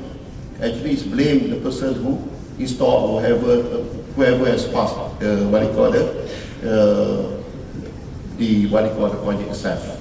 So basically, that the most important thing is that we are looking into high quality power. They're able to convert from the source of energy into they're connected to the load. So in Malaysia, you see that if you look at the solar radiance, is actually that there's two sources of energy. One is known as solar thermal. Solar thermal is the heat that need to heat up the water. If you look at the top of the roof, you can see a big, some sort of boiler, and you can have 2 panels. That is called solar thermal. Don't get confused. The other one, you can see a lot of bluish color on the top of your roof, sometimes darker bit. This is what they call a solar PV module. And this is the one that is able to extract the light from the sunlight, they're able to convert into electricity. So if you look into this region, if you look at the Alor somewhere around here, I can't see Alor. Ipoh, yeah, around that, typing Ipoh. Okay, you can see that you have achieved high radiation in terms of watt per meter square. What means 1 meter square is 1 area of meter square. They're able to extract the light energy from the sun. So, number 2, you have to understand the system. The system itself comprises of 2 types of system. One is known as a standalone system, or they call off-grid system. Off-grid system is the one that you connect directly to the load, or you can connect directly to any storage system like batteries, all right? Or you can connect to the wind, which form as hybrid, cogen, wind diesel, or generator. This is what they call a standalone system. Individual. You need a storage system that is able to store, then connected to the load. It's called a standalone system. Another system is called a grid connected. A grid connected is a system that you have a system that you have an inverter that connect directly to the grid. You supply direct to the power utility. This is what they call a grid connected system. A standard system is normally used for off-grid. Some places whereby there's no grid, they're able to connect it, uneconomical to connect to the grid, to any TMB line, for instance. Alright, or isolated areas like island, ecotourism, okay, whereby you need to have a storage of battery, energy from sun stored into the battery, and during a period of time at night, we use the energy from the battery to supply to the load. Or you can call a grid connected system. A grid connected system is a system whereby you have a solar panel that put on the rooftop, and you have the inverter that is able to invert from DC to AC, alright, that connected directly into your grid line, alright, connected to the grid line. This is what we call a grid connected. So no battery or battery storage is being utilized or used, okay? And if we look into the system, this is actually the heart of the system. They call inverter. If you want to connect to AC, you need to have inverter. Currently, there's a lot of inverter available in the market. Whether it's reliable or not reliable, God knows. All right. So basically, that in the inverter system, you have a controller. They call a maximum power point tracking, because the sun actually that supply the energy is non-linear. It's non-linear source of energy because it changes. It varies all the time. It's not constant source of energy. Sometimes you have a cloud that is able to block the sunlight. Okay. So because of that, you need to have a maximum power point tracking to track optimum power at all times. So cost. When you start to decide of a system that you want to put in, there is a division of cost. In most cases, a PV modules cost about 50% of the total cost. But the price of PV modules has dropped. to be nearly $1.97 per watt. Now has dropped to 50 US cent per watt. It's getting cheaper and cheaper. And it will comprise about 50%, inverter about 10%, mounting structure about 8%, engineering design 7%, and the rest is about 25%. Okay, in the system, I'll skip this more technical. So you have three different types. One is the central system, whereby you have one large inverter. Normally you find this for large capacity of solar farm. If you go to large solar farm like 1 megawatt, 10 megawatt, 5 megawatt, or even now that 1 dB is working on 50 megawatt. So they might work either central or they might work in form of string. String means individual with multiple number of inverter system. So this is how it looks like. Another one is called micro. Micro is a small inverter that put at the back of your solar panel. This is what they call micro inverter. It's small, alright, but you can cascade it to be bigger, in the bigger form, bigger size. Any failure of the inverters, that means it's only one system fail. It does not affect the others. So let me introduce to you what we have done in our centers. It's very basic, but it gives you some ideas what you're going to do give you some idea what you're going to do. So it's no point to talk about big and large scale. All right, it's not related to what actually in your field. So basically, this is one idea. So we come up with a small system, all right, and we present it. It's a real thing. We want to study, we want to analyze whether it really happened or not, it doesn't work or not. So this system comprises of three things. Number one, it's able to capture the light energy from the light to power the small house. Okay, so we have a solar panel on the top of the roof. Number two, it able to generate heat. We can extract the heat from the sun that become thermal. They're able to heat the water. And number three, that we able to harvest the rainwater. So three systems that we built in our design. So all this lighting is powered by stand-alone system. Alright, it's about 1 kilowatt. So this system will look something like this. During the raining time, alright, the water will go to the gutter and we will collect the water that go into the first tank. So this first tank, we will filter the tank and then we will pump the water up there, up to the top tank. From the top tank, the water will go to at the back of sheet of the panel and store. When the heat from the sun hit the panel, because at the back sheet of the panel of the PV solar panel can reach up to 50 to 55 degrees Celsius. So if the water was trapped into that tube pipe at the back of the back sheet, it can raise up to even up to 50 degrees Celsius. So from the panel, we are able to store at the bottom part of the storage tank. So it becomes one source of energy. Another source of energy is that we have the what we call inside the panel, we have the inverters, which designed by ourselves, about nearly 2 kilowatt. So this 2 kilowatt inverter is stored into the battery. They're able to power aircon, able to power this computer system. They're able to monitor the whole system because it's research based, it's all monitoring, and also to power the light.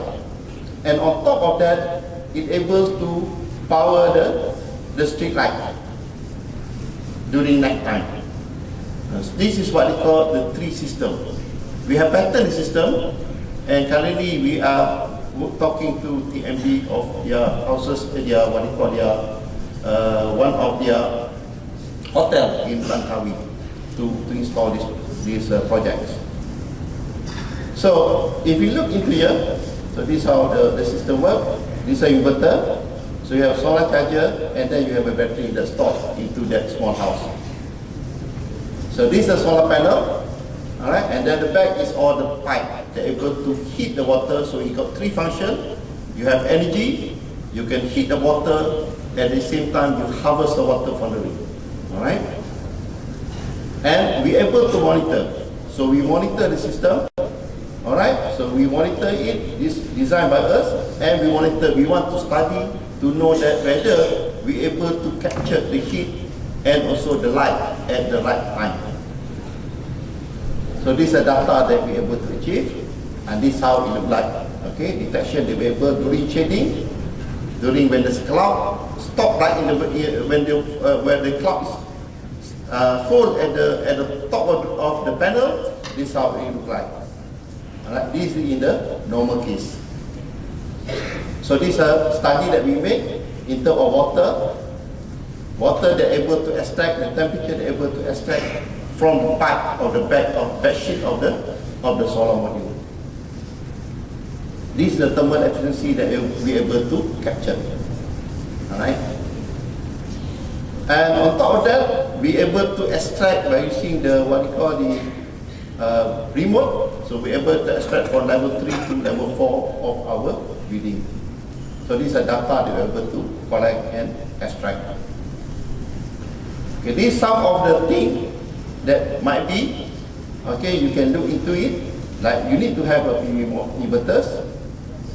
It can be a small, it can be a larger size, up to 5 kilowatt for domestic use. Or it can have the tracking system, monitoring system, and also the tracking, they're able to track the sun.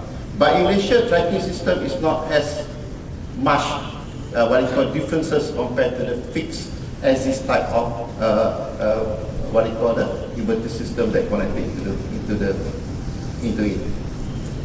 This is another project. Also use our small inverter. I call it as a MES or micro energy storage system. It's a very small system. They're able to power. If you look at these two panels, solar panel, it's about 500 watt solar panel, able to power that fountain. Okay, which having 3 motor. Okay, which having 3 motor to power that, and at the same time is able to power the light at night. The battery that we use is about 2 times of 100 ampere power because we want the battery to last 3 days without sunlight. If there's a rain occur, so we're able to stay for 3 days. Another things that we have developed, this is one, a very simple, okay, concept. Only one solar panel to power near the building in our campus. Okay, this is actually it's my house. So I did some tests at my house. Okay, so I put because all the time I'm sure you all receive email from the TMD. They will tell you, today you have generated 500 kilowatt of energy you have wasted. Try to keep on advising you to reduce. Used to be that my house is about 800. I have to pay 100 ringgit per month for electricity bill. Alright. So I managed to reduce to 600 ringgit. So what I do is that I conserve energy, not like what we have here. We try to put renewable energy, but we don't conserve energy. It's very cold here. I don't know how many times I'll go to the toilet if I'm sleeping there for another 2-3 hours. It's very cold because it's not conserve energy. So I changed everything. I use the what you call the high efficient aircon, and I changed the lighting with the LED lighting. I managed to reduce right down to 500 ringgit. And suddenly my wife told me that, oh, why not we have so what you call the fountain at home, and then we can have a fish, So you can't say anything because the wife actually is the boss at home. They are the queen. They are the prime minister, so we cannot say anything. Okay, we want. And the electricity jump again. So what I do, I have to change the outdoor light. During the night, I put a solar panel. So my outdoor light at home is all solar powered. This is designed by me. The inverter was designed, they call a micro MES. It can go up to 250 watt. Good enough to power that, and power that at night. So I have what I call a pesta every night at home. So my neighbor came to my house, said that I've been educating them, use solar for the past 3 years. No one to listen to me until I have to install myself. So when I installed it, I put, they said, Prof, you know, how much your electricity bill? I said, this month, during hot season, I know that many of you will have high of bill. I know that. Just come out in the paper, install everything. Increase of power generation by TMB. TMB very happy to power more energy, selling more and more for you. Alright, and even the minister will be telling that no reduction of there will be the price hike of electricity tariff. They already mentioned that in the news. So that means I put that they're able to power all the light. Alright, I'm happy that it's maintained. Even I managed to make it $500. Last month when I checked the bill, I'm quite afraid I go up again. It reduced by RM2. I'm very happy. Alright, so it's all powered. And even now at the what you call my fish pond, when my wife, my prime minister said use a fish pond, it cost me additional money because you need more water pump to put in. But I managed to reduce because I installed another 1 kilowatt on the rooftop on the other side of my house. I can reduce further. So this is also at the rooftop of my house, on the other side. Because that's one thing, you want to promote people say use solar, you have to show your example. So you have to put your home, you have to invest for yourself. So luckily that when I applied feed-in tariff, I managed to get at $1.27. So I put at the back of my rooftop, about 6 kilowatt. So this is how much I earn. Not bad, eh? Alright, I managed to get at least 1,000. During his time, this is how it looked like. Drop, but still got about 400 ringgit per month. During a good time, this is what I get. And you know it's good also for us because we generate more energy. So able to reach about 1,200 ringgit per month. Not bad. Last 2 months, I still got 1,200 ringgit per month. I wish I pray will be more and more so that I can have my return of investment in the period of very short period of time. So this is what I gain every month. So look at this figure, very interesting. This is developed by us. We monitor the system because all the system at the farm, who going to monitor? Because thanks to Setar, because they appoint me as the tester, qualified tester for Setar. You can check with Setar. If they say if any of your what they call Majlis Bandaraya is investing on solar farm, all right, I want to do a little bit of advertisement. You can appoint me as a tester. We do a tester for you. We test for you before you're able to connect to the grid. We have to test and certify first. So we develop the system.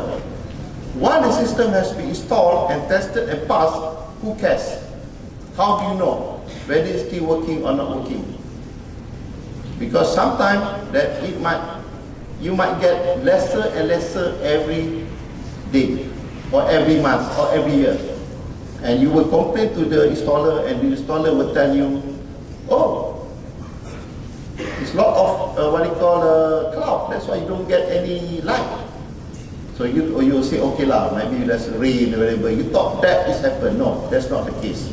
It can cause because of the system itself. Look at the system. This system we got 1, 2, 3, 4. There's a 4 line here. We connect to the bottom part of this panel. So that's 3, sorry, 1, 2, 3. The green, the yellow, and the blue. Alright, the green and the blue. If you look at the 3, you expect, forget about red. Red is different thing. If let's say if they are connected to the same power with the same module, what do you expect? You expect they will generate the same amount of energy. Alright? But in this case, if you look here, it does not generate the same amount as the others. Forget about the red. Red is different thing, yeah? This provides the same capacity, but this one does not provide the same capacity of energy yield. Okay, why? Very simple. You look here, I can't see here, it's too small. There's one pole there, flat pole. just because one flagpole, the light is, on that direction, and there's a shadow that fall on that. You can see the shadow there? The shadow fall on that panel. Because of that, you can see there's a drop of power. Just because of that. So when you have a shadow, definitely there's a drop of power.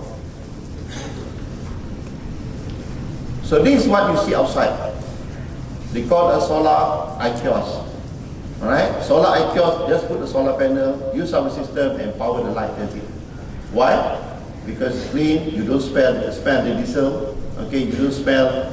It's just maybe if you have diesel, you jual kuih, right? And just all this diesel, oily thing will definitely flow and go into your all your sticky kuih.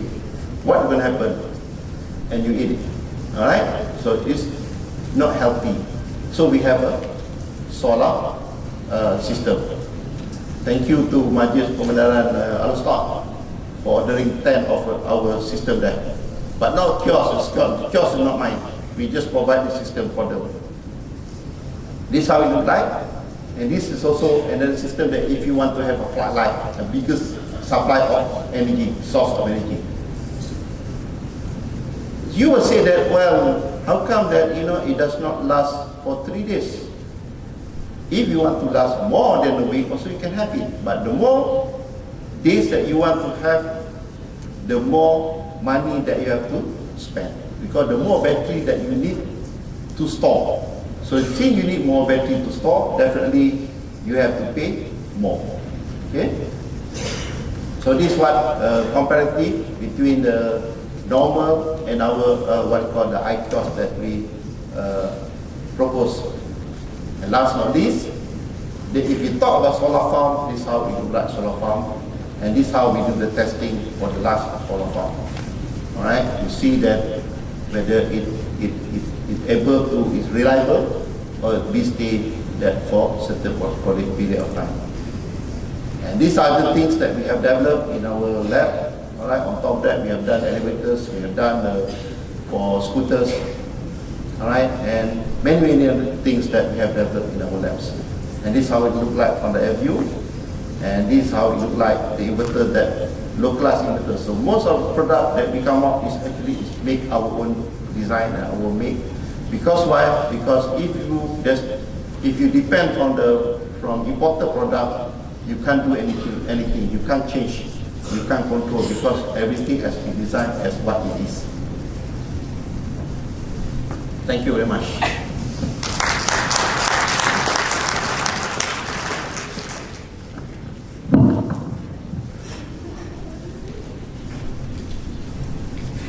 Majlis dengan ucapan terima kasih kepada Profesor Dr. Nasruddin bin Abdul Rahim di atas pembintangan yang telah beliau sampaikan itu tadi. Sekali lagi majlis dengan sukacitanya menjemput yang berbahagia Tuan Haji Hakim Arif bin Muhammad Nur, Setiausaha Majlis Bandaraya Alor untuk menyampaikan senang hati kepada Profesor. Silakan.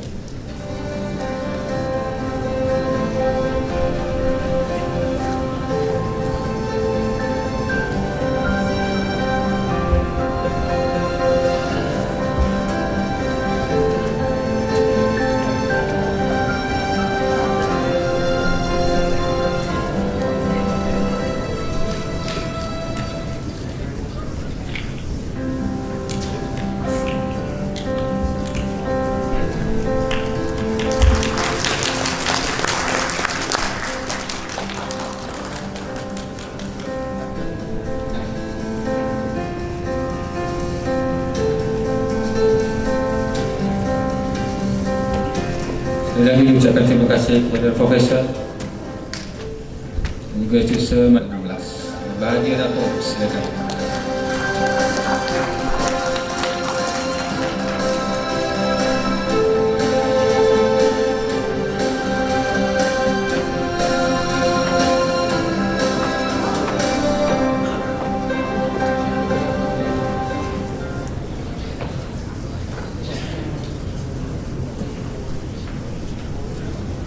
Terima kasih saudara pengacara majlis. Assalamualaikum warahmatullahi wabarakatuh. Selamat petang dan salam sejahtera saya ucapkan pada semua Datuk-Datuk Bandar, YDP, setiausaha, ahli-ahli majlis dan juga our invited speakers, Mayor Jun. Now I know how to pronounce her name shortly, Mayor Jun, and also Dr. Manadia. I think for the benefit of Mayor Jun, let me conclude in English so that all of us can get the benefit of today's conference.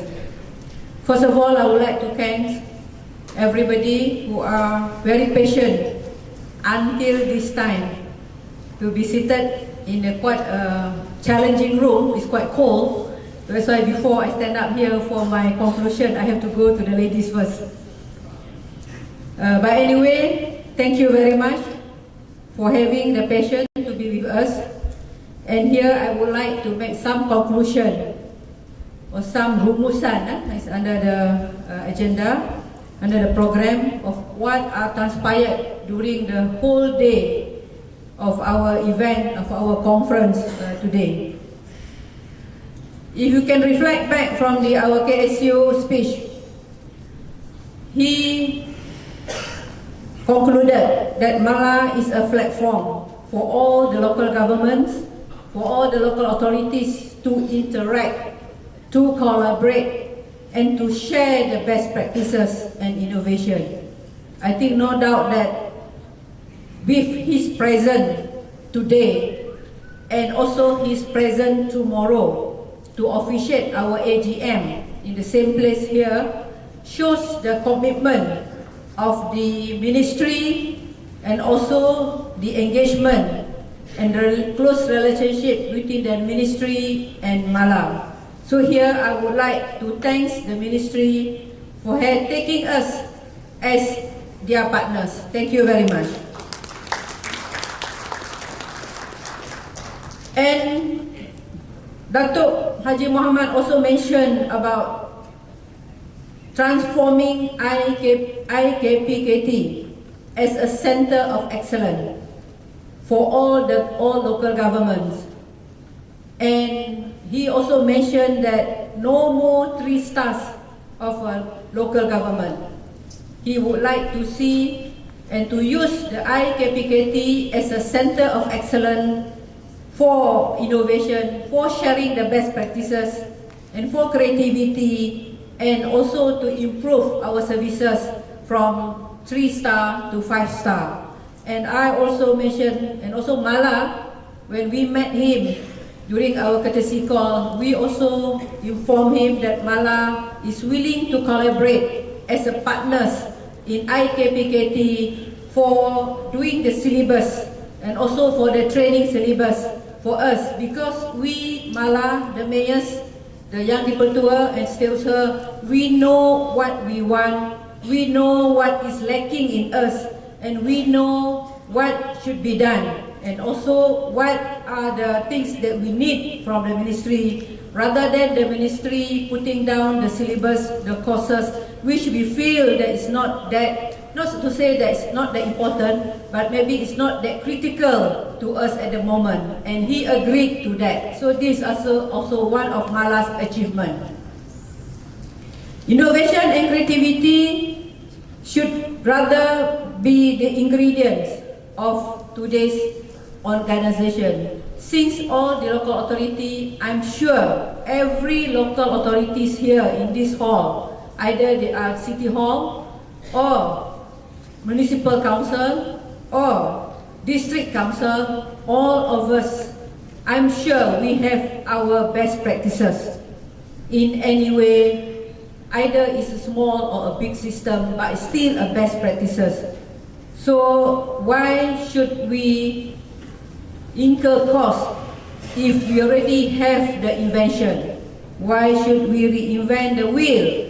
If we already have the wheel, it's already practiced successfully in all the authorities or in any of the local government. Let us share the innovation and creativity, and this also will reduce cost in terms of getting the consultant to do our work, where the system is already there in other local authorities. Mala and the local government is a very symbiosis, and let's use Mala as a platform for all the local authorities to voice our challenges to the government. And I also would like to look into the presentation of the two speakers who talk about innovation, creativity in the morning session. And our two speakers talking about innovation, creativity, and they must have an integrity. Whether the innovation can be shared locally or internationally, that is up to the local government, local authorities themselves to choose. And here again, we Mala can be your platform for communication with the local authorities or with the local authorities in the international or global stage. Our friends, Dr. Manadia has mentioned just now, UCLG is ever willing to help us, to help Mala, and we can collaborate together. I will announce some of the proposal that she mentioned to me and also been mentioned by the Datuk KSU this morning. And we also can use Mala for sending our officers, for sending our councillors. Like for example in MPSP, we already send our councillors to Surabaya, to Jogja, and some of them have been to Japan, to Korea, to China, to learn the best practices and to bring back the best practices in Seberang Perai. And this can be also be a platform, and Mala can be a platform, because by using Mala we receive a lot of invitation from other associations where I can disperse to other local authorities to go, and most of this invitation is normally they are sponsoring the transport and accommodation, so it's no extra cost incurred to the local authorities.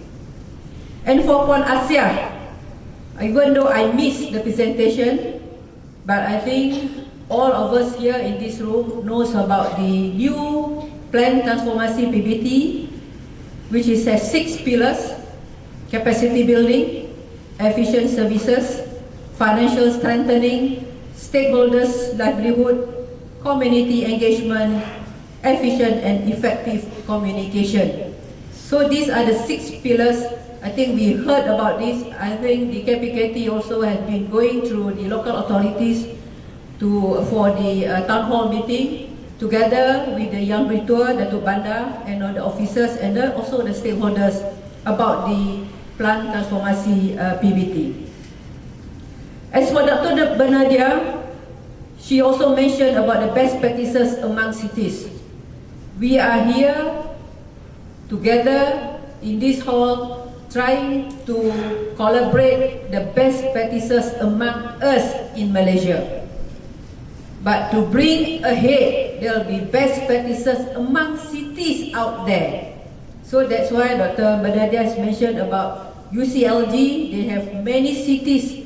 She is the secretary for Asia Pacific. But there are also UCLG as African countries, American, Australian, and other cities where we can also collaborate with them in any of the best practices, even though we are different in our politics, our culture, but at least I think we can also share some of their best practices to adopt and adapt to our cities. And here Mala can strengthen the capacity building. We should have our database. We should have our knowledge sharing, and Dr. Madadia has mentioned to me UCLG is willing to collaborate with us in the training program by the UCLG aspect manual and how to collect data and how to collect the best practices among us, because either we like it or not, The United Nations, even Malaysia is a party to it, has already approved the 17 goals of the Sustainable Development Goals, SDG, 169 targets and 200 plus indicators. Whether we like it or not, we are already a party to it. So we should not be left behind. At least we must be aware what is the SDG.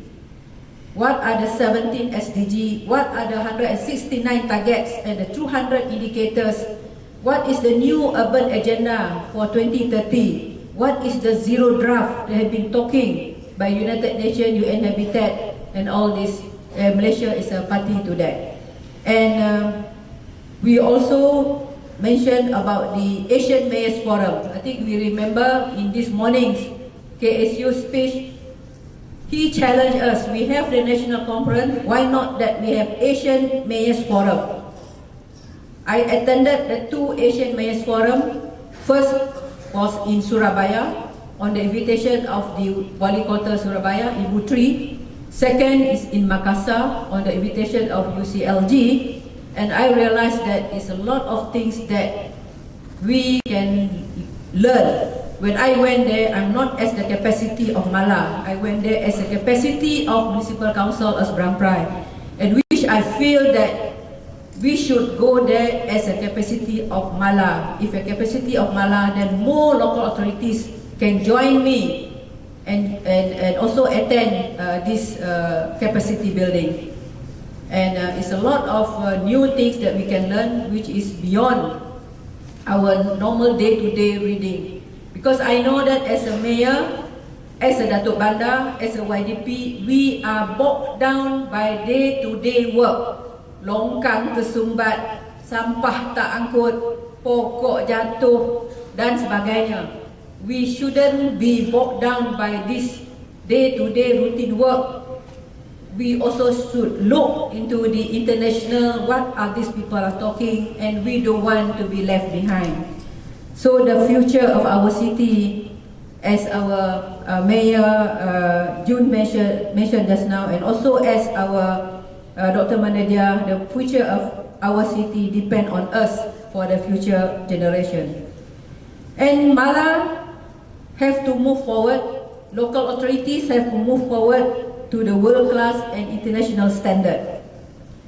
And tomorrow, during the AGM, will also be officiated by Datuk KSU, and I hope all the Datuk Bandar, the mayors and the ahli, and also those who are not yet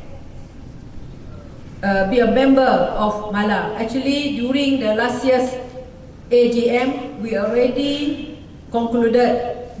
amended the constitution to say that all 149 local authorities are automatically be a Mala members once you pay the entrance fee and the yuran tahunan, the annual fees. Actually, you are already automatically be a Mala members, and this also been agreed by the KPKT to be one of the criteria for star rating. Being a Mala members, one of the criteria for star rating. So tomorrow, we will have another historical day event. We will launch our website. Once we have a website, Mala website, then more things can happen. And you all can also upload your activities into the website. I won't say much about this because tomorrow our website will be launched by our KSU, and we also will have our bulletin Mala. So I just want to share with you why local government, why Mala is very, very important. You can see that from the morning until just now, that I attended the informal hearing of local government, UN Habitat in New York, at UN headquarters in New York last week. I was there for 9 days, and I didn't go there under Mala. But there are so many local government associations presented their comments, their feedback during the informal hearing for the local government association. At that time, presented their feedback on the Sustainable Development Goal, giving the feedback on the new Urban Agenda 2020, and also give the feedback on the Zero Draft, which will be discussed again in Surabaya in July at the Pre-Com Committee. And this SDG, New Urban Agenda 2030 and Zero Draft, will be discussed again, endorsed in Quito, Ecuador in October 2016. So if Mala is a body which is very strong, and we can give our feedback as Mala, what do we feel about this 17 goal? How is it impact us at the local government?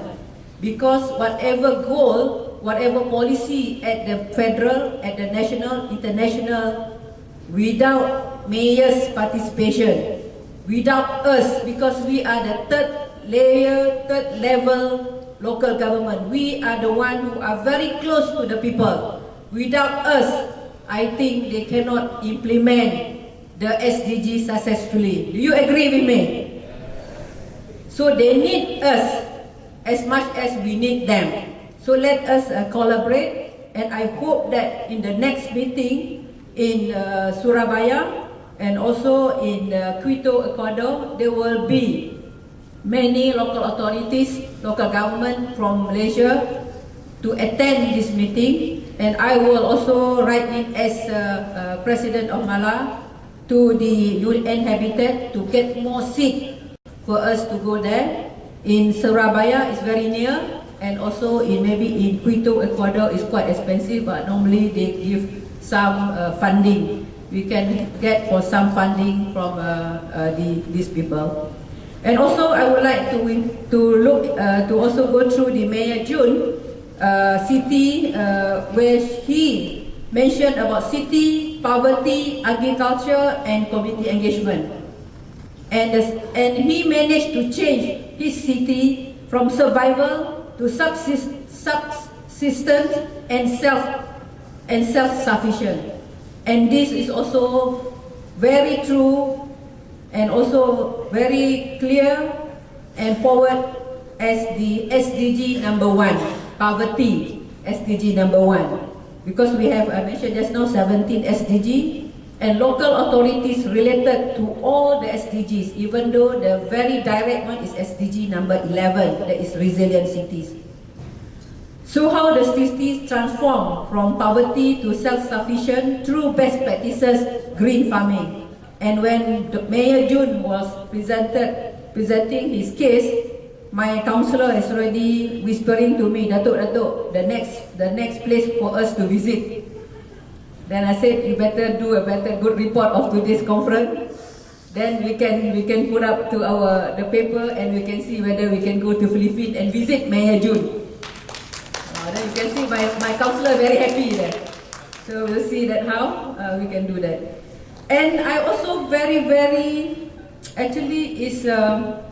I should congratulate you, Mayor Jun, for having the political will to ban the 8 program not to have illegal gambling. This is one of the most challenged experience, and also most challenging things in our local authority is illegal gambling. And you also managed to ban the legal lotto. Not only talking about the illegal gambling, but also the legal one. He's managed to ban it. That is something that I will salute you. I think we want to learn from you how you do it. No smoking. We also have here no smoking, but more often than not, there are people not following it. I don't know whether the TH Hotel is a no smoking area, but I've seen most of our friends smoking outside just now. That is all mayors here, all yang dipertuas here, all the officials here. So we see how is the implementation. No illegal drug, and also no chemical farming, and banning of commercial video karaoke. So I think these 8 things that you ban, and you have the political will, that is something for us to learn from you. So I think I would like to congratulate you for having that. So last but not least, the way forward for Mala. Where shall we go from today onwards? What shall we do? First of all, I would like to convince all those who are not a member of Mala yet. As I said, you are automatically a member of Mala already, but please just pay the entrance fee and also the yearly fees so that we can work as a group and as a team for 149 of us. So the way forward for Mala, we will discuss it among our committee and also in the AGM tomorrow.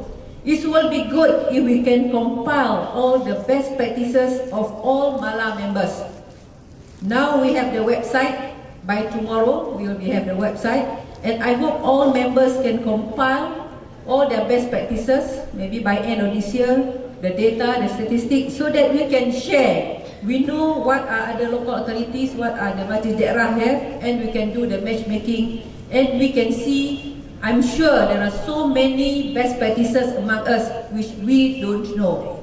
Even during the tea break just now in the room, there are so many things that other local authorities like Kuala Terengganu, like MPSP, Ipoh dan sebagainya, they have a lot of best practices but we don't know. So let us compile all these best practices, let us share. There's no more like this is sulit or not sulit, but I think best practices should be shared together so that we can have the benefit. And we also will plan for the ASEAN Mayors Forum. What KSU mentioned next year. So it will be an ASEAN Mayors Forum. I also spoken to Dr. Bandaraya. She is willing to be our partner, UCLG. Let us work with KPKT to do ASEAN Mayors Forum by next year. Boleh tak? Okay, saya dengar boleh kat belakang. Depan, boleh tak? Okay, good. And by November 2016, UCLG offer us a training for city official, and we will find out the detail November 2016, and at the same time November 2016 also we Mala will have a workshop in IKPKT on innovation in IKPKT in November, and we also will have our bulletin yearly, and I hope that today's conference as a stepping stone, as a first step for us to collaborate together. And I would like to thank for all the participation, for all the Mala members, and also for all the YDPs, all the pihak berkuasa tempatan. Please stay back for tomorrow AGM to be officiated by our KSU, and also the launching of our website tomorrow. Dan sekali lagi saya ingin ucapkan ribuan terima kasih pada datuk-datuk, datin-datin, tuan-tuan perempuan sekalian. Jika ada kekurangan, saya bagi pihak Mala dan juga Majlis Bandaraya Alustar mohon maaf, dan saya harap datuk-datuk, datin-datin dapat manfaat, tuan-tuan perempuan dapat manfaat dalam konferens pada hari ini. Dengan itu, saya sukacitanya ingin menangguhkan dahulu konferens menutup Konferen Kebangsaan Amalan Terbaik PBT Malaysia 2016. Sekian, terima kasih. Thank you very much.